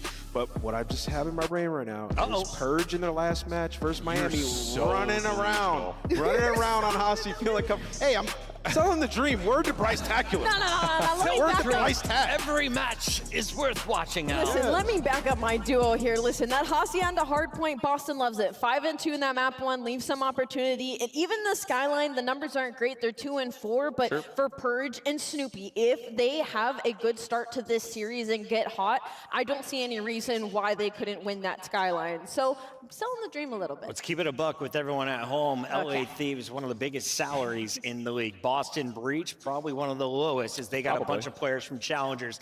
Let's take a look, though, at our predictions. And how far ahead is Allie? Still 2 and 10. Nameless 10. Damn. Gonna come back soon. Listen. What is going on? Optic are gonna get me out of this. We're walkout ready. We got to They're make gonna this get quick. you Go out of ahead, Ant. this? Didn't they get you in? Who am I picking? Yeah. Thieves. LA Thieves, Allie. LA Thieves. That's Shift. not even a question. 3-0 DoorDash That's- Thieves. Yeah, it's gonna be a trio. I'm just waiting for Scrap's reaction at the end. Please get him for the interview. Match is ready. Guy Blaze, let's party. We'll see if we can do that for you, Puckett. But Texas, let's get ready for this series, all right? It's a David and Goliath matchup. You guys ready to get this one going? Get ready, because coming to the stage first, into the breach we go.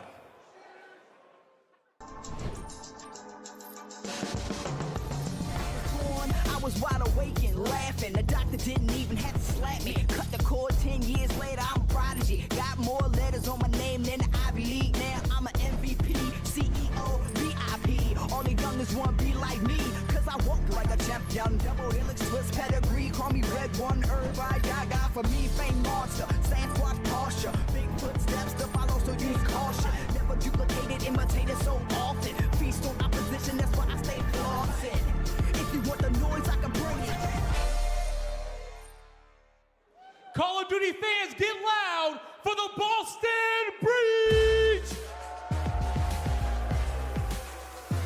Coming down the tunnel, we got Purge, Cammy, Awakening, and Snoopy. Boston Breach looking to come out here and do something something that no one predicted them to do. Cast a stone and take down their opponents. One more time, Texas, make some noise for the Boston Breach. Everybody is just looking past them in the bracket. Can they cause one of the biggest upsets that we have seen this year? It's going to be a tough challenge. LA Thieves is about as bad as a draw as you can get round one, but those players look confident in themselves. Let's bring out their opponents and get this started, guy. They're going to have to dodge a lot of shots if they want to take down these Thieves. Get ready, Texas, because here comes the boys from LA.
Spawns, make sure we're counting names, listen to each other. Listen.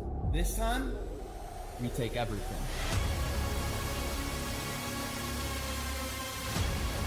Right on time, make some noise for the LA Thieves!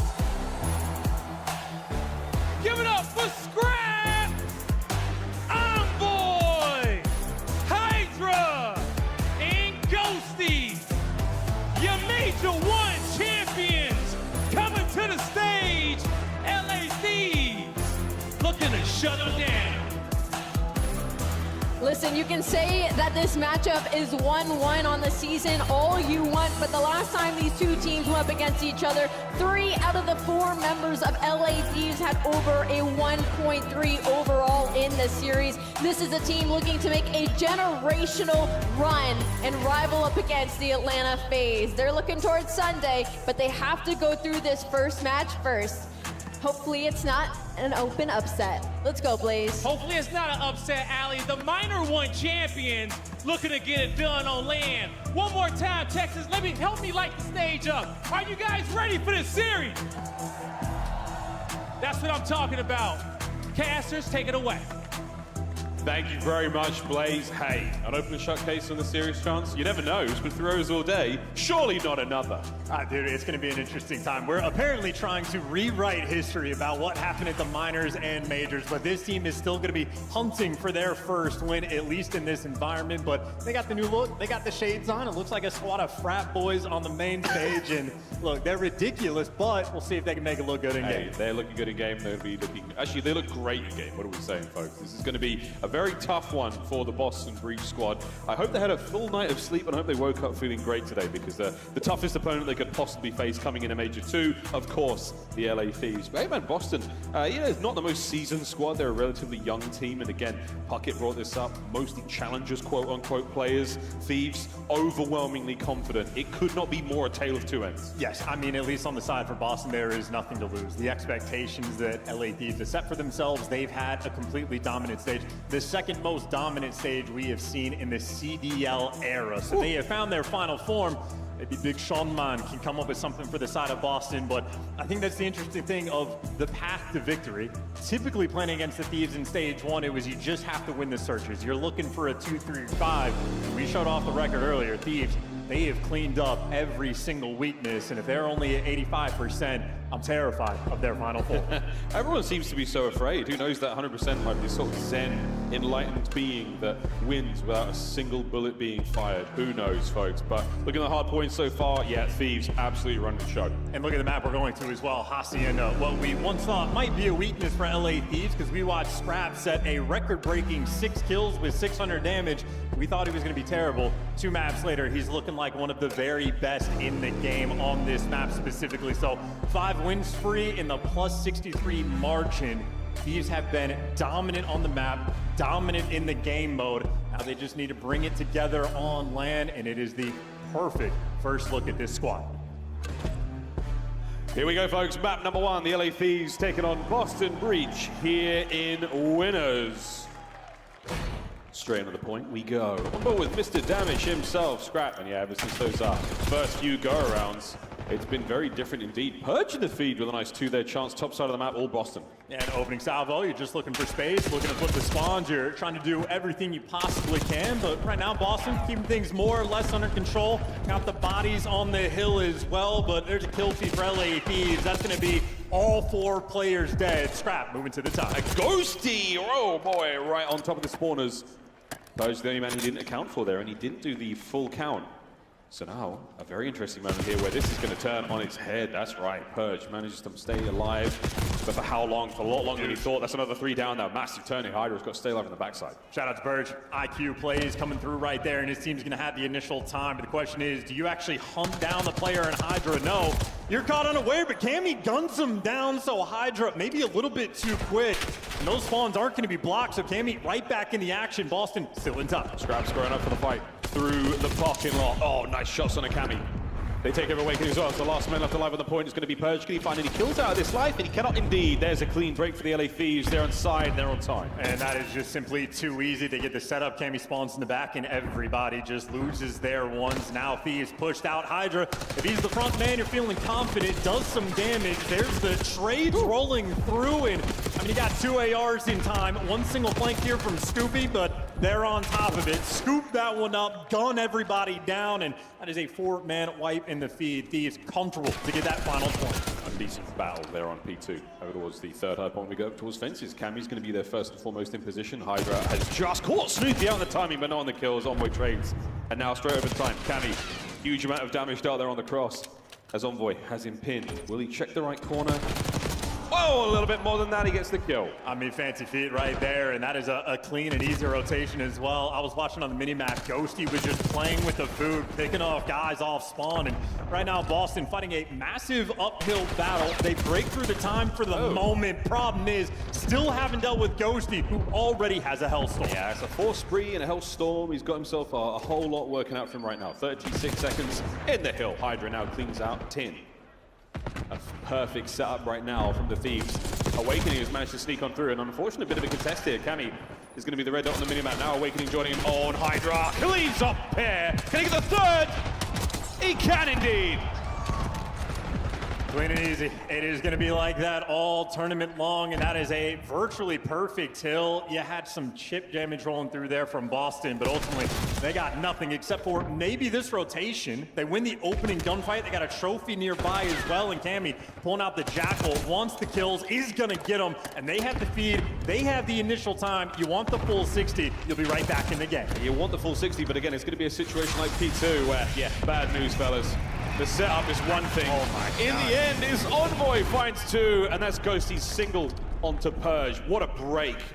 And it wasn't necessarily the Hellstorm that got the job done. A massive amount of turn there from the LA Thieves. It's wind in their sails now, folks. That's a fatality moment, I feel like there. I mean, you just had, in a 3v4 situation, Thieves winning all the gunfights. So, break's already in. Purge, though, fancy feet in another 2-piece he's able to collect. But right now, if you're looking at the score column, Awakening Snoopy struggling to get anything going. They got the hill time. Hydra now back at it. Ghosty, 2nd man in, not able to get any kills. That's a nice 3 in the feed for the Boston boys, and the final 10 seconds going to go their way. First set in the books, folks. LA Thieves walking away with a solid chunk of time.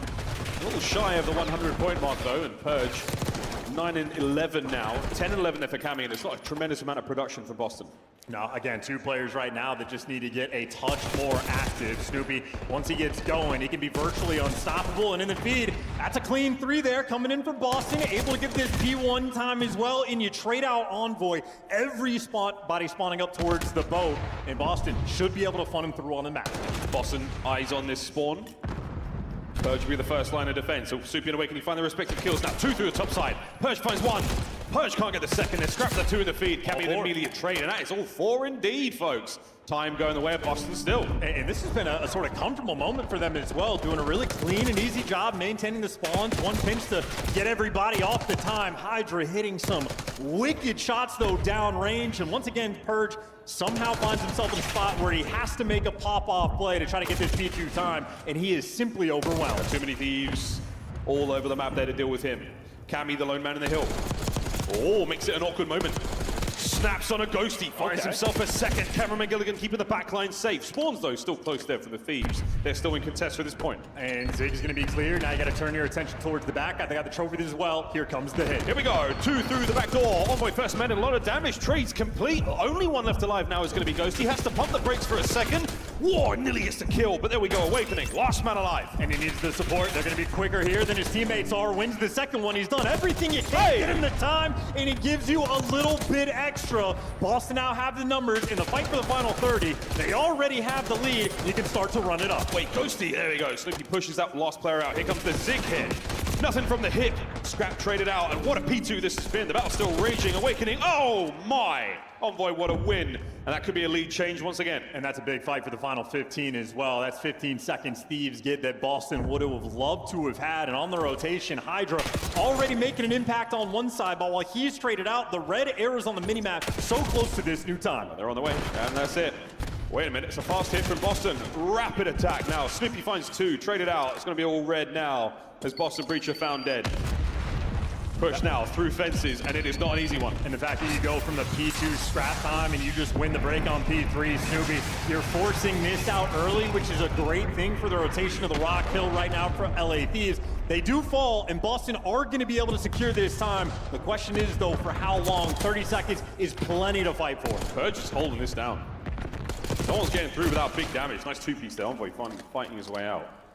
Back over the time. 20 seconds to go here for Boston Breach. What a hard point this has been. Lead is firmly in their hands. Snoopy's got the possibility to go wild here. Can he get any over the top? He crosses over a player, chasing red dots. Last man down, cleaned up, 10 seconds to go. Rotation to new, all LA. And there's what the Hellstorm got you. It got you a lead going into P4, but you're not going to have it for the rotation, but you are winning some of the entry gunfights. Right now, number 3, Envoy, has to do this himself. He's got to do it alone. Hydra's going to back him up in a second. Trophy just saves the day. The second there, Awakening tagged up, taken care of. 3 down, that's the 4th. That's the LA Thieves in control. And Envoy wins the gunfight, stays alive, and buys his teammates enough time to get in the mix, and they are now dominant on top of this hill, working on the deficit. They might be able to take the lead, and Boston squaring up towards the middle of the map to win the entry gunfight on Hydra. Now you're looking for the break. Man advantage for now. Corner to corner.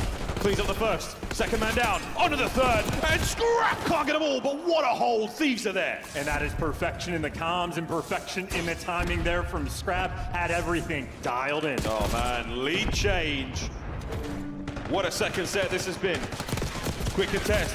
Whoa, an awkward gunfight. Cammy walks away with it after a team kill. And now the final run here. This is looking fantastic for both teams now. As the second set comes to a close, let's go for a listen in with the LA Thieves. In secret, 1 bullet. In secret, 1 bullet still. Yeah, take your time. I don't see secret. There's I'm plenty camping their little secret. I'm in the little secret. Might get yo, window on me. Window. He hit it. Hit window. In window still. 1 bullet, window. It's Snoop. One there, open. Open at a time. Snoop in window. It's on time. Low secret Snoop, we close. Nice. Snoop close weak. I play for the time. Our side are close. Our side Forward. time Nice. He's R open right now. Off the side open. Okay, Snoopy's there top close. Yeah, open. Just wait.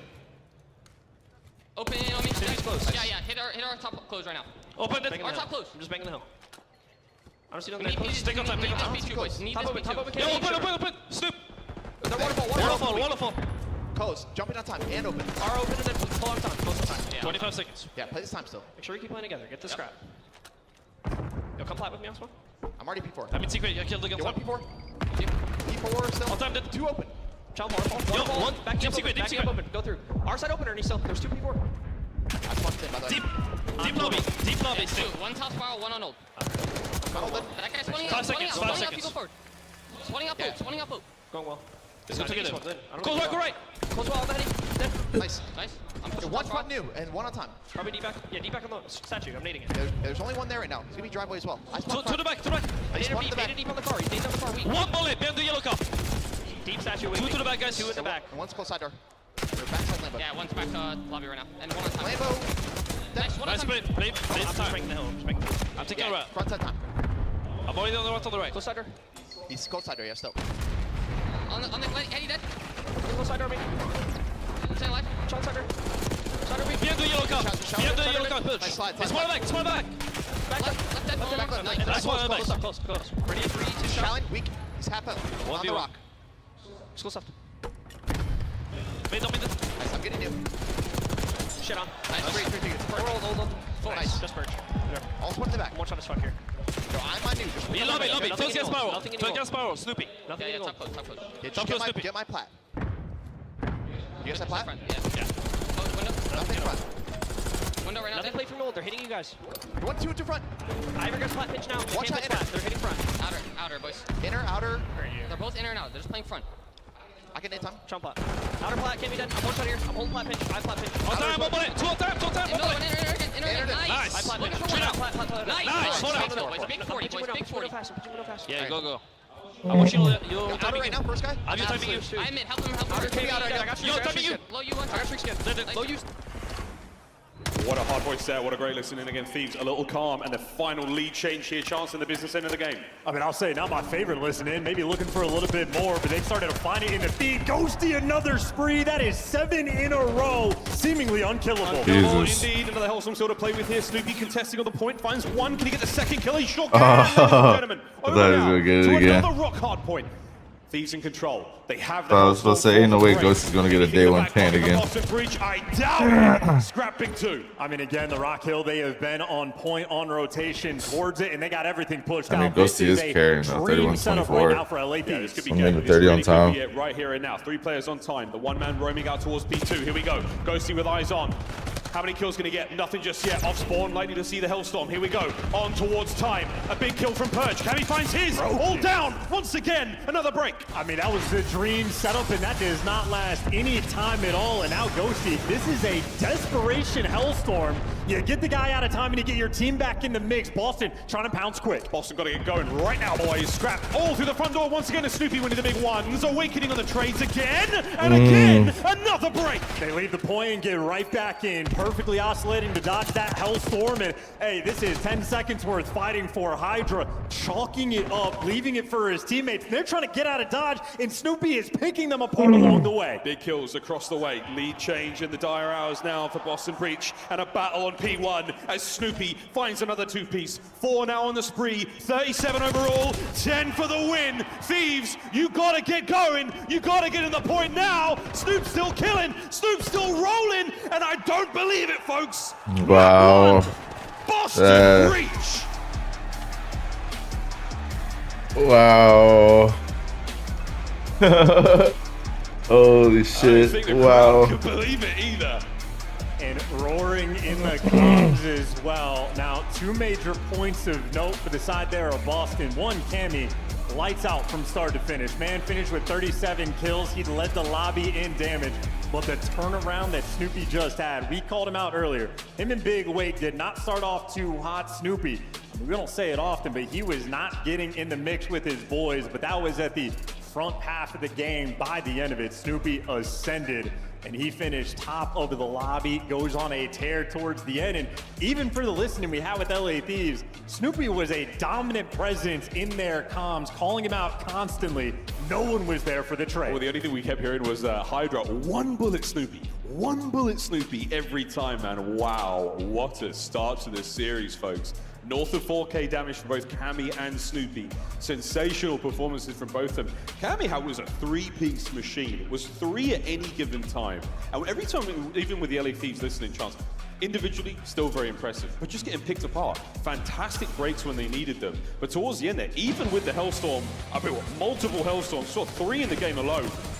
Thieves just couldn't get it done. The fact that they were able to consistently dodge him as well on the Rock Hill and like be able to get back in the mix, like this is a devastating moment. That's a 4-man wipe in the feed, and they ended up actually getting back into the Rock Hill on the very next break. So there was a ton of different moments for Boston where it's a one and done. You mess up the break, you're getting cooked, you're throwing away a full 60, and things are going to be painful. But they executed every single time, and I mean, great moments. It's not just Snoopy that was able to turn things around. That was Awakening on a P2 that did his job and then some. Maybe picked up 2 extra kills. A lot of teammates get in the mix, and I mean, I don't know how much like crazy sort of pop-off stuff there was outside of a few moments, but Boston, that is a clean game through and through. I mean, Burge had those moments on P2, popping the 2 pieces as well to sort of keep things afloat. So ultimately, the entire team, making plays. Making plays indeed, and you needed them to pull a hard point away from one of the best hard point teams we have in the league right now in the form of the LA Thieves, if not the best outright. And Snoopy, moments like this, man, he came to play today. A full night of sleep and a hearty breakfast got he and Cammy a tremendous amount of kills and damage. But that's how you close out the first map. Great stuff, Boston. You have started this series with a sensational upset.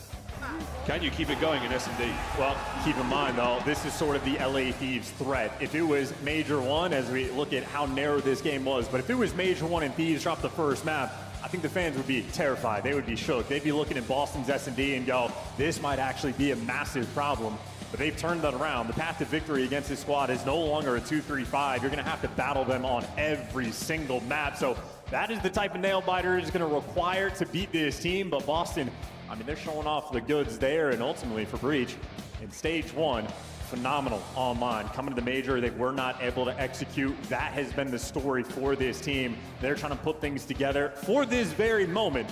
An early advantage and staying on Hacienda as well. Boston Breach fans going to be happy. Happy indeed. I mean, I'm as a happy caster. There's chances of this being a 3-0 now a little bit slimmer. Chance, how are we feeling about the S&D though? Again, you set it up. It's 2-3-5. It's been the name of the game for the LA Thieves. Search and Destroy, major talking point for them in Major 2. It has been one of the biggest turnarounds for them in their gameplay. Is that still the case today? Well, I think it's going to be a very interesting one, because if I'm thinking back to the Carolina versus Vancouver Surge match, it was a red card that came through, which has been the bread and butter for Carolina. And Neptune in the interview was just like, this is all we did. We game planned for it. We knew what map was going to get through. We figured out their tendencies. Now we're good to go. So while LA Thieves have the better record in the game mode, they've also been showing their hand the entire stage. Hydra, especially, the man that has been making the adjustments in the game mode. I don't know if it's the fun game plan of shut Hydra down, win the map, but Boston are going to be cooking something up. And on a Hacienda, we already know how creative they like to get. Boston, the moment they get that man advantage, they will be grouping up together on the map, and they have been constantly making plays. They have no fear in their hearts. This has been their game mode. They have been incredible, but obviously you have an LA Thieves that have been in form. They have dominant wins. They have had the hot hand in this game mode. And of course, the fact that they took Boston down in a 6-2 the last time they played, they have an advantage in this series as well. No red card, thankfully for now. We go, folks. Map 2. Another electrifying winners bracket matchup here at Major 2. Big wake with the bomb. Nearly with the first blood. Snoopy's playing way aggressive. Gets it. The trades are complete though, and Awakening does drop that bomb. So now, Cammy on the hunt. Big advantage now to the Boston boys. Only one man left. Gone. Cammy strikes again, and that is the hyperactive play we are talking about for Boston Breach. They do not play with fear. That was a 4-man middle of the map hit. Send the 2 SMGs down low, send the ARs up high, and I think LA Thieves effectively just got ran over in round 1. Players getting hunted, shot in the back, a scattered moment and a scattered push. I mean, that's as good as it gets for the round 1 strat. Carried up 202 damage in round 1. Kill and an assist. We'll see if he can keep this roll going. Attacking around now for the Thieves. We'll see what they've got. It's a nice fan across the map. Ghosty making his way out here towards well. We've got players way pushed up towards the B-bomb site, but again, Envoy waiting for the intel from the lads before he diverts their attention. And this is not a confident strat coming out of LA Thieves. If you're spreading the map and play for picks, well, the counter to that is to play for picks as well. So they're just waiting for Boston to make a mistake, but Boston, meantime, taking space, might be able to overwhelm Ghosty by well. There's the first blood rolling through, and Ghosty, we saw the stuns and 2 players on his screen, simply overwhelmed. Man advantage, Boston. It's steamrolled. I mean, not an advantage that is too great to overcome, and there we go. 3v3, pressure now towards the A side of the map. Hydra doesn't check it. Snoopy walks away with the kill. He walks away with his life as well. He gets out of dodge. You maintain the man advantage. There we go. Makes it a 2. Damn. Last man Envoy. It's a 1v2 now. Breach still with the advantage. Does have bomb in hand, so a small window of optimism, but he right now is putting himself in a pinch, and that does not last. Boston Breach again. Handle him. Bro, what's going on with these? This is a little too easy for him. I mean, that 2-piece certainly helps.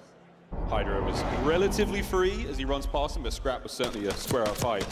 And kudos to the boys. I mean, they called the hit. Envoy hit a double back to make sure he had the option to go to B as well, and Boston did not take the bait. They called it, and they went back towards A, the perfect pinch on the bomb site. And they also sniffed out the opening break. If they spread the map, nothing active is happening. What lane do we want to hit? And they had 3 players going over towards well to simply overwhelm Ghosty. And you just cut the head off the snake to get things started. And now 3 players grouped up together. Look at LA Thieves stacked in the middle of the map, ready for that on the defensive end. But for the moment, nobody's home. Yeah, nobody home. You're going to have eyes on the players through top dark as well. So this should be a square up fight, and it's not barely a fight. It's Cammy. Takes care of Envoy. And they're gone. I mean, just like that. 2 players on defense for LA Thieves now out of the picture. And now how do you read this pressure on the map? LA Thieves, no information. Nobody's tweaking for the moment. But how close you could be, Hydra, if he gets a little too active, he'd fall into the trap. Oh, Boston were playing for the double cross. They were hoping that they sent it through well. No one here just yet. And the timing's so perfect. They're wrapping over to the B site. It is empty as soon as Boston move in. Again, a pensive approach here from Boston, but Snoopy, there we go. Get that bomb down ASAP. He's going to net himself the RCXD. Ghosty gone. Man advantage still Boston Bridge, and they plant the bomb. Perfect setup, though. Awakening for well, 1 guy over for dark, and he got the intel on him. If Hydra goes on the outside as well, Awakening, oh my god, a big win there from Snoopy. Hydra does win the fight against Awakening. Snap pressure on towards the bomb site, spotted out. Snoopy's on the run, the gunfight, oh, what a win from Hydra. Now a 1v1, 20 seconds on the clock, and Cammy with the high ground. There's just no time. You gotta find the kill. Hydra's on the prowl, on the hunt. Oh, an uncharacteristic mistake from the Phenom. Ice cold from Cammy. It would have been the bailout. I don't know how. I thought Awakening would have called Hydra. What is happening right now? Even with that little bit of opportunity. Jesus. Dropped the ball. And that could have been a moment for LA Thieves to get back in the mix. Instead, Boston maintain all of the momentum. And maybe nerves setting in. Again, that listening was not emphatic from LA Thieves. They were lacking some energy. They got to find a way to kick it up, and they got to find it quick. Yeah, the old air melee, you know, he was far away from that. That's not a great sign. Plenty of time to turn that around still, but 3-0 Boston Breach has been a delightful search and destroy here on Hacienda. Cammy, right off the hard point, right at this map, looking good. Outstanding, Hydra. Remember me from the last round? First blood. That's an easy first blood, too. No sweat on that one, and they're just committing in a 3v4. They're praying for the post plant. Oh yeah, we got all over the top of the map. Envoy, tagged up. There's too many players to deal with now. He does get the intel on a couple. Ghosty from down low. They should sniff this position out, and they do! It is perfect. I mean, the bomb is halfway done. Scrap's got to try to make a check on this one, but there's nobody home. And I tell you what, folks, you may not see a more perfect moment from Breach in this S&D. And those are shades of the stage 1 S&D right there coming through from LA Thieves, where they try to pokeball Hydra, send him out for a prayer of a first blood. And I mean, he just runs full sprint into death. And then after that, you try to make a confident play. No, you plant the bomb and you hope things just work out. I mean, you are falling into old habits in a moment where you can no longer afford to. I mean, you drop the ball on the first hard point, despite the fact that Ghosty had 2 Hellstorms. Now Boston bringing the fight to you. 3 out of 4 on the first blood front. The only man that's gotten a first blood for LA Thieves is Ghosty, and that is the only kill he has had all match. 4-0 thus far. Boston again playing with tremendous confidence. Cammy on the outer coverage. Now they've won these gunfights in the past. Previous rounds has gone their way. Purge in a classic corner. Oh dear. Oh! There ain't no way that should never have happened. Snoopy now can't win the trade battle. Man advantage. Well and truly in the hands of the Thieves. Can Awakening do the impossible? Definitely gonna get Thieves on the board now. News for Envoy. At least his teammates didn't have to see that. And they get around on the board. Okay, so a fun moment there for the first blood, but gentlemen, LA Thieves, finish of gunfights. Can we lock in? That is 1 in 9, or 2 in 9, excuse me, for the 2 SMG players, although Hydra, a pop-off round, able to add a couple extras to the board, so maybe he's able to turn things around just a touch, but that is certainly a bad sign, potentially, of things to come, because Envoy knew he was here the entire time. Oh, no. Purge is built different. Not ideal. Envoy, though, a player who's faced his fair share of adversity. He's been in tougher spots than this. 1 round to the Thieves. Is it all they needed to get things going? The answer is maybe not. Hydra, lovely shots, tries to complete those. Snoopy once again comes out on top. Envoy managed to make something happen here, but a 1v2, and they have eyes on. Here comes the battle.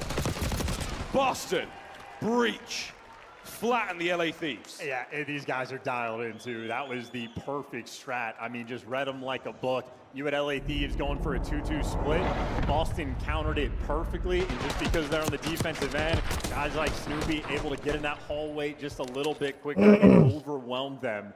I mean, that is a perfect counter strat, and this is S&D. This is not how it was going for Thieves on the online qualifiers. They are getting read and taken to task. Boston, they have done their homework. A round away from going up 2-0 in the series, maybe having an initial shock upset in this tournament. That point. Boston on the 3-1 split once again. 3 towards A, the Soul Man, Purge over towards B.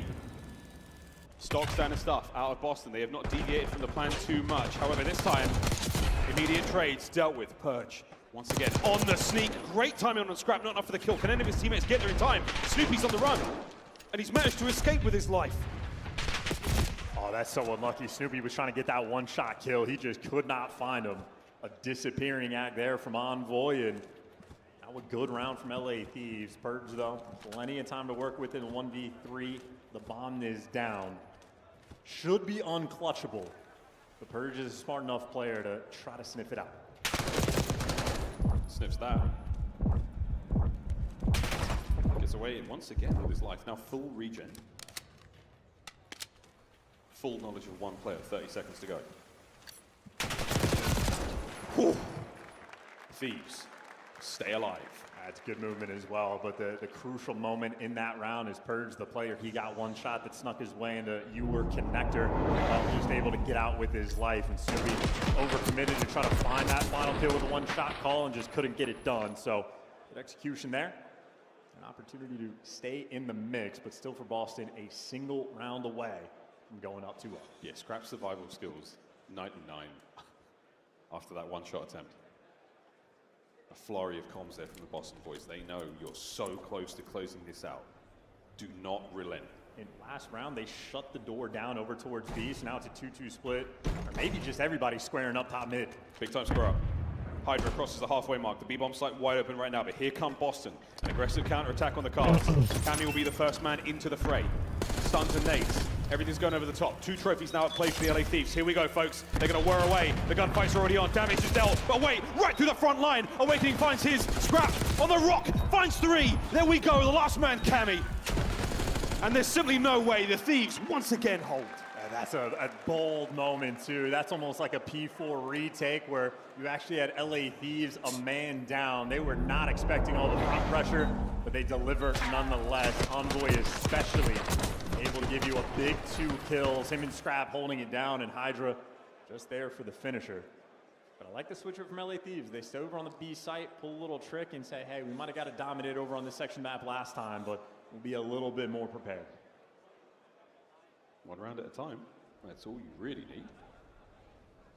5-3 Boston Breach. When will you start to lose that courage?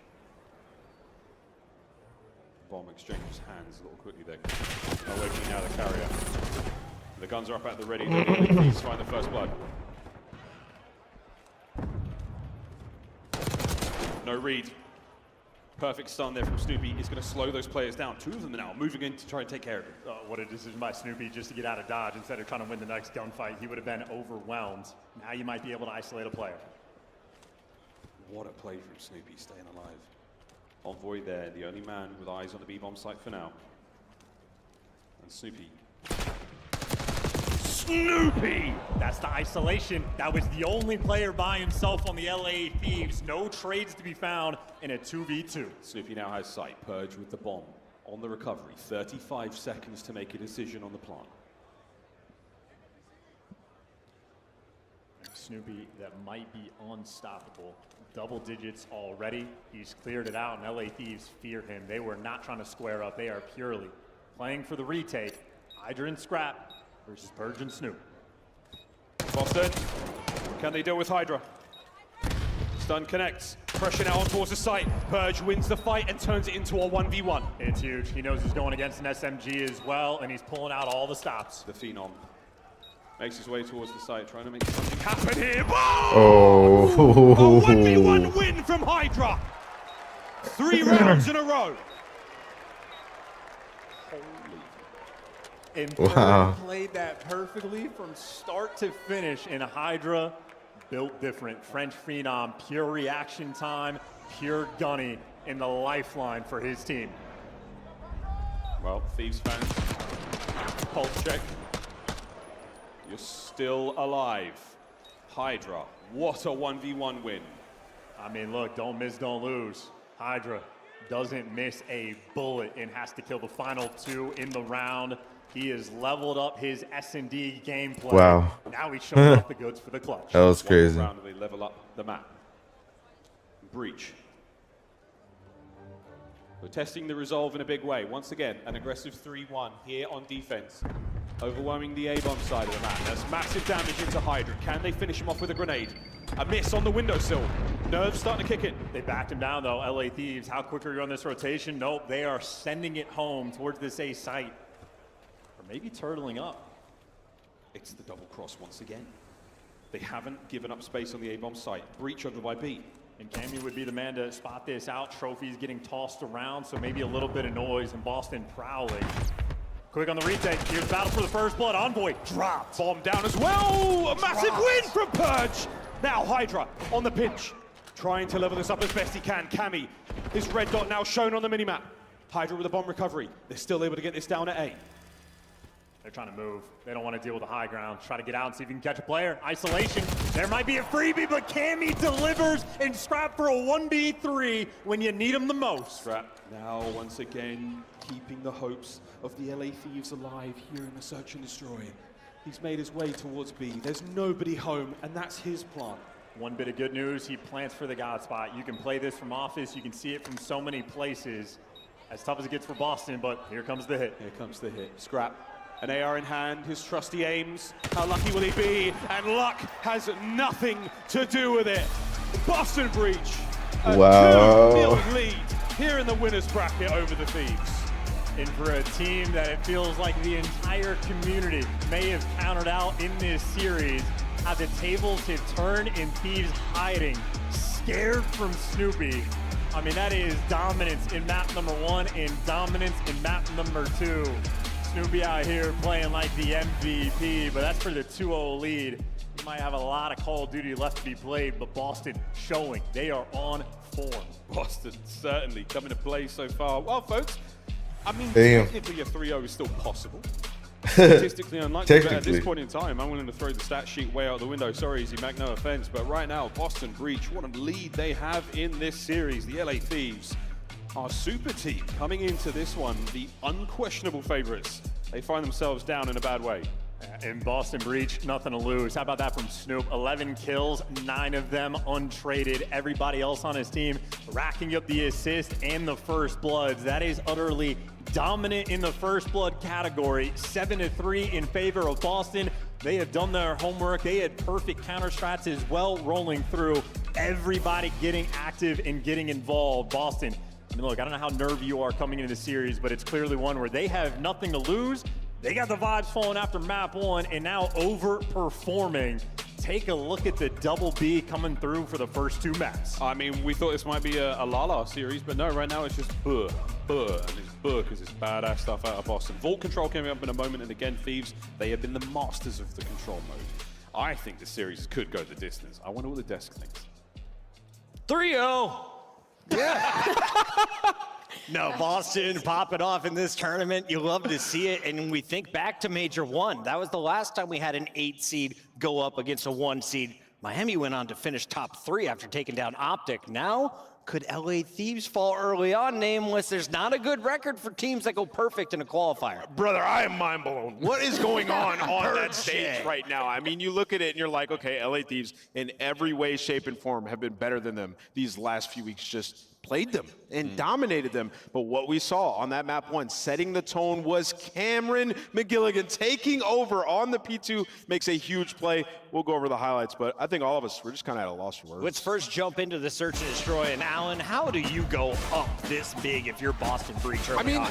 I've always kind of looked at this Boston team as as long as one of the ARs can just shoot back and create space, Snoopy's going to get lost and just destroy your setups. And that's exactly what has happened, not even just in the search, but also in the hard point. Snoopy's just gotten free, he's gotten around the back line, and LA haven't been able to keep track of him.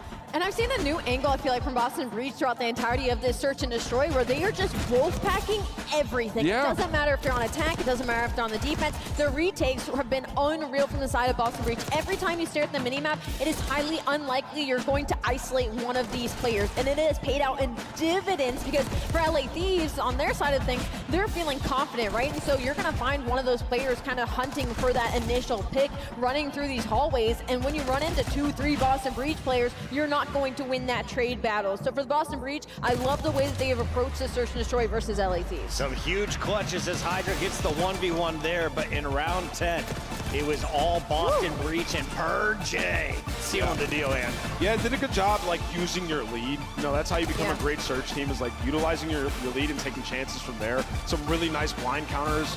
We were sitting there watching it, was like, man, Boston just looked clean right now. You saw the first blood 7-3. When Boston get a first blood, especially on Hacienda, 93% of the time they convert it to a round win. So they get that blood, they're feeling comfortable. Boston up 2-0. How did they start the match? Well, they had some very strong slayers keeping up with the LA Thieves.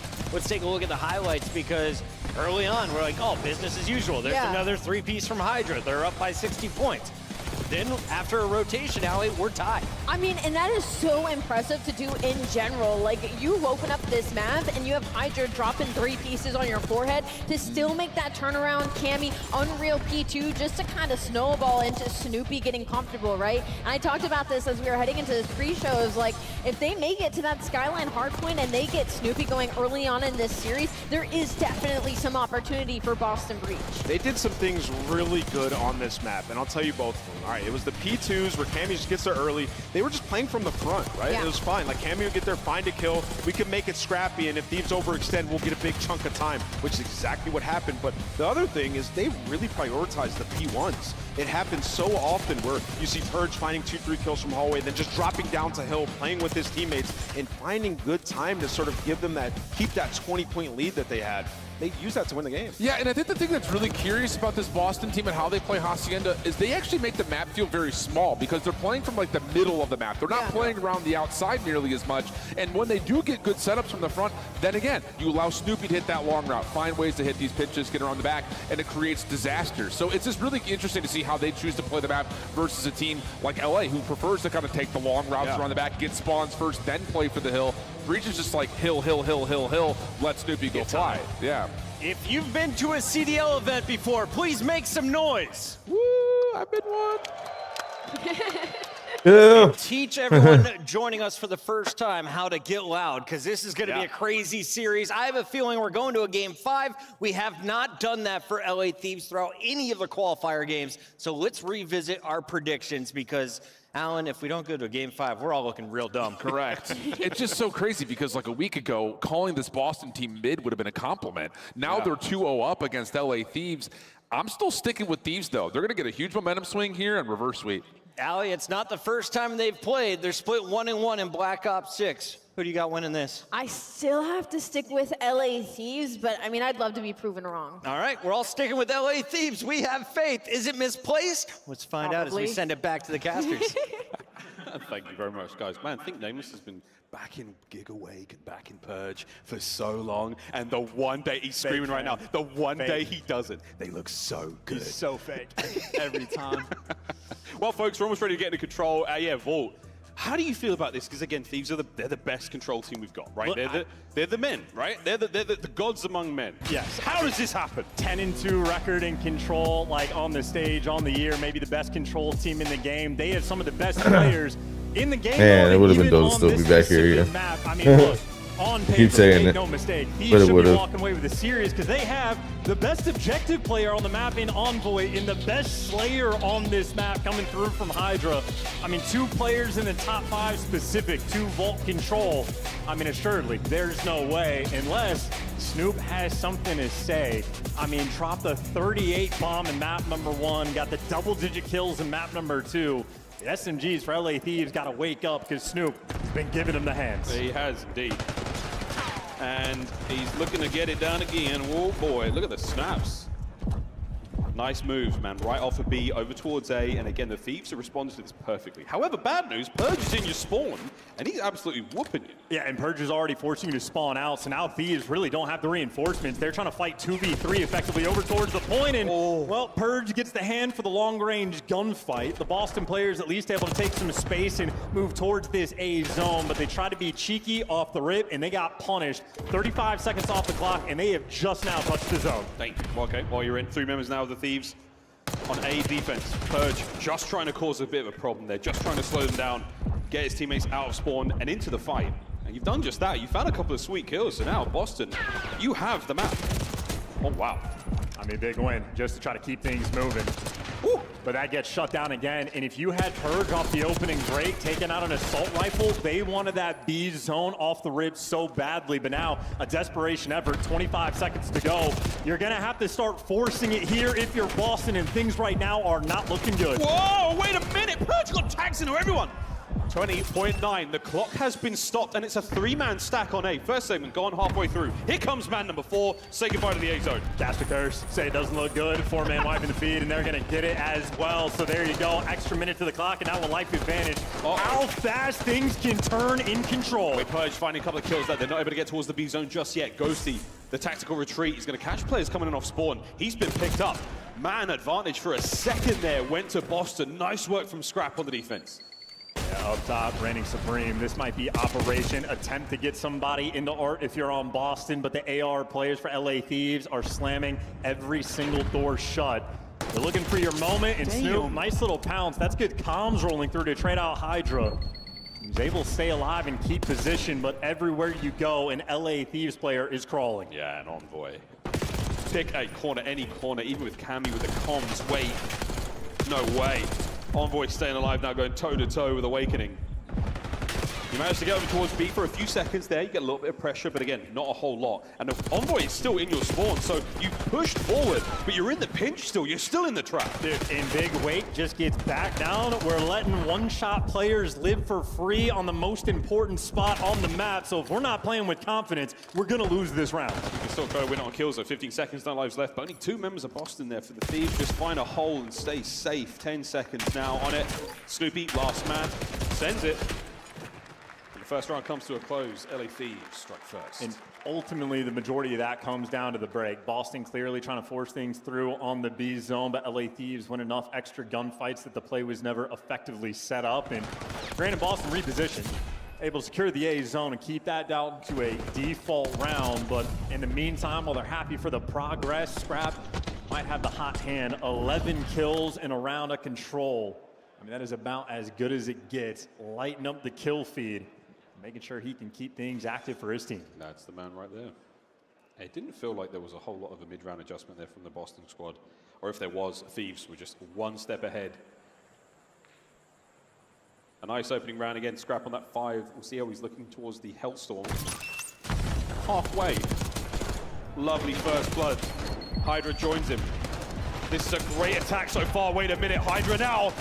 Oh, if not for Awakening there, it would have been nearly perfect. But you're still keeping the A zone captured. And Scrap now on a 7. Tremendous aggression forward. I mean, at least you trade him out, but yeah, that's a nice little punch of the opening break to make sure you get the progress going on the A zone. This is going to be a slow capture as well. Only 2 players on it who are constantly jumping off to look for the kills, but you're looking to feed. Trade throwing through back and forth. 2 ticks of progress for Ray and Boston. They're fighting for it. Oh, absolutely. Opening break. What a hit. You took a couple of teeth and the A zone with that opening punch, Thieves. Good stuff. That's going to be 2 minutes and 18 seconds there on the game clock. Plenty alive still.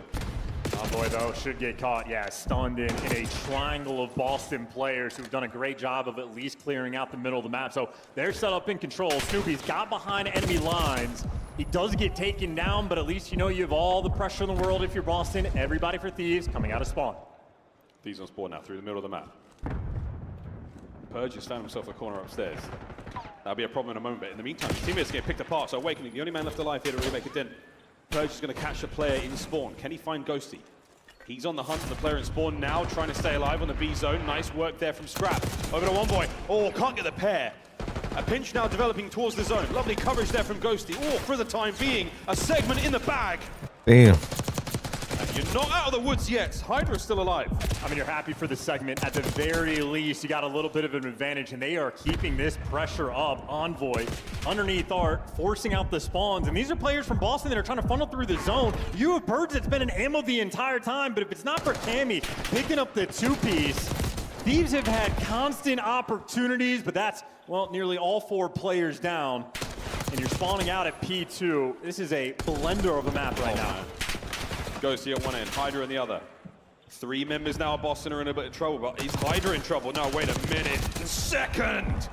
The Phenom, laid up over the top. Cammy's going to have to reposition. Second segment gone to B as well. Cammy somehow finds a kill there on the player on the zone. Scrap still keeping the capture going. Purge down and out. That should be the round. I mean, they just perfectly played that. The SMG is getting over towards Art, getting over towards Stashu, and even when you had a near 4-man wipe in the feed for Boston, they're spawning out at P2 and saying, we can just ignore the guy ammo. Who cares about him? Go flip their spawn, look for the spawners, and effectively a dominant round.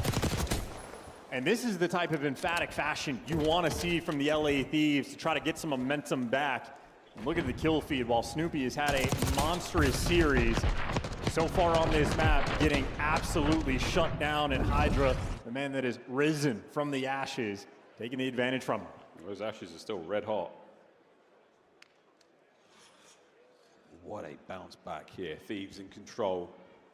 In control. It makes sense. Another round, here we go.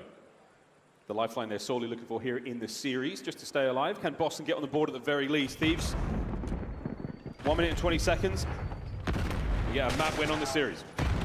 Well, able to get the first blood in the round. Back down immediately from up top. Purge and Snoop trying to work together. Scrap, though, I mean, just making sure everybody keeps their distance.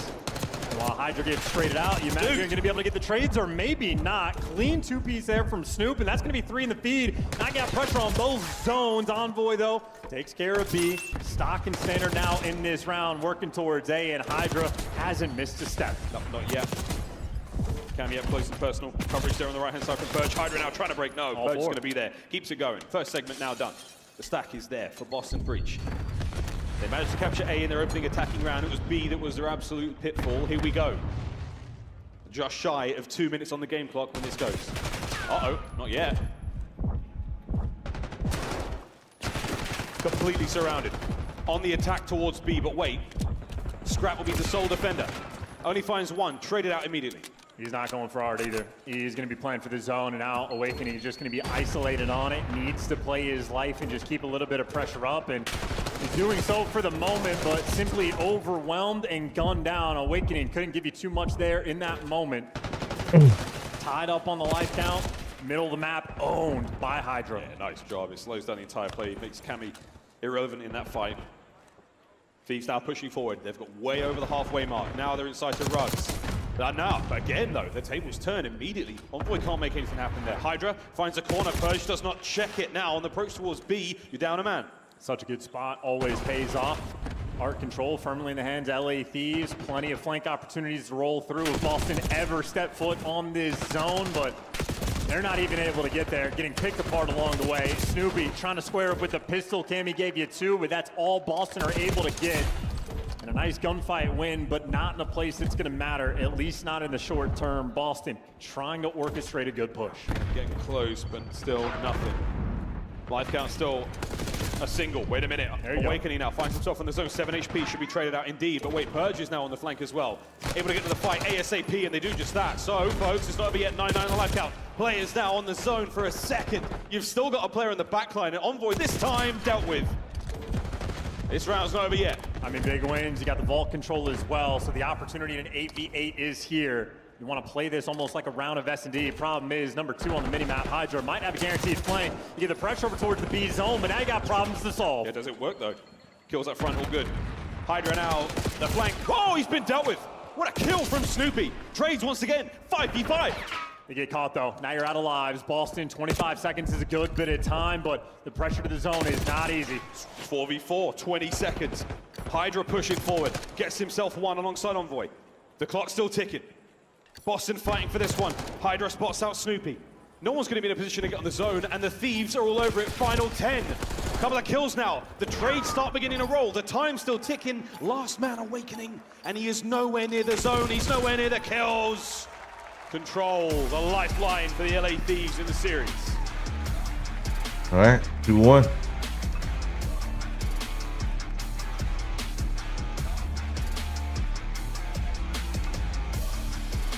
And I can lip read a little bit. I don't think we're that happy with the victory there for the Thieves. They feel like the series should be over now.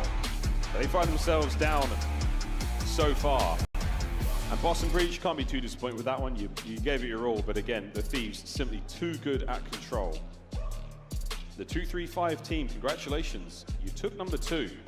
And now another hard point. Can you steal it? Or will we get a game 5? Ultimately, I think we just saw confirms that we're going to be in a war. Not about the first couple battles. We're going to have a distant series on our hands, and the gun is right there getting hot for the side of LA Thieves. I mean, Hydra and Scrap making sure they throw on a takeover performance. And as is tradition, the objective kills, guys like Envoy going to be living for it, and Ghost of the human UAV, dishing up every assist in the world for his teammates. So a well-orchestrated effort, and Boston simply had nothing to offer. Snoopy, for the first time in this series, did get shut down. Did get shut down indeed. 15-23 for young Snoopy. But a clean 3-0, as you would expect. Hey, what's up? The Boston Breach fan in the flesh out here in Texas. I'm sure there are plenty of you. But for now, we're going to look at the highlights of your team getting absolutely rolled by the Thieves. Yeah, and just a couple moments that what could have been if they win an extra gunfight or root guys like Scrap out of ammo. Again, watching Awakening just be fearful, running away from the gunfights, not trading these players out, and really not able to capitalize on any situation they had. And then even the offensive win from LA Thieves was just spawn kill dominance, where they're able to run the life count out.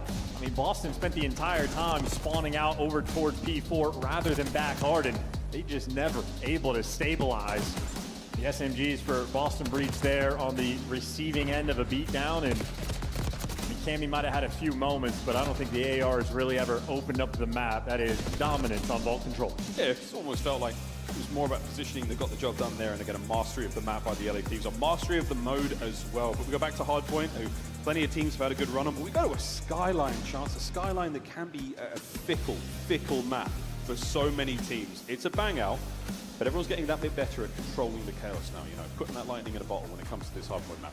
And it's also a map that Boston had plenty of reps on as well. So certainly the hardpoint advantage are leaning towards LA Thieves. But I mean, the Hacienda is one they definitely were wanting to win. And now Boston go, hey, we get one of our best hardpoint maps in this series where we have an advantage. They get to play with no fear in their hearts. They have nothing to lose as far as a winners round 1 matchups go, and a map that they are comfortable on. And I just know for Snoopy, he's saying, hey, get me away from Vault. I like this map so much more. The more gunfights he's able to take, the better. Yeah, a lot of gunfights, folks. A lot of gunfights here on Skyline. You know, you've played Ranked. If you haven't played Ranked, try to veto Skyline at times. I mean, for the older players, your hands will go after a couple of rotations, you know. But still, a lead coming into this one for Boston Breach is unheard of. I mean, you heard Shift talking about on the desk. Not the best run up towards the major for Boston, but right now, Lanimals, absolute Lanimals. Cammy's looking fantastic. Snoopy's individual prowess is disgusting, and Purge as well, man. Purge is from start to finish in the first hard point. He was the difference maker. Way ahead of rotations, massive individual fights. Doing everything right as far as I'm concerned. Yeah, you can just see the brain operating for Purge when he's able to play on the map. That's why the S&D especially is a standout mode for the side of Boston. Maybe not a ton of moments on Skyline to show off the brain, but it is execution on the routes, trying to lock down the P2s and P4s especially. If you manage to convert it to a Money Hill type of time, you will be happy to walk away with that type of victory. but certainly it is a map where the slang needs to be ever present. Front half of the series, it was nothing but Snoop and Cammy lighting up the kill feed. Scrap and Hydra, most recently, able to turn things around. Who's gonna step up here on the map number 4? Get the tone set for the rest of the tournament. Crunch time for the LA Thieves. Lose this, you go down the lower bracket. Boston lose this, and we see it game 5. Pressure now for both our squads. The advantage you have, Boston. Don't squander it now. You got the Thieves on the ropes. Oh, Snoopy's going for the cheeky spot off the break. Yeah, with the AR as well. The window spot will get you every single time. But even with the first blood rolling through, Envoy still made his way towards the objective inside of P1. And I mean, there is no one better that you want on time to be the collector. Envoy will give you everything while his teammates pick up all the kills. He finds a lot of intel, he finds damage, it's lovely stuff. Counter-attack now is on. Breach clear at the top side of the map as best they can, and still, oh, finally you get him off the point. Boston now finding their time for the first moments here of P1, but Hydra, what a dive in its time. Hey, ultimately, though, this has been really good P1 time for LA Thieves that they're not going to be able to run that score up any further. Boston able to stabilize and get a nice series of kills going their way, and they have the left side spawns. And I'm looking for LA Thieves. There are no routes being taken. Everybody's still spawning out. Scrap finally makes his way near towards P2, but Boston are going to have a pretty good setup. They just need somebody to collect the time. Ghosty Walk might have been the guy. He's gone now. Envoy, the next player up here for the Thieves. Rapid attack. As the LA Thieves are going to be able to get back into time ASAP. Close spawns now. All through piano side. Wait, Awakening gets his kill. The next 2 players have been called out and dealt with. No, Scrap's going to find a way to punch a hole. Here comes Awakening on the pinch. And it's a 2 nearly for Demon Joe, but the damage is there. And the slide onto Ghosty as well. Hard point, Boston. And Awakening 8-3 start of the first 2 hills. This is the giveaway that you're going to be looking for, and his timing on the pinch was perfect. And from LA Thieves, I mean, that was a P2 that they were making some hero ball-esque plays to try to make it through, but not stabilizing with the teamwork. Ghosty might open up the map, though, here for you, but it's not even going to get his team any time at all. Traded out towards the end, and now you're just looking for the kills to put Boston on the back foot, but they walk away the first 2 hills with a decent-sized lead. Yeah, decent-sized lead. Great trades out of Boston there. They seem to be winning all these fights. The teamwork is great. Fantastic cohesion on the approach. Cammy with a perfect pinch. The snap there from Hydra, enough to get a couple of shots in, and that creates a problem for Boston. They fall in the fight, and that allows the setup now for the Thieves. And you're really looking for a tide-turning moment here right now from LA Thieves. They don't have the right side spawns, but the kills, they're getting most of them. 1v1 battle for the final little bit. Ghosty gives it to you, but that is just to keep the 50-50. Right now, Thieves a little bit more desperate for the time, because Boston, again, right side spawn's going to be the impact. 4 down in the feed. You get the scrap, you get the rotation, and you get a nice little advantage here on Skyline. Yeah, real nice advantage. Hydra is going to be in the fight in a moment as he makes his way across the other side of the map. Meanwhile, his teammates are getting bodied in the hard point. No one's having a great time right now for the Thieves. Except for Ghosty, 15-9, you'll definitely take that. 14-8 for Awakening, though. He's certainly come to play here on Skyline. Set up for Nu in the best possible way. Can Awakening find any more of this life? Is Strider now trying to drive those players back, purged by steps. Gets 1, that certainly helps now to the point. Oh, an Awakening! That's his hard point now. That is the calmest dead I've ever seen in the player cam. Awakening comfortable 17-8 right now. And the players on LA Thieves in the meantime, Ghosty's giving you everything he can. Everybody else is getting throttled, and Ghosty found a new place to fall off the map. The Spirit of Clayster lives on. Absolutely, man. Awakening 6 spree. He's very close to the Hellstorm. Here comes the hit. No hope whatsoever. 20 seconds down. That's a nice 3 down in the feed. Snoopy last man up, essentially a 4. LA Thieves get the break, and they dodge the Hellstorm. I mean, gentlemen, falling off the map at this point, I mean, this is just not a good look. Somehow they're able to get the break. The Snoopy wins the 1 gunfight, clears everything out, and that's a gunfight that's effectively a 20-point swing. 10 seconds Boston get, the Thieves do not. So after the first set of rotations, going to be a 50-point lead for Boston, bringing the heat in hard point.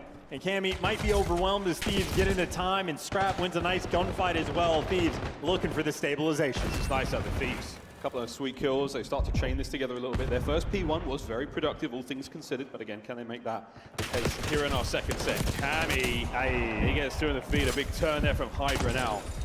Snoopy gets a two-piece of his own, and now Boston are back in time. And you trade him out as well. That's two players from the Thieves that were trying to make a play. Awakening might have lost the gunfight and got turned on, but he at least reads the spawn, so you keep the left side pressure.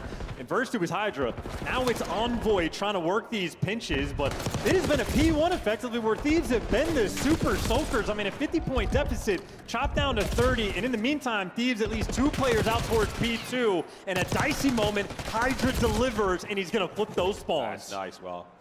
Snoopy had eyes on, he wasn't able to capitalize on that. So Thieves, this is your moment. Can you strike? The iron is getting ever hotter. Scrap with 2. Purge with a trade towards point. Catches Hydra unaware, manages to win the fight. I mean, where are the comms? No. Where are the comms rolling through? Thank God Scrap wins that one for LA Thieves. Purge nearly pierced that setup, but the 50-point lead has been closed. And already Thieves right back inside. Boston take the foot off the gas, and funnily enough, it was at P1 where the game turned around. Snoopy's managed to get in the back line now, trying to cause some problems. Cammy waiting for the reinforcements. He can't do this alone. Cammy through the front, and he finds 1, so the trade's complete. Now to Purge in the middle of the map. What a kill on a Hydra that was. His face bounced off the jacuzzi, right into the kill feed. Here comes the lead change. The Thieves are in this still. Just getting back down. I mean, one single gunfight, maybe for the time that Cammy's gonna look for it, but Scrap reads it, and this has just been a wonderful turnaround moment from LA Thieves. I mean, Boston Breach simply fell quiet. Snoopy's gonna strike, but that's just the entry. You're not getting time off this just yet, but at least you get a setup around it. Looking to execute and get some momentum back in your favor, but now they're falling like dominoes.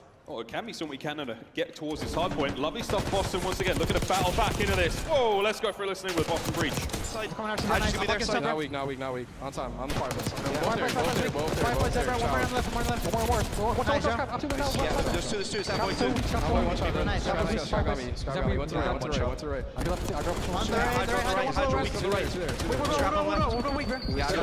I got dominated. Yo, last 2 their side. I'm going ghosty. Last guy. All time, boys. Nice time, boys. Yes. You can ram it off spawn. I have left side. Right side. Go. I'm boys. Give me a bonus. Yeah, bonus. Good shit, boys. I can get top mid. Both mid. They're both top 5. Yeah. One more. Dan up there, boys. He's up top. Dan top still. I'm on top right, bro. I spawn the back, boys. Okay, can we top left? Already on left. Dan in the back, bro. What the fuck on the back? One more on the back. I need. In the bed. Stay up, Eric. Back. Back strap. Dead, bro. Nice. Ghosty spawn out. He's deep. Spawn out kitchen. Back, bro. We're back. Back right in the corner. I don't see him in the corner. Avoid that. Yeah, bro. You play for it, bro. I don't see him left. There's 2 running in the meantime. One more. 2. Closet. Nice. Give me back right, boys. Nice. Take our time, boys. So time. Guarantee this. I suck him. I got top. Holy fuck. Guarantee a kill here, guys. Yeah. I'm done with you. Nice. Top mid, Scrap. Really weak, Eric. Really weak their side. That, bro. You're hit, bro. By the way. Yeah, they're gonna spawn back in you, Joe. Spawn the back in you, Joe. Nice. Stay down, bro. Get time, Evan. Top mid again. One shot, Scrap. Top mid, boys. Absolute top mid, boys. Scraps, one shot, top mid. You can hit the right behind you. Yo, I flip top, boys. Yo, give me Jim. Top mid, Ghosty's top P2. Ghosty's top P2. Envoy. Yeah. Yo, listen. I'm gonna hit up fireplace, bro. Fireplace. One guy's piano, one time, one on the top right. Okay. I'm trying to hit for each other. I'll see him piano, bro. Go see that top. Nice. Thieves back to P1. A good listening there from Boston Breach. Pace in the comms. Trying to find the pace in the game as well. They go for the flank though. Hydra goes for the pinch around the map. So another P1 for LA Thieves that is ultimately fantastic for them to get back in the game. But in the long-term battle, Boston posted up on this rotation. Purge jumping over heads and maybe a painful moment. I mean, that is a near full 60 coming through on a P1. We have ourselves a game. Absolutely. Here we go, folks. One more hard point potentially to seal the deal. Purge in the middle of the map, finding him a couple of kills now over towards P2. Cammy behind the desk. Entry from Envoy, gets it. Looking towards the back line as well. Can he clear it out? No, he cannot. Still, numbers here. Hydra, ooh, finally gets the kill. But not without a lot of damage.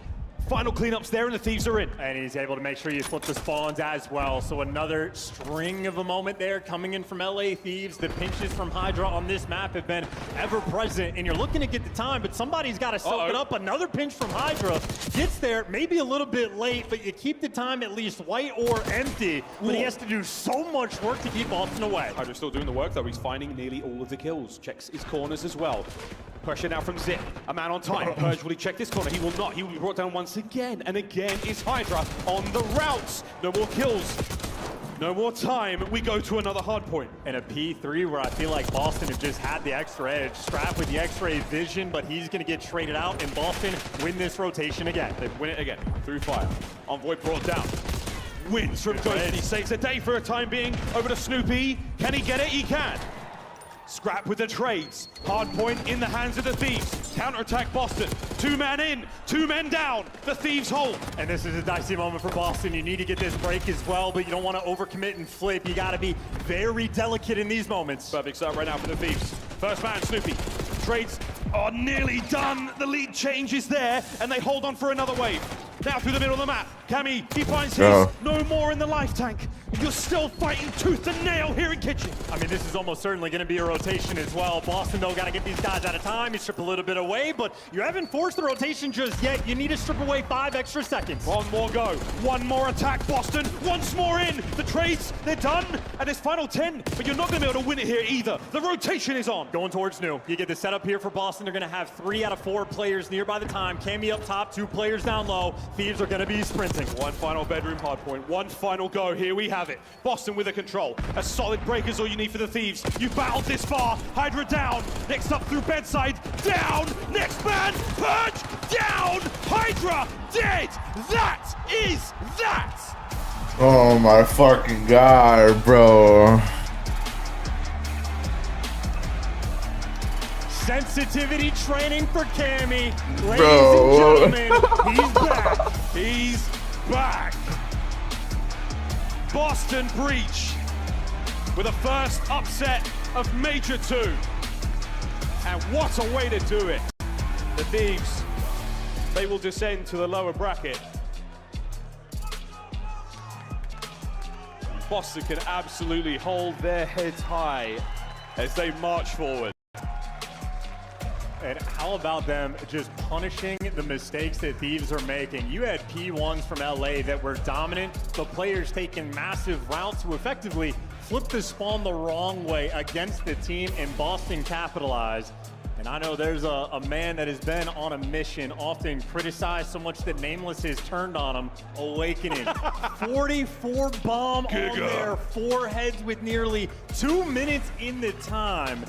I mean, the best map I've seen Awakening play all year long, and by God did he pick a moment to make it happen. But obviously, full team there from the effort. Cammy just threw up 21 assists and dished out 4,600 damage. LA Thieves in the respawn, well, at least in the hard points, could not hang. They got him. Demon Joe, 4.5k damage as well. Well, a match that was. A happy Boston indeed, elated.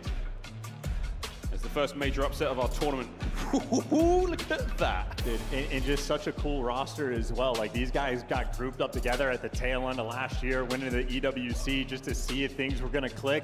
Did well enough that they said, yep, this is going to be our team rolling into new. And I mean, they've been impressive throughout the year, maybe sort of a mediocre major one, but ultimately throwing up a lot of CDL points. And I mean, here they are, taking out the big dogs in a clean series as well. You win 2 hard points against LA Thieves.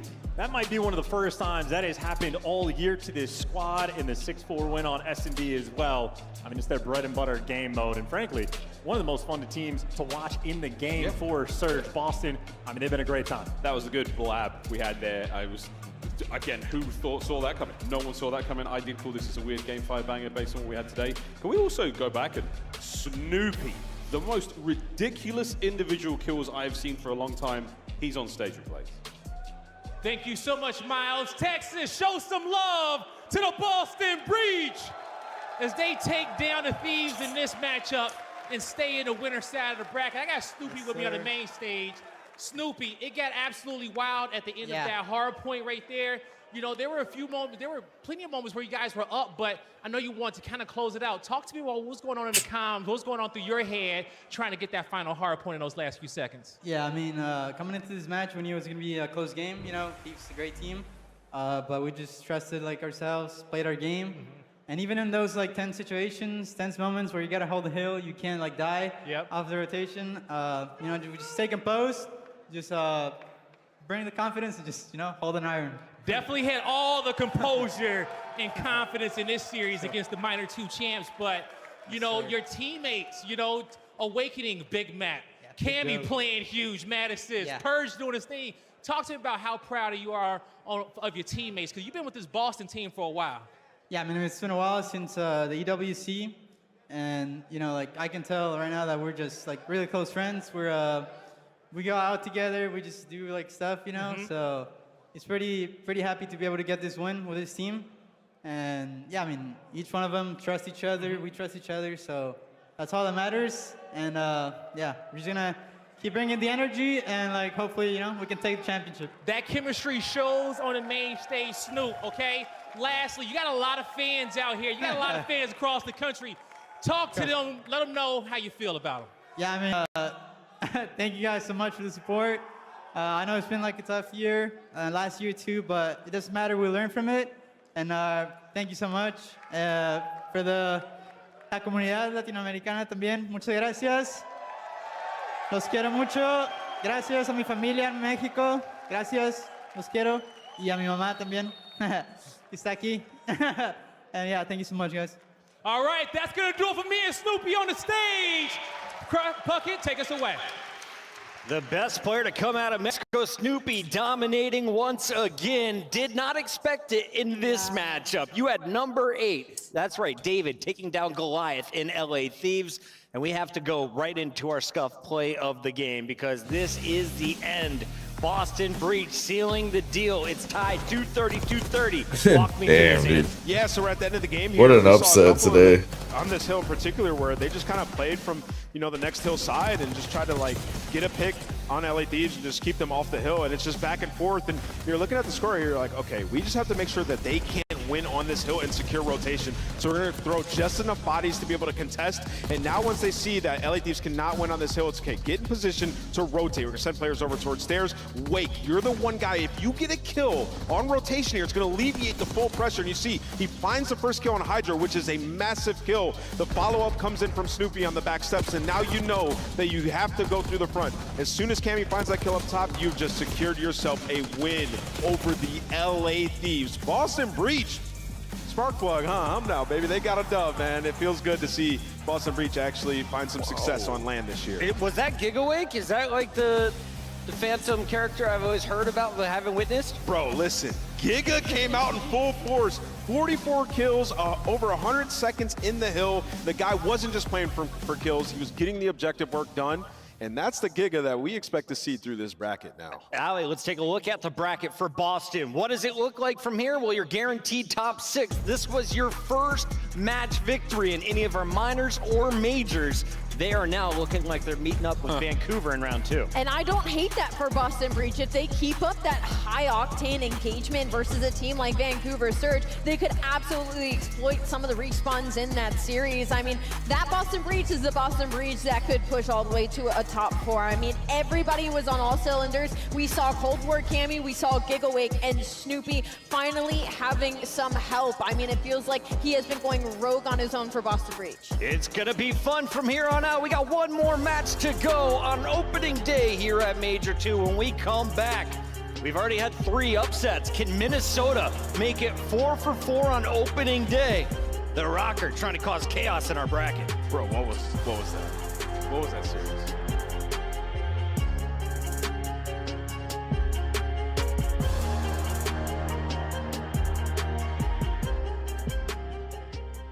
The Esports World Cup is an official partner of the Call of Duty League. Upgrade your game with the Scuff, the official controller of the Call of Duty League.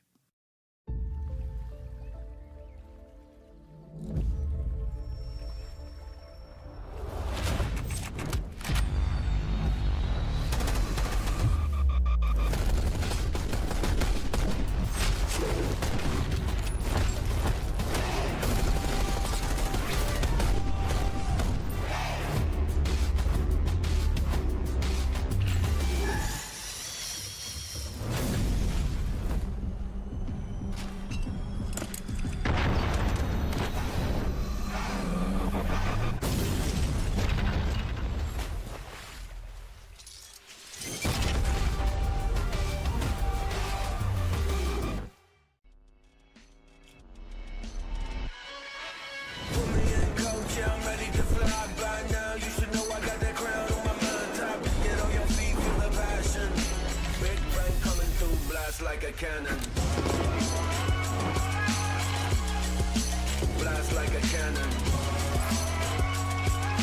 Big bang coming through. Blast like a cannon.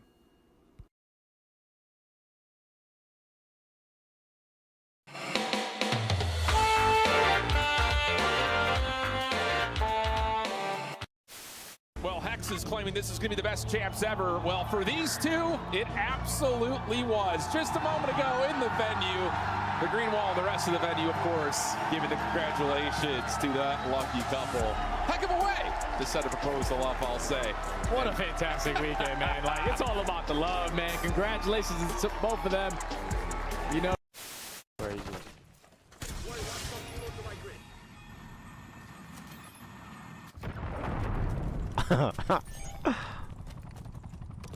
I suck with this.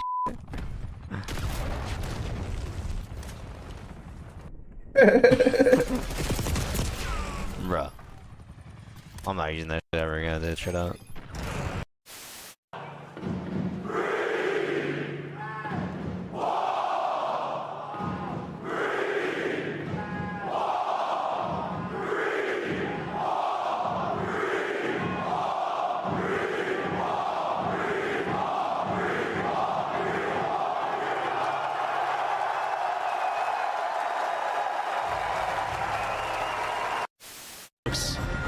What do they have to give yourself a fighting chance here in the series? Real, ruthless aggression.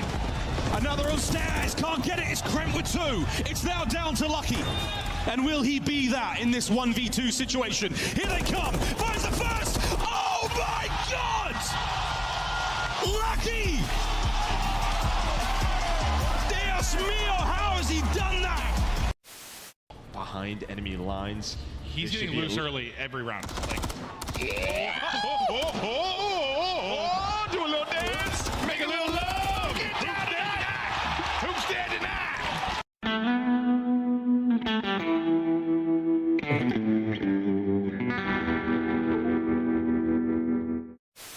Oh my God, here we go. They got the stack. Second tick is done. Faze trying to go. It's moving so quickly. Can they get in and contest? They're soaring through. It's just about done. The contest is in. Shotzzy kills everybody in front of him, but Faze are able to get in. Kenny the point man. Here we go. Gotta hold with no respawns. They're holding for now. They win 1. Nobody left. Faze hold with no respawns remaining. Insight's not going to see it. Kleenex going to get caught off guard, or is he? He gets 1. That's a decent 1-for-1 trade. Insight right back over, looking for a little bit of help from Scrap. 2v3, selling the cross, dealt with by Scrap. Sip also seen on the cross. 22 seconds. Draza trying to work this with Scrap able to turn this down to a 2v1. Just down to Sip. Not gonna happen. Shut your mouth. Toronto in the grand finals here at home. They sound with a very quick listen in. Last one, missing Zach, missing Zach. P3, missing Zach. Two boxes. Got you. He told me. Continue, left. My bad, if I need you. You're good. Go, come me. There's 3 on 3. Short steps. Short.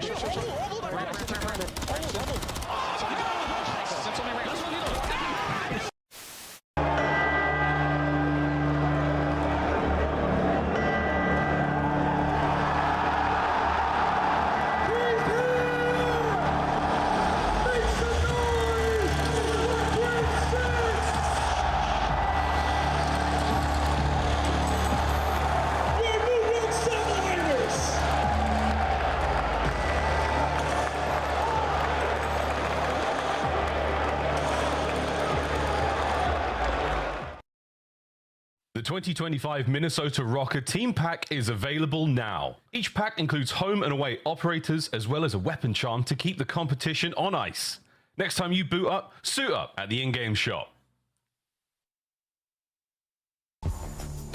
We are already into match number 4 here on opening day of Major 2. The 2025 Black Ops 6 season continues now after upset after upset. Atlanta Faze trying to avoid the curse that is plaguing Allen, Texas. They are the higher seed in this fight. On the other side, we got the Minnesota Rokkr, who I know it's not just Nameless who's very high on this squad. Chance, you love this team as well. Why? I mean, a big fan. I just think they have like a couple key pieces that always deliver in the big moments. I'm a very big fan of Estriel. He always turns up against Atlanta Faze specifically, and it has been 2 years in a row where he's been able to do so. So like him, for me, it's about the supporting cast, whether or not his boys can pick him up. So Estriel is one of those up-and-coming players in his sophomore season, but on the other side, you're playing against some of the greatest who have graced the CDL era. Let's take a look at Atlanta Faze. Abizi has been a monster this qualifier. This is funny to chat. Watch. Hold on.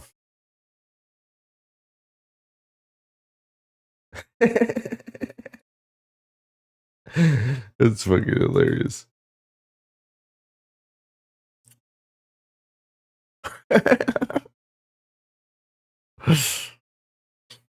That's fucking funny.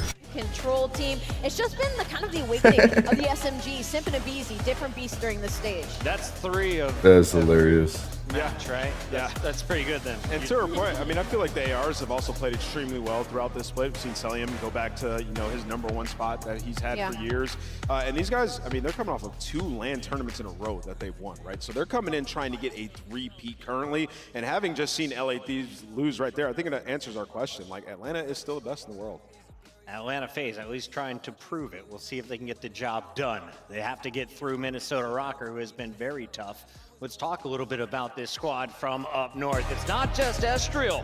Gio is putting down huge numbers. You saw Paul X be a difference maker.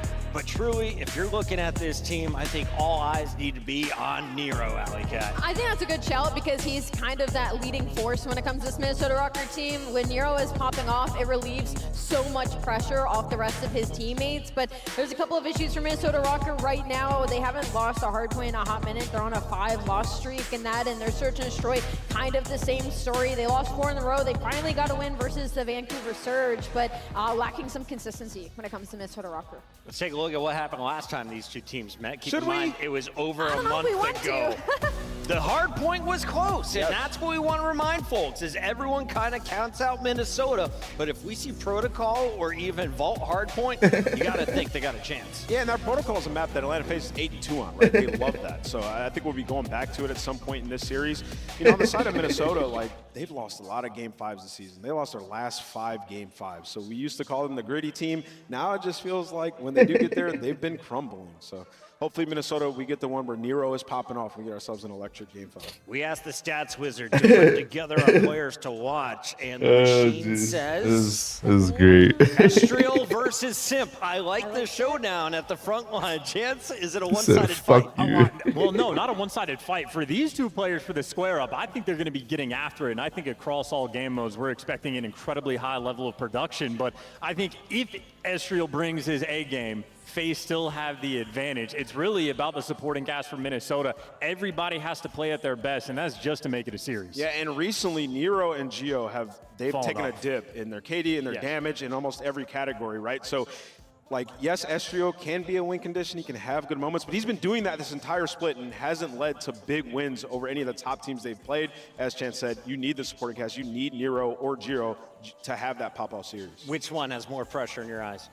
I'm going to go with Nero. He's always just felt like the X Factor. Yeah. He's just felt like the X Factor, the win condition for this team, although Gio can get it done as well. I think Miles was onto something. When Nero plays his best, his hair is fully grown out like Wolverine, Logan mode. When he shaves his head, he's been riding the struggle bus. Just pay attention. In the meantime, let's take a look at our maps and modes. I'm told we got plenty of time before this game kicks off. Our players getting ready for their best of 5, which will begin on red card for a double dose of hardpoint, then search and destroy. We have Hacienda game 3, and then of course Protocol and Vault a game 5. Allie, it's tough when you go into the maps and modes with both these teams because you have Atlanta Faze on one side, who has one of the deepest map pools in the league, and Minnesota Rokkr on the other that really doesn't have one. So these first 2 maps, not great for the side of Minnesota Rokkr. They're sitting at 1 and 4 on red card and 1 and 5 in the hardpoint and search and destroy. They are happy to see that Hacienda in that map 3 that might give them some opportunity, but they're going to be playing for the later half of of this series. If they can make it to that ball, Minnesota feel damn good about it. That's all I'll say about this. We just saw like maps and modes in the last series, and did it matter? It did not. Boston just did the impossible. Minnesota have to see that and take some note. Like, we can do this. Chance, we want to remind everybody, don't chase your losses. But if you were and Minnesota is the underdog here, the curse continues with upset after upset. How do they get it done in your eyes? At Game 5, literally, they're going to have to get to that vault S&D without question, and the protocol hardpoint as well might be another one to slip through. So I love the second half of this series. If you only took a 16-point on the protocol, you have faith in this squad. If you make it to that game, you're 7-1 on vault. They're incredible. Literally the best vault search team. So, hey, man, did good in the vetoes. Y'all are Just selling gotta the get there. dream really well right now because I am not there with you. But looking over at this bracket, like, Faze, they want to get to that Cloud9 New York matchup. I think that one's going to be a banger. But on the side of Minnesota Rokkr, like, if you make it through Faze, you could be looking at a top 4. The loser of this drops down to play Optic. Just keep that in mind. Allie, what was more likely to happen? Breach beating LA Thieves or Rokkr beating Faze? Oh my gosh. I probably would have told you Rokkr beating Faze just because Rokkr likes to come out with a huge Dude, this right is an hook upper bracket you but normally don't ever see. Historically, serious. Rokkr, like, in the last couple years, have played good against Faze. I mean, everybody remembers when you had to paint your hair. Oh, that is true. They did make me paint my hair Estriel, purple. big That is moments. true. Wasn't the same He can roster be a though. Faze Estriel killer. was on that roster. That wasn't LAG? Anyway. was Well, I meant to LA. say the players, but yes, Estriel. I see where we're coming from. In the meantime, let's take a look back at why Atlanta Faze is so feared here in the CDL. They started off as our Minor 1 and Major 1 champions. How many games did it take, Chance? Not enough. I mean, I don't know. The more Call of Duty we get to see him play, the better, at least for the Major 2 finals, win all the distance, the Game 7, the round 11. But in my mind, Atlanta Faze, the CDL era, they're just a guarantee. Like, there's never a fear. They play against lower competition. They beat them every single time. We hit the first 2 weeks of this year where they like started out flat and the community finally sees the opportunity. Like 6 years of pent up, I hate these guys. Yeah. I hate watching them win. Let's try to slam them. And then, of course, we take the break, come back, and they're back to being the best in the world. So they're guaranteed.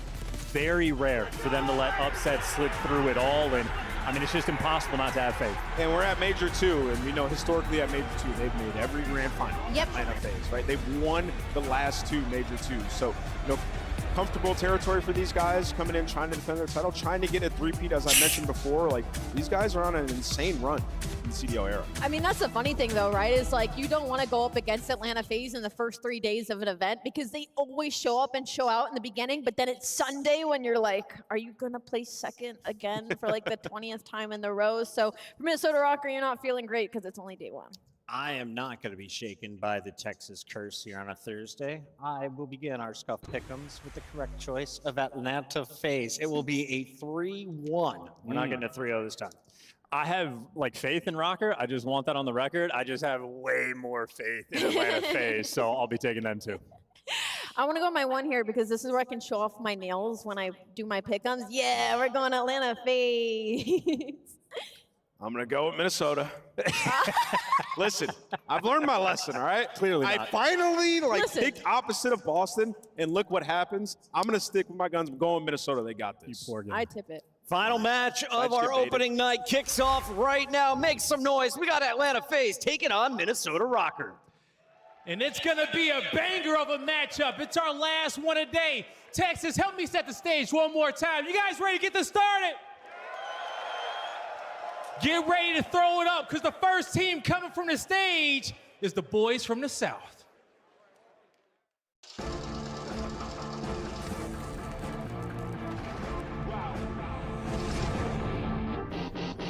really stopping me?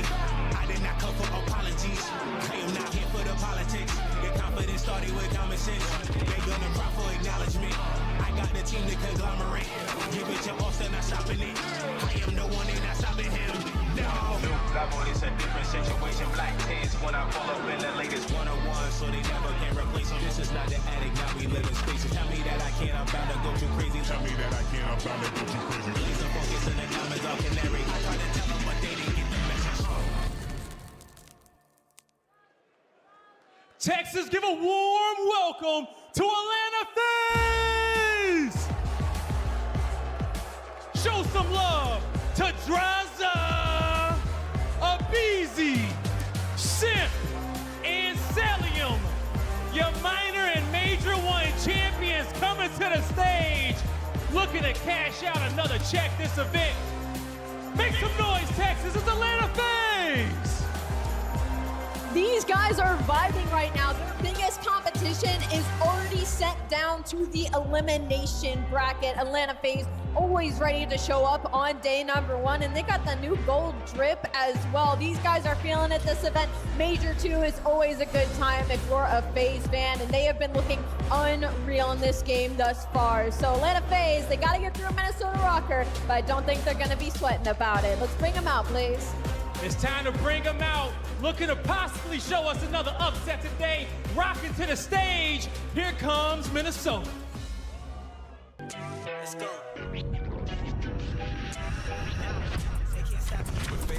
Comes off from the backside of Palace wall, plus the delayed hit from Escriel. Check the score, but I'm running up stacks. Numbers don't lie, that's facts. Yeah. Oh my God, Gio, my God, is his hard point. Check the numbers, I'm running it up. Yeah, I got it. Oh, Nero gets a double over the middle of the map. Has more. Oh, Nero, hello. How about the full team wipe from Nero? Texas, make some noise for the Minnesota Rokkr. Here comes Paulex, Estro, Nero, and Gio. Minnesota looking to climb to the top of the summit of the CDL and get it done. One more time, Texas. It's the Minnesota Rokkr. I think I speak for everybody when I say that every Minnesota match has you on the edge of your seat. These guys are straight shooters. Can they put it together over an extended period of time? They have such a tough matchup, but we know they have the potential to be great. Let's get this match started, boys. I'm ready to get it started, and we know Minnesota can get the job done, but will it be today? It's time to find out. Texas, we throw it over to Merc and Maven. Let's go. Thank you, Blaze. All right, we're going to start off with, can I tell you a story, Joe?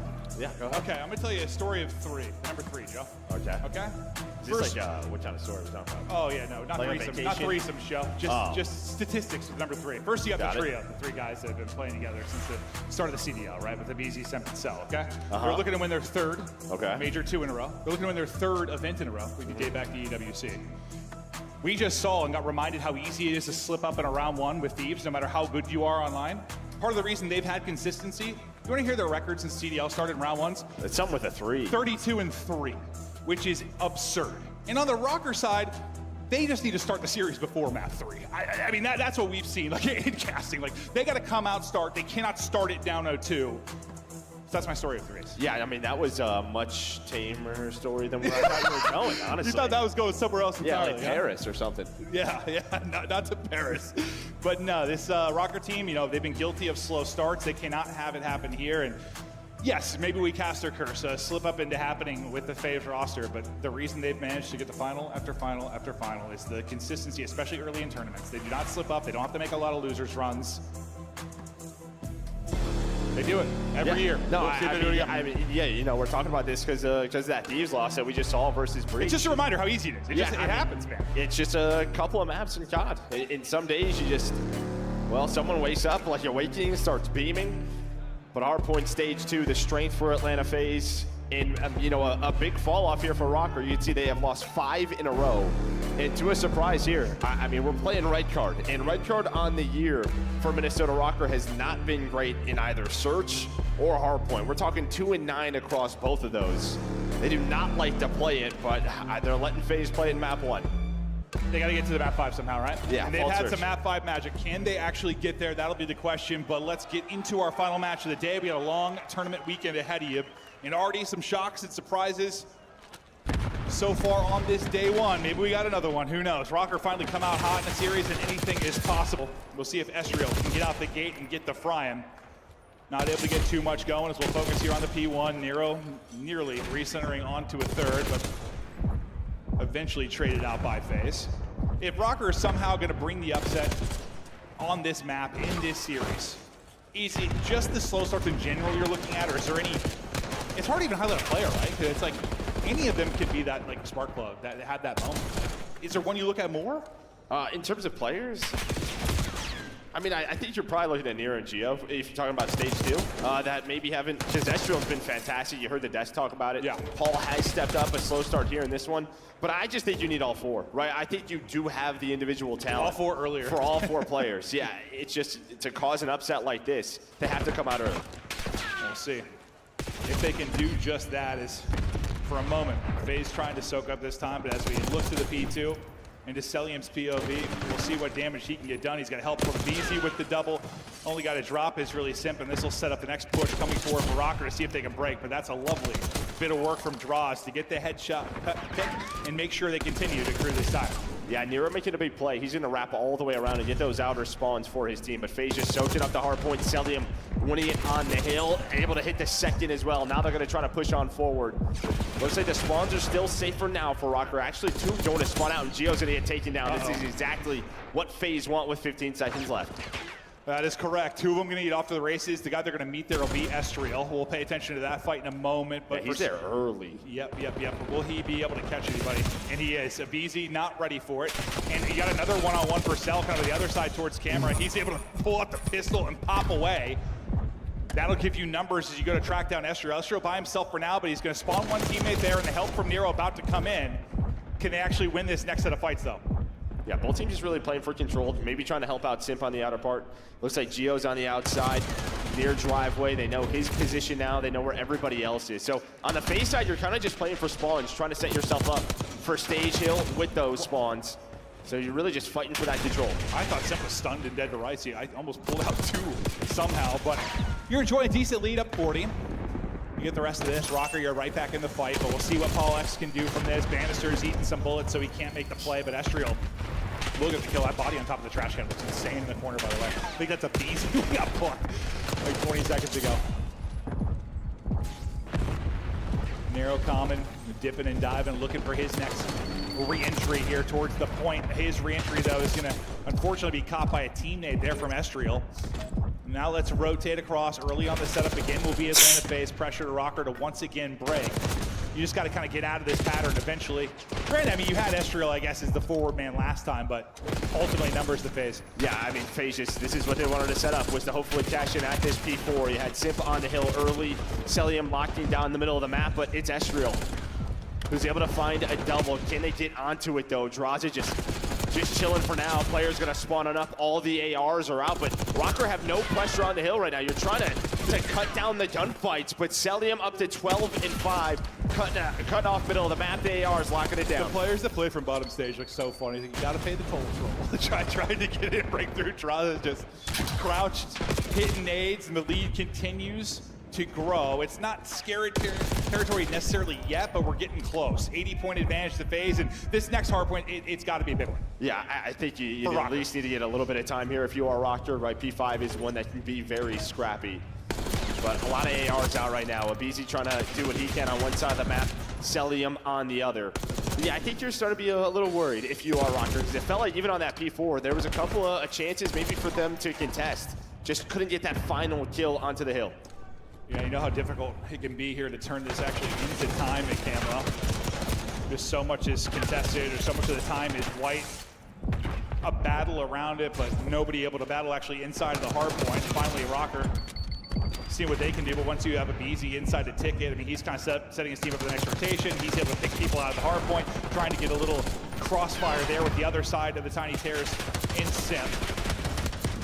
Rossi trying to get what damage he can with the pistol, but I mean, you chip away at the lead a little, but not much. Yeah, no, I mean, really, Abizi's just been inside a ticket, right? He's just like has this crossfire in. So, yeah, as you said, get a little bit of time, but inside of P1 will be Faze early on. It should be. Well, Paul's going to be the first one there, just cutting through ticket, but Faze fighting for outer stage. We'll fight from outside and try to battle in. A better start now for Rokkr. Maybe this is where you try to mount your comeback. A good hold. This lead starts to disappear. BZ finally able to finish the kill. Tries to square up on the next one, but gets shot in the side. But you've got everything you want in the minimap right now if you are Rokkr. This is a great position when you think about the rotation, when you think about getting time here. They're turning around this second set. Great stuff. Yeah, I think if your Faze is just sort of what went wrong at the end of that P5 into P1. Just, it looked like you were playing for outside. Maybe you had the positions. They just lose all the gunfights outside of a BZ near ticket. Now, if you're Rokkr, you are set up in prime position be it right back into the game. They were down 80, now right around 40 points, starting to win some more gunfights. Again, Estriel playing so well. Yeah, we'll keep an eye on the play clock. So far, maybe okay, but a couple minutes off of it. Might become interesting late. Estriel, still the hot hand. Polex trying to turn it around at 8 and 16. They're going to need him to step it up likely as we get deeper into it, but you probably feel fortunate with him double negative to be battling in the game like you are. At the P2, though, now you've got what you want if you're Faze. You've got them spawning back. You've got them penned in for rotation. You're getting the time inside. This can be a great stretch to push that lead out again if you're Atlanta Faze. Let's see if Paul can find something to get him going. Well, he does find something. It's some shots, but also a great need there from Abizi. Yeah, what a spawn's going to be. I'd say there was just such a slight timing. Outer was open, but Abizi's going to spawn on up, looked over his teammate. This has been a great hold. Well, yeah, I mean, Faze, sometimes they like to play, you know, sort of their perfect hard point, and this has been it so far. Simp just continues to win gunfights around the hill. Finally, a trade onto him. And while they're keeping them trapped for that P3. Yeah, leaving no opportunity for the flip, pinning him in, getting the time. Faze building the lead out to about 60 again. Let's hear the comms from Atlanta Faze. He's going right side. I have our front push, give me top. Right Nero. That's right, Nero. I'm going to get Nero. Yo, what's spawning out on me? Weak heads out. Yeah, I'm trying to stay alive for a second. I'm going to get outer. One shot, absolute middle. Outer. He's P1. He could go top. He could go top mid. I don't see P1 guys. Yo, I think she was top, I think. She was top or maybe something. Yeah, I'm trying to help. One shot time, One's outer, Nero. Stairs and top. Nice, good shit. Stairs, Gio, one shot.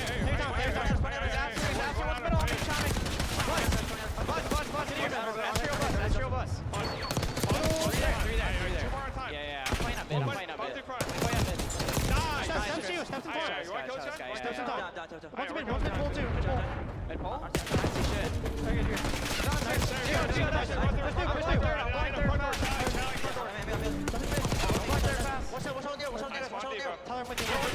One's on their bus. I spawned that. I'm mid now. Nice. Nothing heads.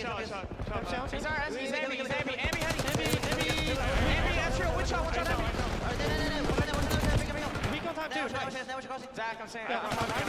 One's the mid-stairs. He's shining our side. Nice, I get two. Oh. I'm trying to get mid with them. Iron mid. One's mid, Nero. Low weak. Nice, I can die. Stay down the nose on you. Go, Nero. Rotate. Our side, glow. You're so much better. Come on, baby. Come on. Yo, I don't know what they're spawning mid then. Last one red hedge. One spawn mid on me. Absolute Nero on ticket. I'm trying to get base today. Yeah. I spawned now. Yeah, you might be. You want to get a ticket? Yes, they base today. I'm actually down. Yeah, I'm down. I'm shrinking out. They're going to be BSCs. Oh, so I gotta go help the family take out groceries. BRB. This is like phases anyways.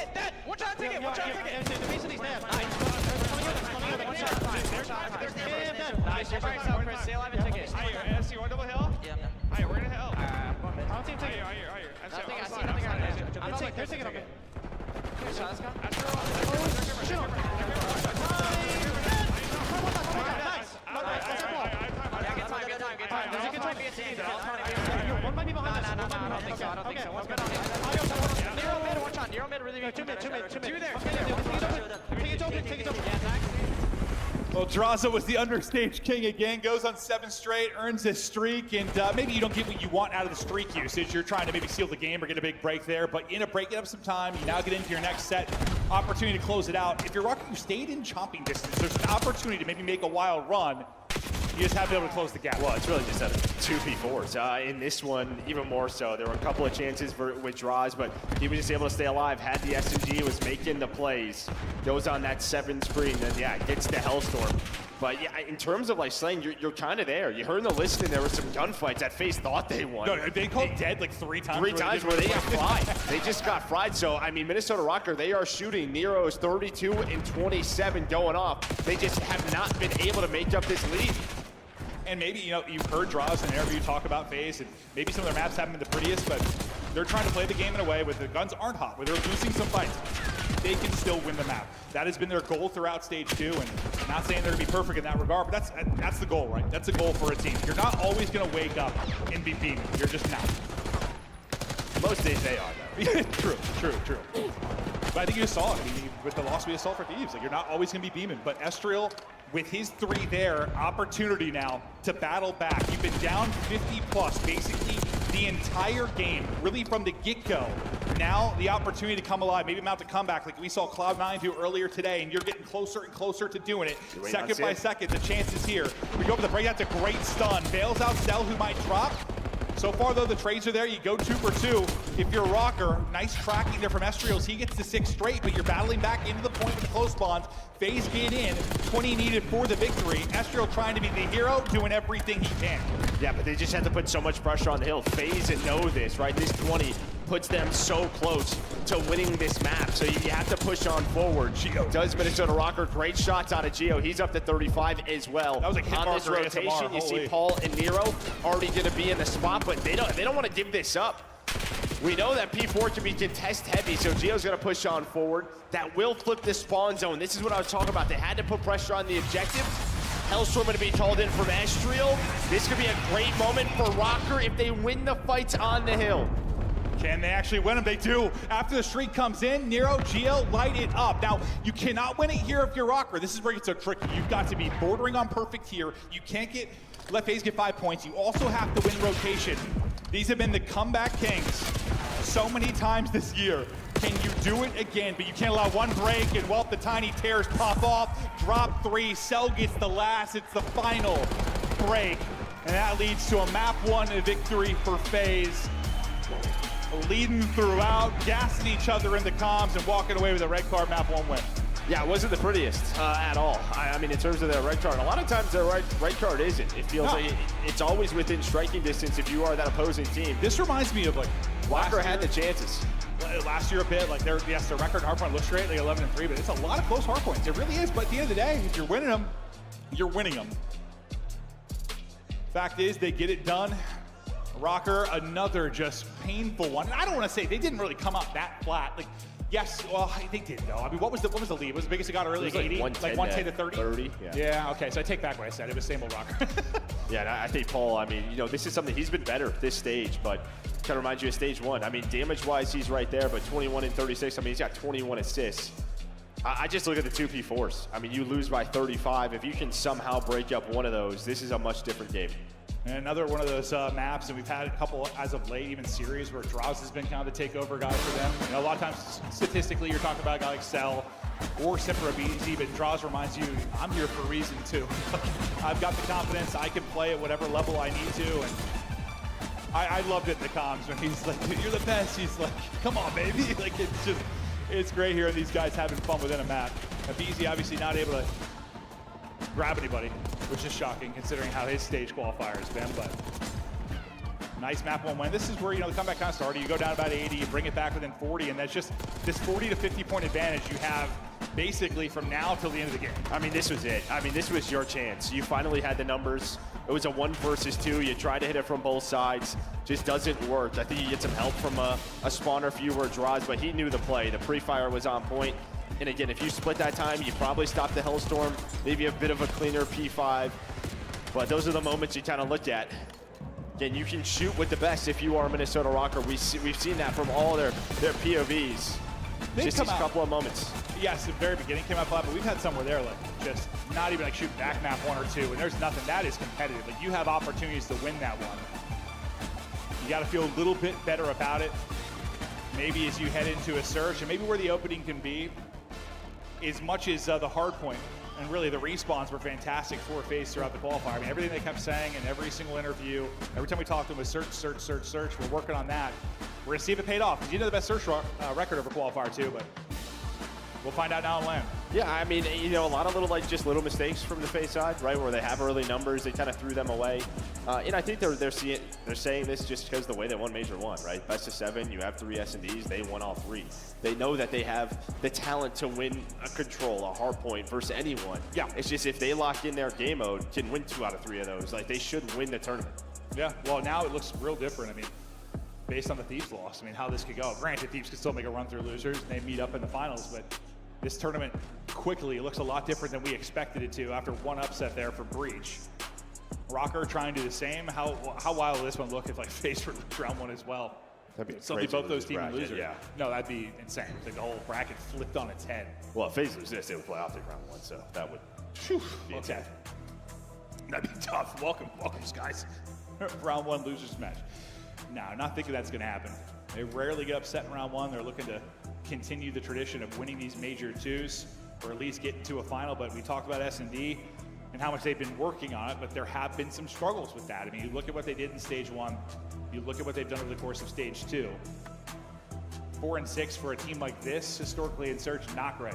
No, not good at all. You kind of see the drop-offs there. You know, defense, they're 8th. Like, again, to me, that just sort of says, like, when you are winning opening duel win percentages, maybe you're just throwing away those rounds, right? The sort of conversion rounds that we talk about.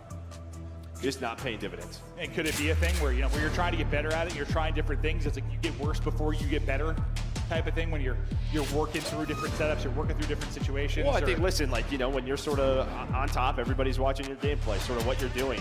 I think throughout this stage, in terms of respawn, heck, even Search, people watching a lot of LADs, like Faze just, yeah, maybe trying some new things or I felt like just trying to make some adjustments. Faze have just kind of quietly been cruising this. I mean, all the talk was really about Thieves, with stuff going on with Optic, obviously. That was where a lot of the noise was.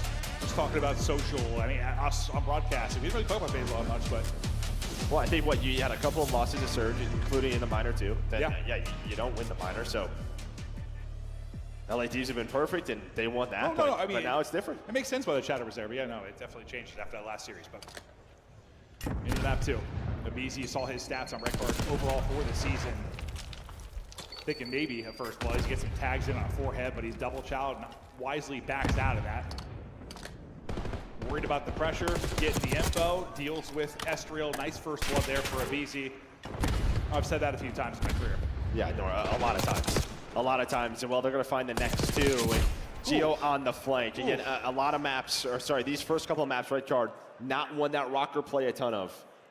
2-9 on the year across Hardpoint and Search and Destroy. So you think just early advantage to Faze, and you're getting that so far. What did you think, like, overall, just with the map set when you saw it? I think, like, I mean, you're playing Hacienda Control. Like, no one's really been able to beat Faze there. Like, that's going to be a big question mark. But, you know, Rokkr are undefeated on it this stage, so that'd be fun. But I think the back half of the series looks promising for Rokkr. They just have to get there. Have to get there. Going to be one of the harder things to do. We'll see. Obviously, Faze tested, go to a game 5 or 2 towards the latter half of this qualifier. Breach push him there, and well, now looking less shocking after that Breach victory. Maybe they're heading a better form. Well, you found nothing in your opening round if you are Rokkr, trying to see if they can turn the tides now on the offensive scheme of things. Just playing for info, biding their time and looking to pounce. That's narrow. We'll see when he gets ready to engage. But you've still got 2 people kind of posted here for Faze. See what the setup looks, and well, now the info for both sides. You only really see at least one here, I believe. So maybe Rocker's thinking we pounce quickly. Slide in, trying to check the door, maybe. Nobody there. You just get gunned down, probably by the crossfire from the 2 ARs, so you get blooded again. Abizi maybe taking a chow or looking for info. He doesn't need to. That's a death you can't throw away. Yeah, maybe you're just trying to time the slide, but now you're in a 3 versus 3. Abizi typically doesn't make those mistakes, but they've been doing that in stage 2. Cell, though, brings it back, and just like that, it is all down to Geo. But I think just so telegraphed was that round. Simp was in the middle of the map mid-stairs, and he's seeing nothing A side. So you get 2 quick rotations over towards B. You find that first blood as soon as the doors open. Draws a close to the round out. It feels like you just have to show something. Something out towards A. Well, you know, we didn't see a ton of red card online through stage 2. Like, Major 1, there were so many, right? It felt like, you know, the meta really set itself at Major 1 was like this 2-2 split. You know, one guy lurking, maybe just some rotations back and forth. And now it's just like both teams Are there any changes to that? Yeah, no, true. So far, Faze, though, dominating. We'll see what the plan attack is here on the next offense. Abizi, first blood with AR in hand last time. This time it's right to the sub, and he's just going. He's like, bait me, follow it up. They just go so quick. Look where 1 and 3 are. They're across the map. This is what I mean. This 2-2 split just gets found out if you are Faze. So now it's going to be down to Paul in a 1 versus 3. Finds the first, but a tall task ahead. Yeah, it's like you got to do like a 3-1. Just play a retake type thing. That was a really good example of what you were talking about, though. They just hit it so quick. The rotation not able to come in. Can Paul clutch up? The answer swiftly is going to be a no.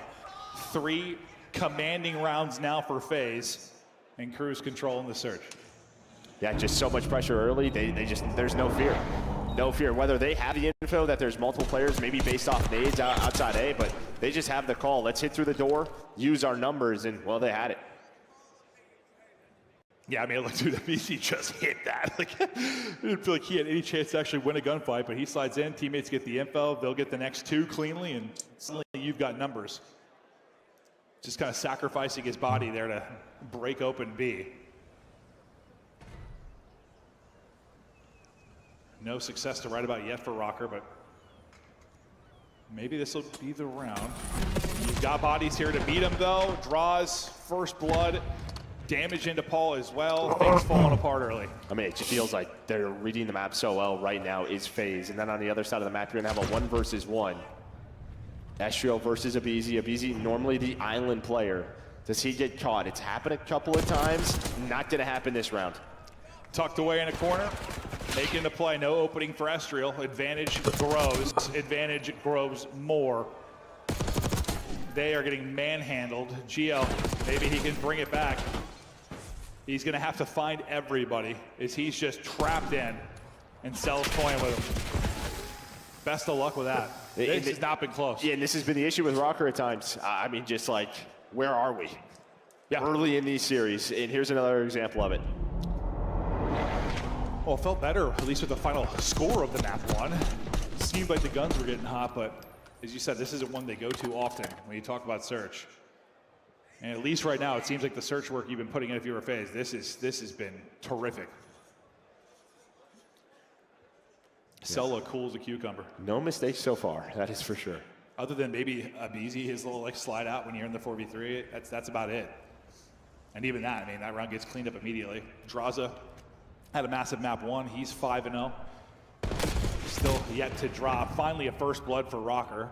Something to write home about, but you still gotta take the round. Look at that call. It's just like a 4-through mid. Like, it's a desperation play, and Abizi's gonna get caught. So Minnesota Rokkr pulls some out of their hat, and well, it's looking to pay off. They're just going to pull out a bunch of rabbits. Like, they're gonna need more, a whole flock of them, or whatever it's called, Joe. We'll see if they find some. Yeah, starts with 1 rabbit. Yeah, no, starts with 1 rabbit. Nice round. Just how many times are you gonna get away with something like that?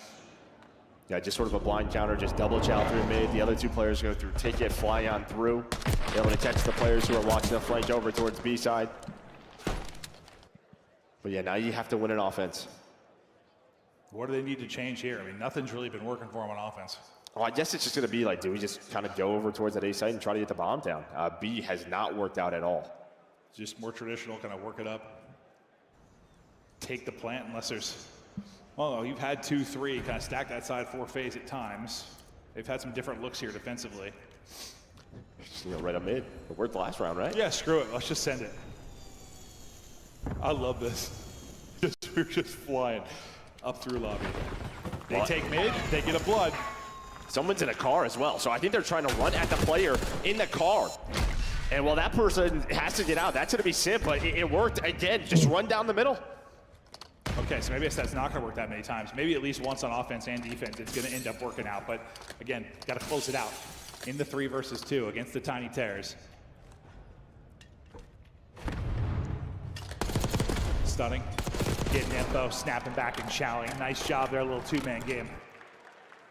To close out the round, there they go back to back, and they're quickly back in it. It's just now Faze's turn to kind of make adjustments to the hits they're seeing. Yeah, I think right there at the end, you saw that player throw the stun. I think Abizi misses it, so he's just trying to run on forward. He's thinking like maybe someone's gonna get on the bomb. I have a 1 versus 1. Maybe I can turn that into 2. That's why he's just like kind of sprinting through the doorway. He's got no hit marker off that stun. Yeah, also I was wondering because I didn't see the hit marker, but then it looked like Rokkr like did hit it based on one teammate kind of holding it. I was like, did he hit it or not hit it? But I didn't think it connected. All right. Rokkr, let's see if they can get another one. Once again, maybe just hit it. Just try to get aggressive and find the openings, and it has been paying off. The adjustment not there yet for Faze. It's just kind of like 3-4 man hits. This time it's a 3-man hit through B. Challenge early, get the numbers, then back away. Or do you? Nero's just going to keep on going. And while the timing may work out, or is he going to throw away the advantage? No, a nade will bail out that challenge. Yeah, thank God for that nade. Otherwise, that may be one you're wanting back. Bomb going to be down. Sella draws, looking to reposition. Cell maybe in a little bit of trouble, but Estriel just kind of holding on to Bomb.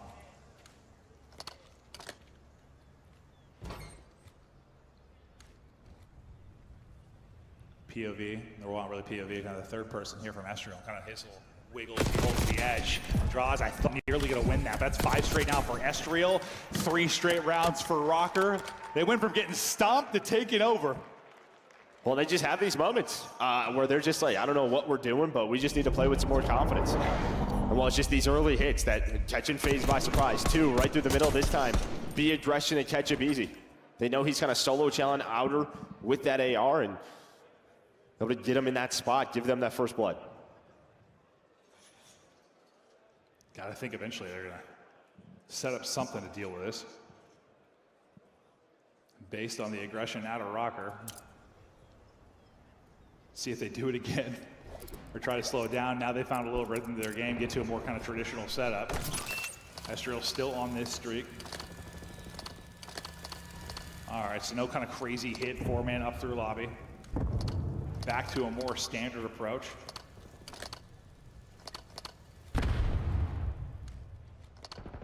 Estriel not spotting anything yet. Let's see what Beezy's position ends up being inside of that B site, as he was able to catch one kind of earlier in this map too.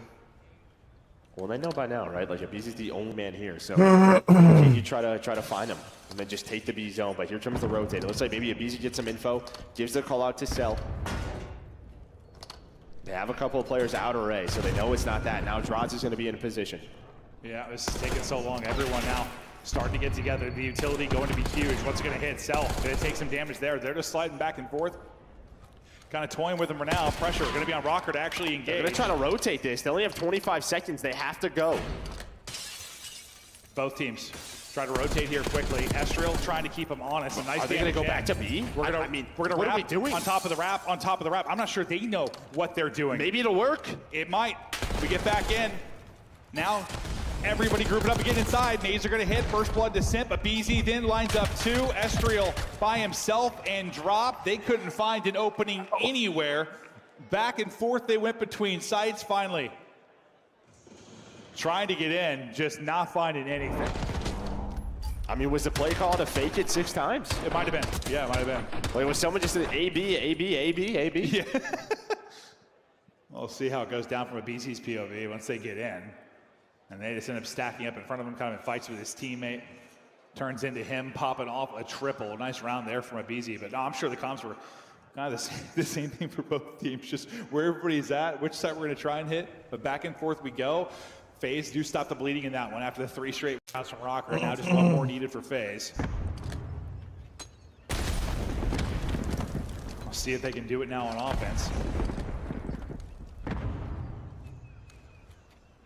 Kind of out of that 2-2. We got a quick rotation over from Geo available, but just a full 4-man line here from Faze, slowly inching their way forward, playing potentially for a pick.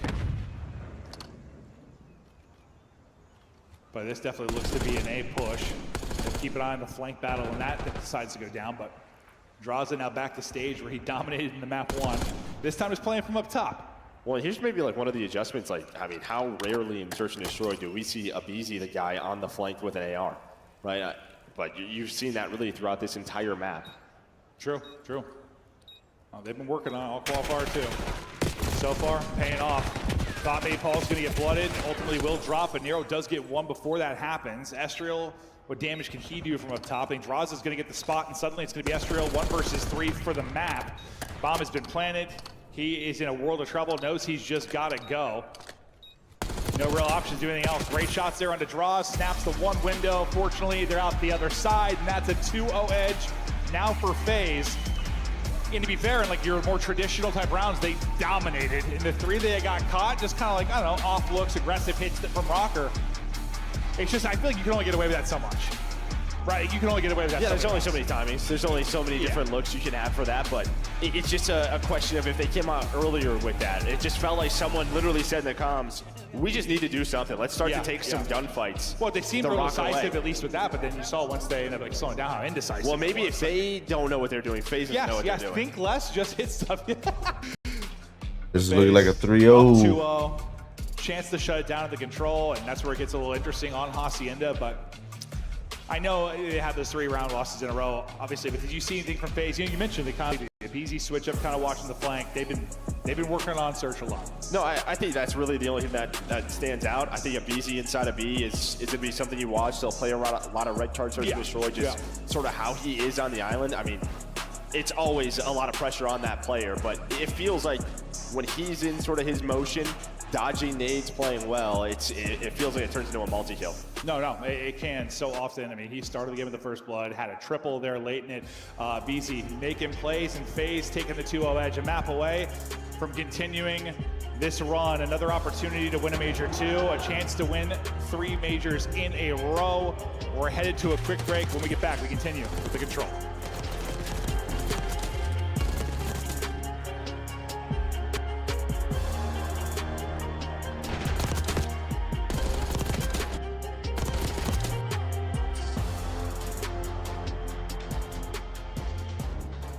The Esports World Cup is an official partner of the Call of Duty League.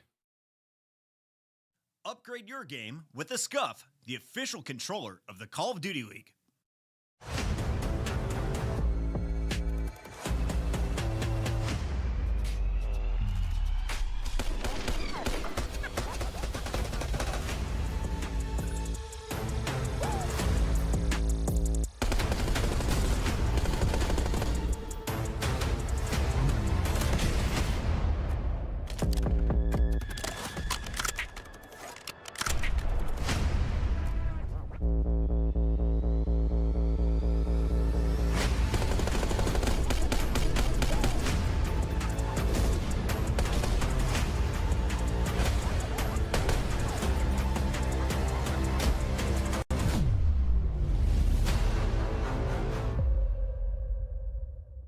What is the Classics freshman class? Every year throughout Call of Duty history, there's a new wave of talent looking to shake things up. He is on a roll right now. It's right there. There's the house off. And define what the next generation looks like. Call of Duty World Champions. So the question is, who's next? You got them suits. Most of you were born in 2006, so to put it in perspective, here's things that happened in the year 2006. Pluto is downgraded into a dwarf planet. Google buys YouTube. Steve Irwin dies. You guys know who Steve Irwin is? No. Who's I that? actually just asked him Steve who that Irwin. was.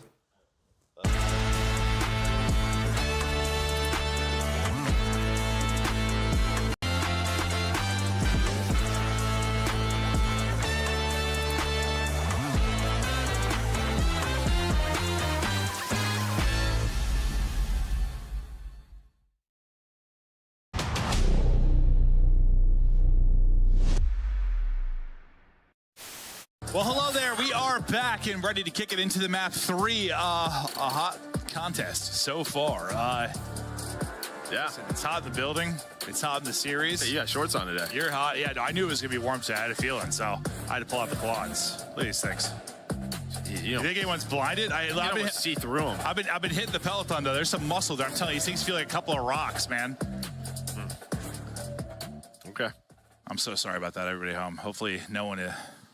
Viewer discretion is advised. Had their vision affected by the bright lights of my quads. But the Miami Heretics are hungry for a win. Can they end this streak? Then, Toronto squares off against Minnesota. The Rokkr will need a masterclass from the rookie Linz. What is Ben doing here? And you both just died to it. It was awesome.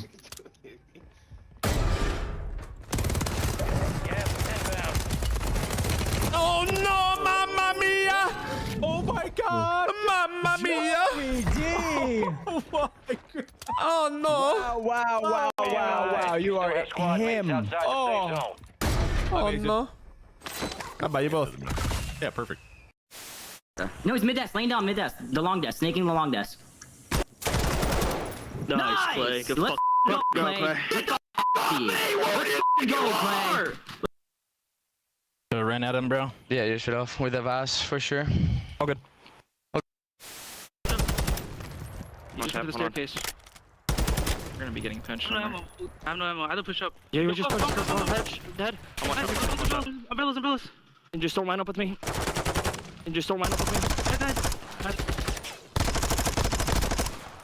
I had no ammo, bro. Dude, that's so tough, bro. I had no ammo, bro.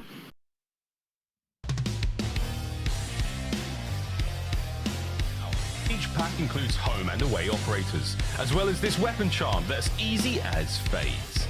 Next time you boot up, suit up at the in-game shop.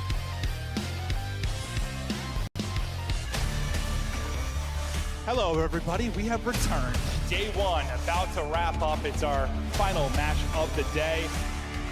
Could end here in a 3-0 fashion, or we could have the Rokkr magic. They somehow look dead in the water, then they win a control, then we know we're going to map 5, and who knows what the hell happens. If they get there, well, I mean, I think if they took map 5, we know what might happen. They have a very good chance to win it based on their vault search, but it just feels like they like rise from the dead like the Undertaker so often. It's like one time that dude's just dead. It's just a problem. Yeah, no, it is. No, it's a problem. You know, they kind of know it, but they're just in this situation again. It's just, can they beat, Faze on Hacienda, who kind of set the meta on this map. 6-2 overall in control. Hasi, they've only lost, what, one time? And that was just that was for, say, LAG, right? Yeah. I was walking to, like, Freebird or whatever to get burrito earlier, and I walked by, it was like Gio, Paul, and Looney. And I was like, hey, boys, how about we start the series before map 3 today? And Looney just looks at me and goes, agreed! The other two were looking at me and pissed off. I was like, oh, I'm sure the coach is like, can we please get started a little bit earlier? That'd be great, but here we go. Familiar territory for Rokkr. Down 0-2. And I'm just waiting on, I mean, we've seen on this exact map, like a Gio gets a triple or a quad, suddenly the team starts going crazy. All right, a better start here, but a couple of players on the B points. And well, I lied. Yeah.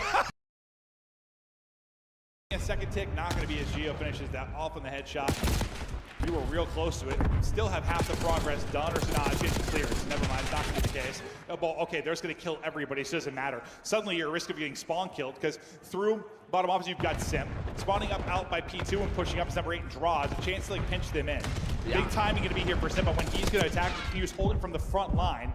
We'll see what Abizi's able to do. I'm glad he doesn't overshadow there, Simp, right? Obviously just known for his discipline, but there's only 2 players on that B point. So if him and his teammate die up front, you could have like a 3 versus 2 you can retake. And well, Draws is like, let's just put him right back to the spawn trap. 3 players trying to get up top halls, taken down. He's immediately onto A, make it 4. He's got a trophy in hand. He's got an SMG in the back pocket. Abizi and Draws going off. Yeah, going off, and maybe one of the faster rounds offensively we're going to have. Simp just putting his damage off of spawn. He's just delaying the troops, and that's gonna be big because you're on the point. I mean, he just delays a couple, gets one, makes it difficult for them to get in. Basically, 1 tick left to get done once they get this second one in. You're on 5 straight, make it 6 for Abizi. That's only his second death, and he had 1 off the break. Nearly done. Big gunfights here for Rokkr if you're going to stay alive. They're able to clear them off the point for now. There's 2 minutes left. There's 2 minutes left and you have 8 lives. Like, I was like, all right, how long do they have to hold for? A minute 50. They had to hold for an eternity. They're going to need some insane sequences here. Cell somehow staying up through the stun, bobbing and weaving till the help comes in.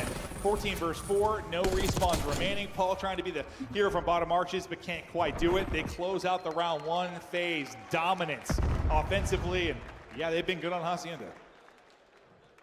I mean, that's just it. I mean, I don't know. Throughout today. The fact that they had the first 2 deaths on the first push, too. And it went like that right after. Yeah, I feel like Draws is always that last player B. I feel like he's one of the best, if not the best, at staying alive on that point, just sort of finessing around fences. But he buys enough time for his teammates to come on spawn, put him in that trap, they get done with that point. I mean, I don't know what, a BZ gets 3, draw. Yeah. Rokkr got smacked around a little bit in that first round. Maybe this is when Geo pops 4. Maybe this is it. We're just so used to seeing some kind of hero play, and all 4 Rokkr players kicking it into another gear. We've seen it online so often, maybe not happening here on the main stage. Yeah, Paul again, a slow start. It felt like for a bit there throughout stage 2, he got away from that. Yeah, I remember like after kind of what that Optic match was up, he's like dropped like 40, he's like, I'm back. Like, had it in this map 1, had it here. Yeah. These are the rounds that hurt him. Solid opening go from Rokkr. This time they actually turned it into getting all 4 players. It might not turn into much more after that. Geo not able to chain it together. Sent back to respawn is everybody for Rokkr, so you win that opening push at least. But the next waves from Faze shuts you down, sends it back. And looking to send them to losers. It's just not close right now. No, it's not. At least within this round, it's not too bad. Sim's just cheesing. After he's able to turn that into 2, pushing up towards the spawn to try and get kills is going to be Draza and Cell they're going to have to deal with, and then on the other side is going to be Sim. And he's just popping from well, but that buys a little time for his teammates to now rally across. Draza not able to chain that together. So there's only 20 seconds remaining, and you're still getting cut down by arches. The BZ is already 13-5, and you're just going to get no chance at this. You're just a line sprinting off spawn to try and get somewhere. 1 by 1, you're getting cut down and put into the absolute blender. Neither round close. I think there's just a lot of teams where you just looked at today's vetoes in map choices, and like the map pool has been such a big discussion throughout the day. Yeah, it's looking like a 3-0 chat. Yeah, this is like another Guaranteed. one where, you're starting off with 2 red cards. You just don't play that if you're Rokkr. You're kind of forced to. And then here, like, I just pick your poison, Hacienda or Protocol. Well, what did we talk about, like, all qualifier? I mean, some of the teams we saw improving, it's just difficult because you're trying to improve, like, on your OK maps to begin with, and then you're also trying to add maps to it. It's just hard to. You're also trying to win. Also trying to win, yes. Like, you don't have the luxury of your Faze or Thieves to, like, work on things, and if you lose a series, it's not the end of the world. It's so hard to do, and I think, yeah, it becomes a much more glaring issue once we get to LAN. Everything's on the line. You have just no map advantage really over Faze. Well, unless we get to like the map 5, but there's not going to be many you're going to find. Last chance really for Rokkr before they get kind of blown out in this series. They got 3 kills to start here, so maybe a little bit of a difference, but Sim gonna work inside of the office. The hip fire hits, the stun hits. He's gonna find a double to open up the map, and you see the arrows just flying forward. Flying forward is exactly the case. You have Cell inside your boathouse. Just shots on the crossbar. This is not what you want. Like, what is this angle? Who sits here? This is not what I don't think we've ever really seen this from a player on offense. Like, I'm stealing your boat. They finally deal with him, but like you get track back to him the whole time. You're on B.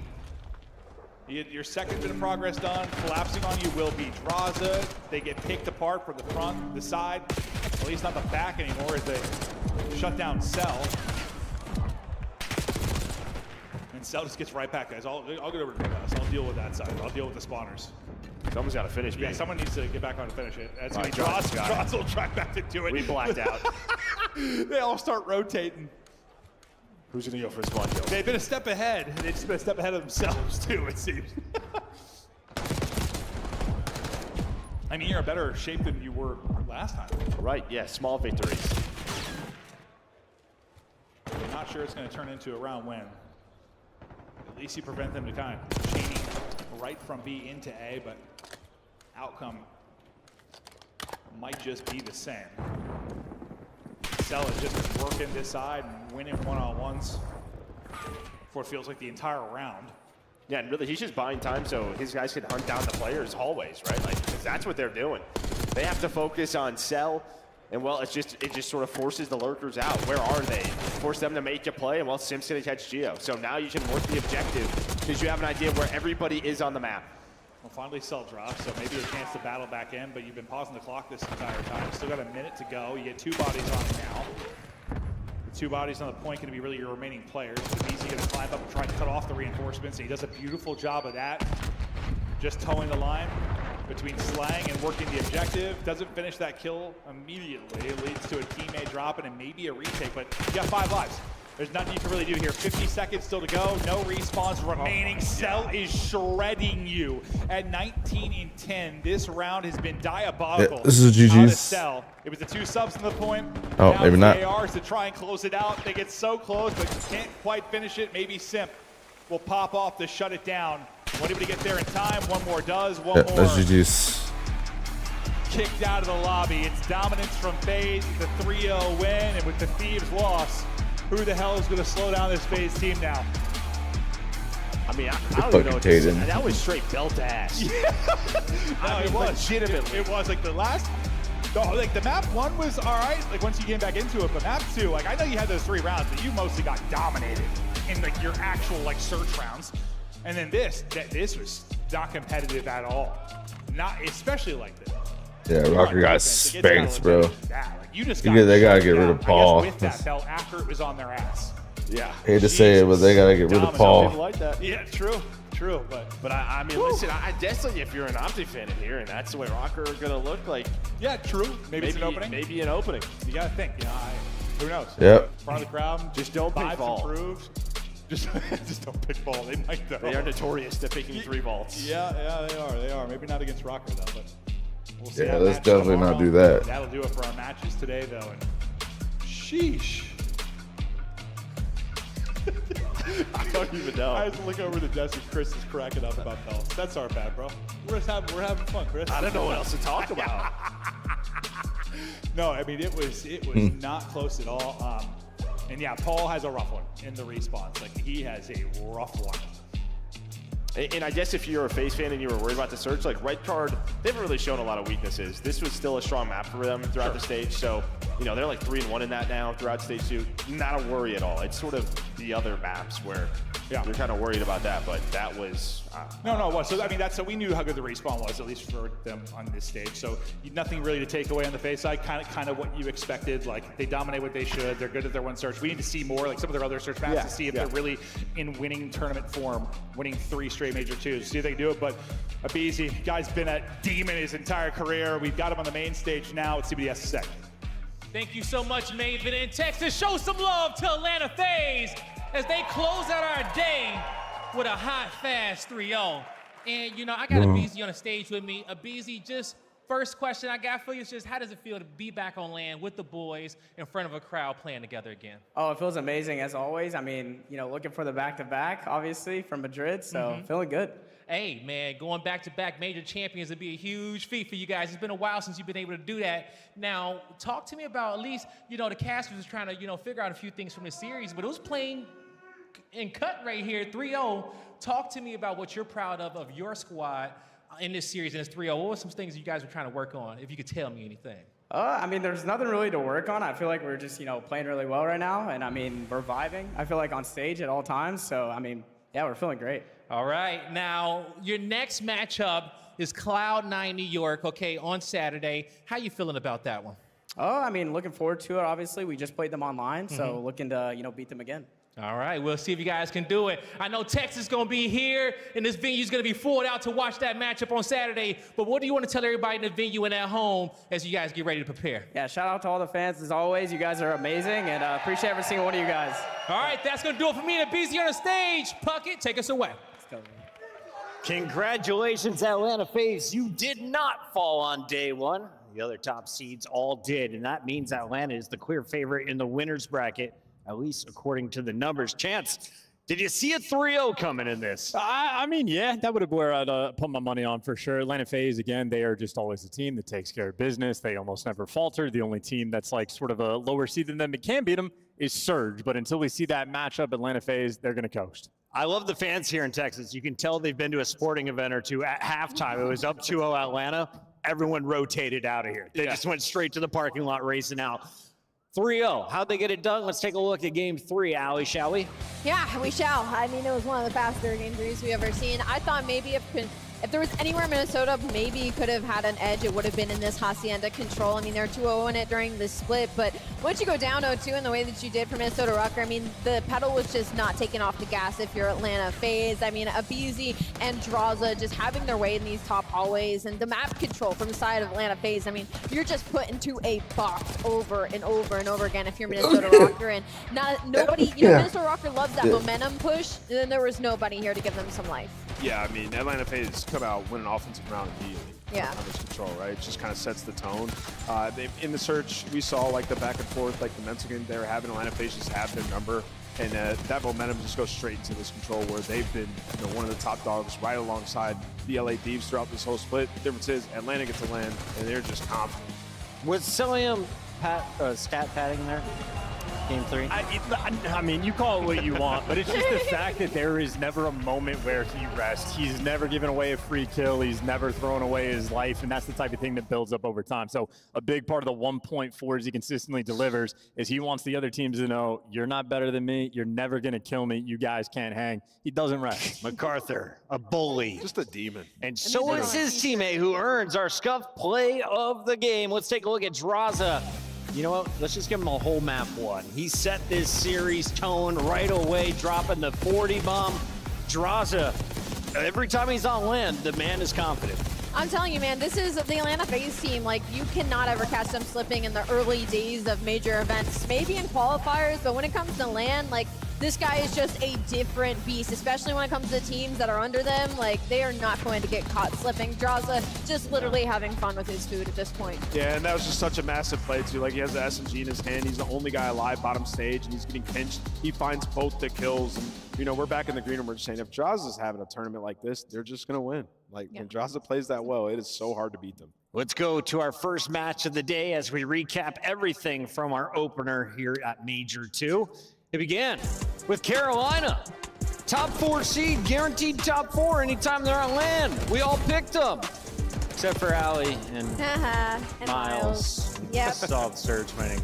We had the faith in the Surge, dude. I mean, yeah, you could argue, like, there's obviously the expectation of what this team's going to look like on land in general, because Vancouver Surge, obviously in Major 1, had a really slow showing as well. So we didn't think that was going to have such a big turnaround with Neptune as well, with the question marks of if he was going to perform on land. All of those questions got answered. Now there is a new question. As Neptune, I will never doubt you again.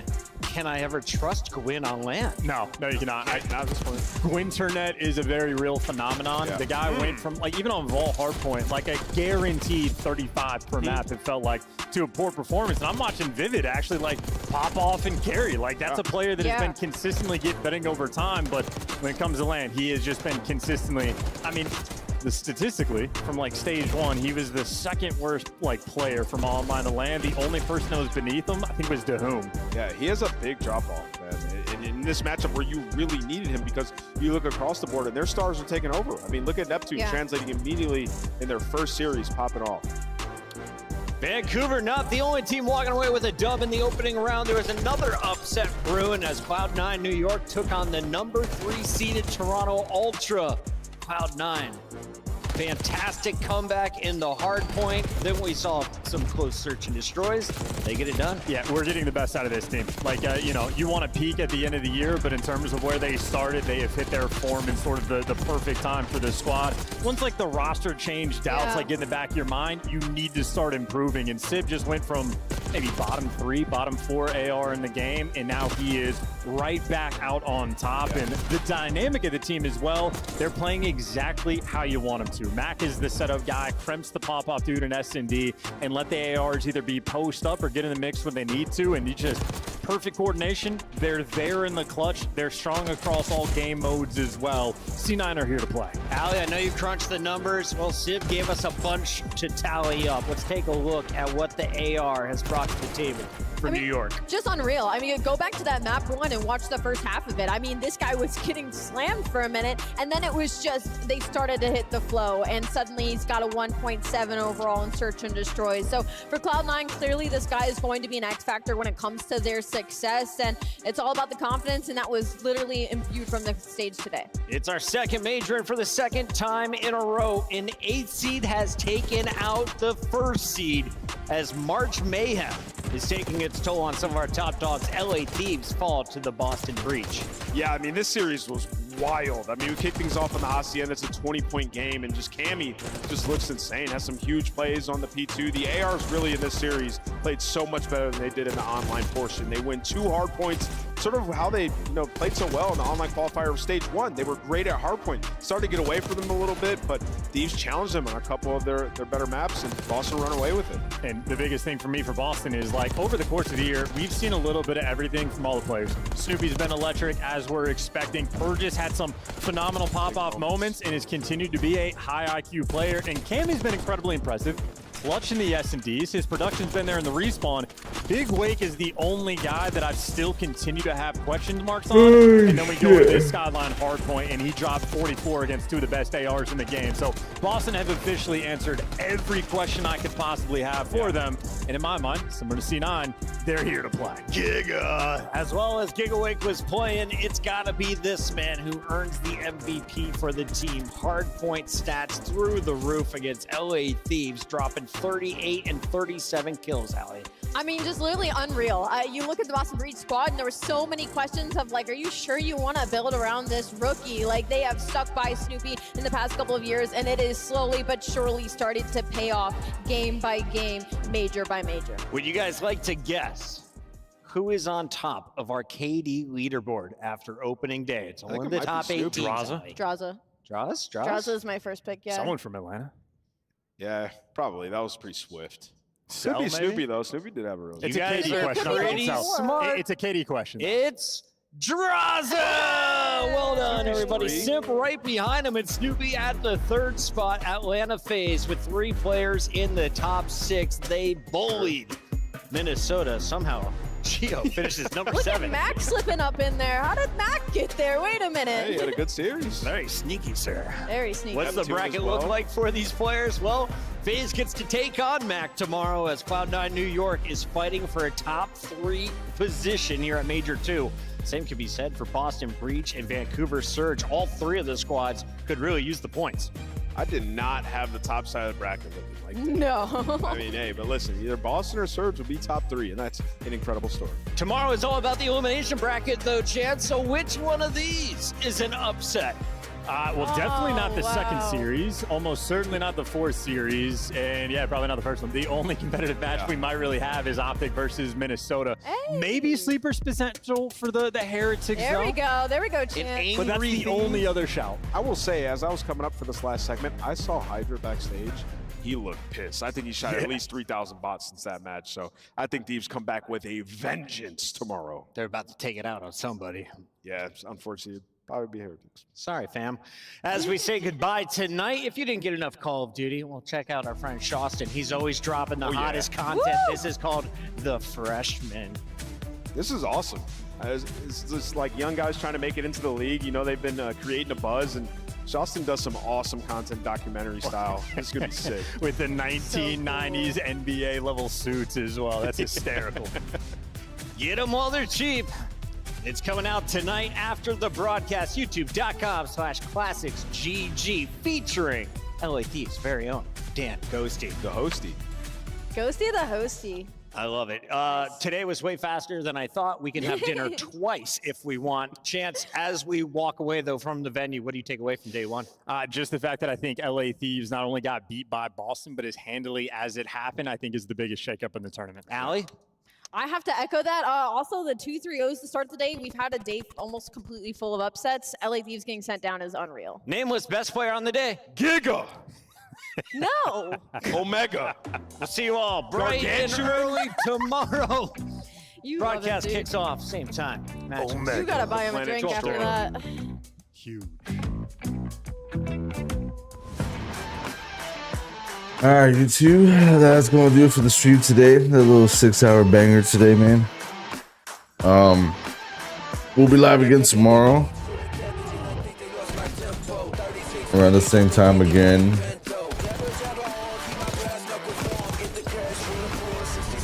So basically we got, let's see, we got Thieves versus Heretics, Ravens versus Falcons, Rokkr versus Optic, and then Ultra versus LAG. So if I'm gonna call it, I'm gonna call LA, I'm gonna call Ravens, unless Falcons somehow, some way, you know, change some things up for the land. We shall see. Who knows if they make an upset and send Ravens home early? We shall see. But I'm also hoping for a win from the boys tomorrow, man, with Optic Skies. It's gonna be a banger, and hopefully we can make it a 3-0 and shit. And then I'll probably call Ultra over LAG for tomorrow. So we got 4 matches again tomorrow. I think for the last match of the day, I probably won't be here to stream it because I will be going to go get my kids around 6 o'clock or like around this time again. So if matches happen around 5:45 and stuff, hopefully it's not the Optic match.